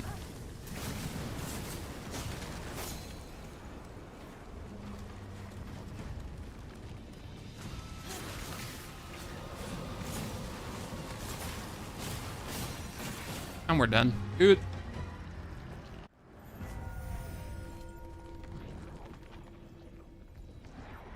Okay, 12:39. I said we can get to her before 1 p.m. Let's quickly blast through this part. Step number 1 is get back to Tao Qing, because Mr. Tao Qing, he has a set of items for you that you need. Teleport. Shoe Sanctum. Oh wait, my wife is writing me a message.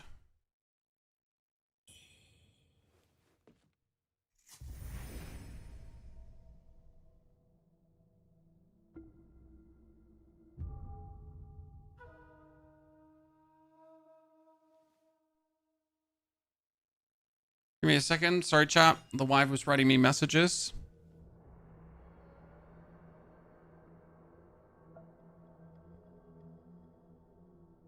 Quickly double check if everything is in order. Wow, why are you so slow today?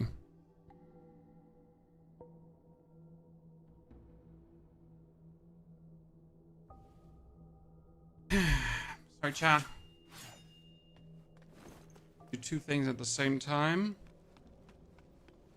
What treasures do you have for me today? Let me in these those. What treasure Internet do on you have? phone being slow. Oh, but don't let his graphic exterior fool you. He's got a soft spot for romance.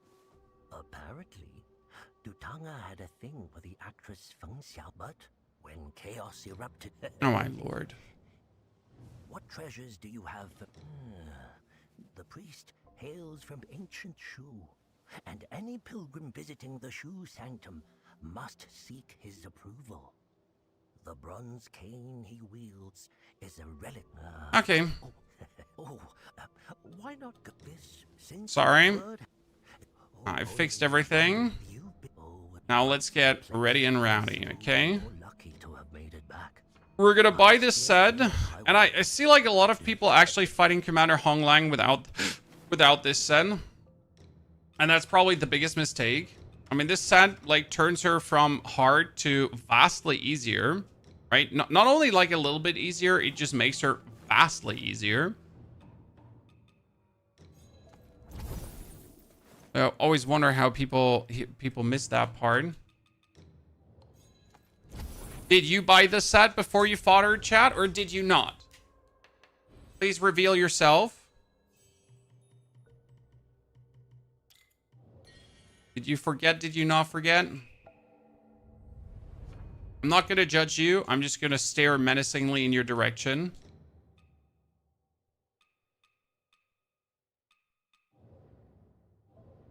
Teleport back to the corpse pits.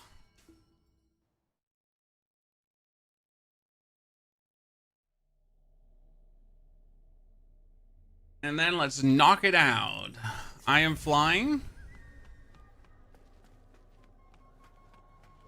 Over yonder.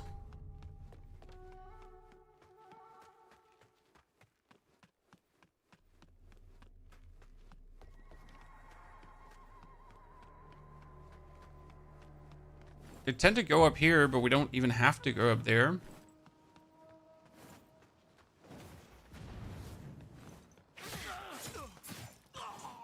Down with a sickness.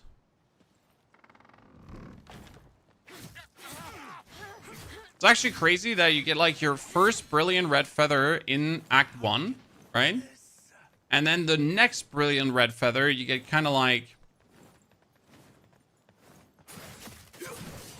all the way at the end.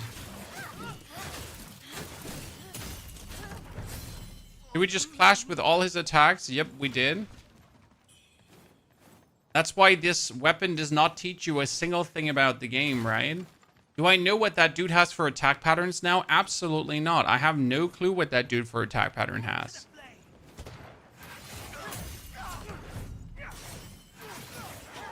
Because I completely decided to ignore any kind of attack pattern-esque thingy you could ever do. And just kept spamming my attacks.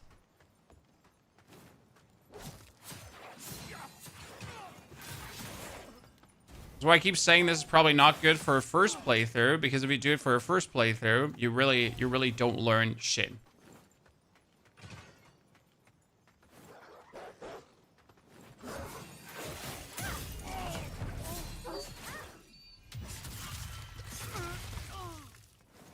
Bully.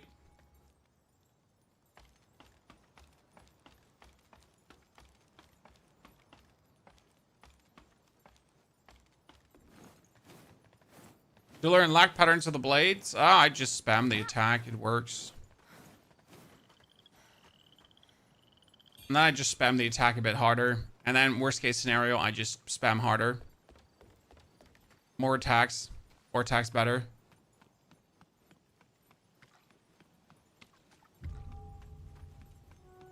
Also, I was promised the easiest Hong Lang fight ever, so if I'm not going to have the easiest Hong Lang fight ever, I'm going to be mad.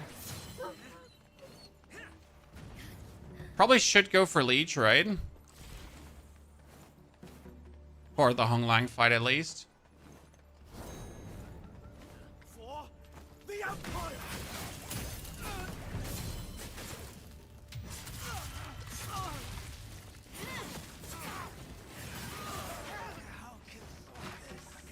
Mm-hmm.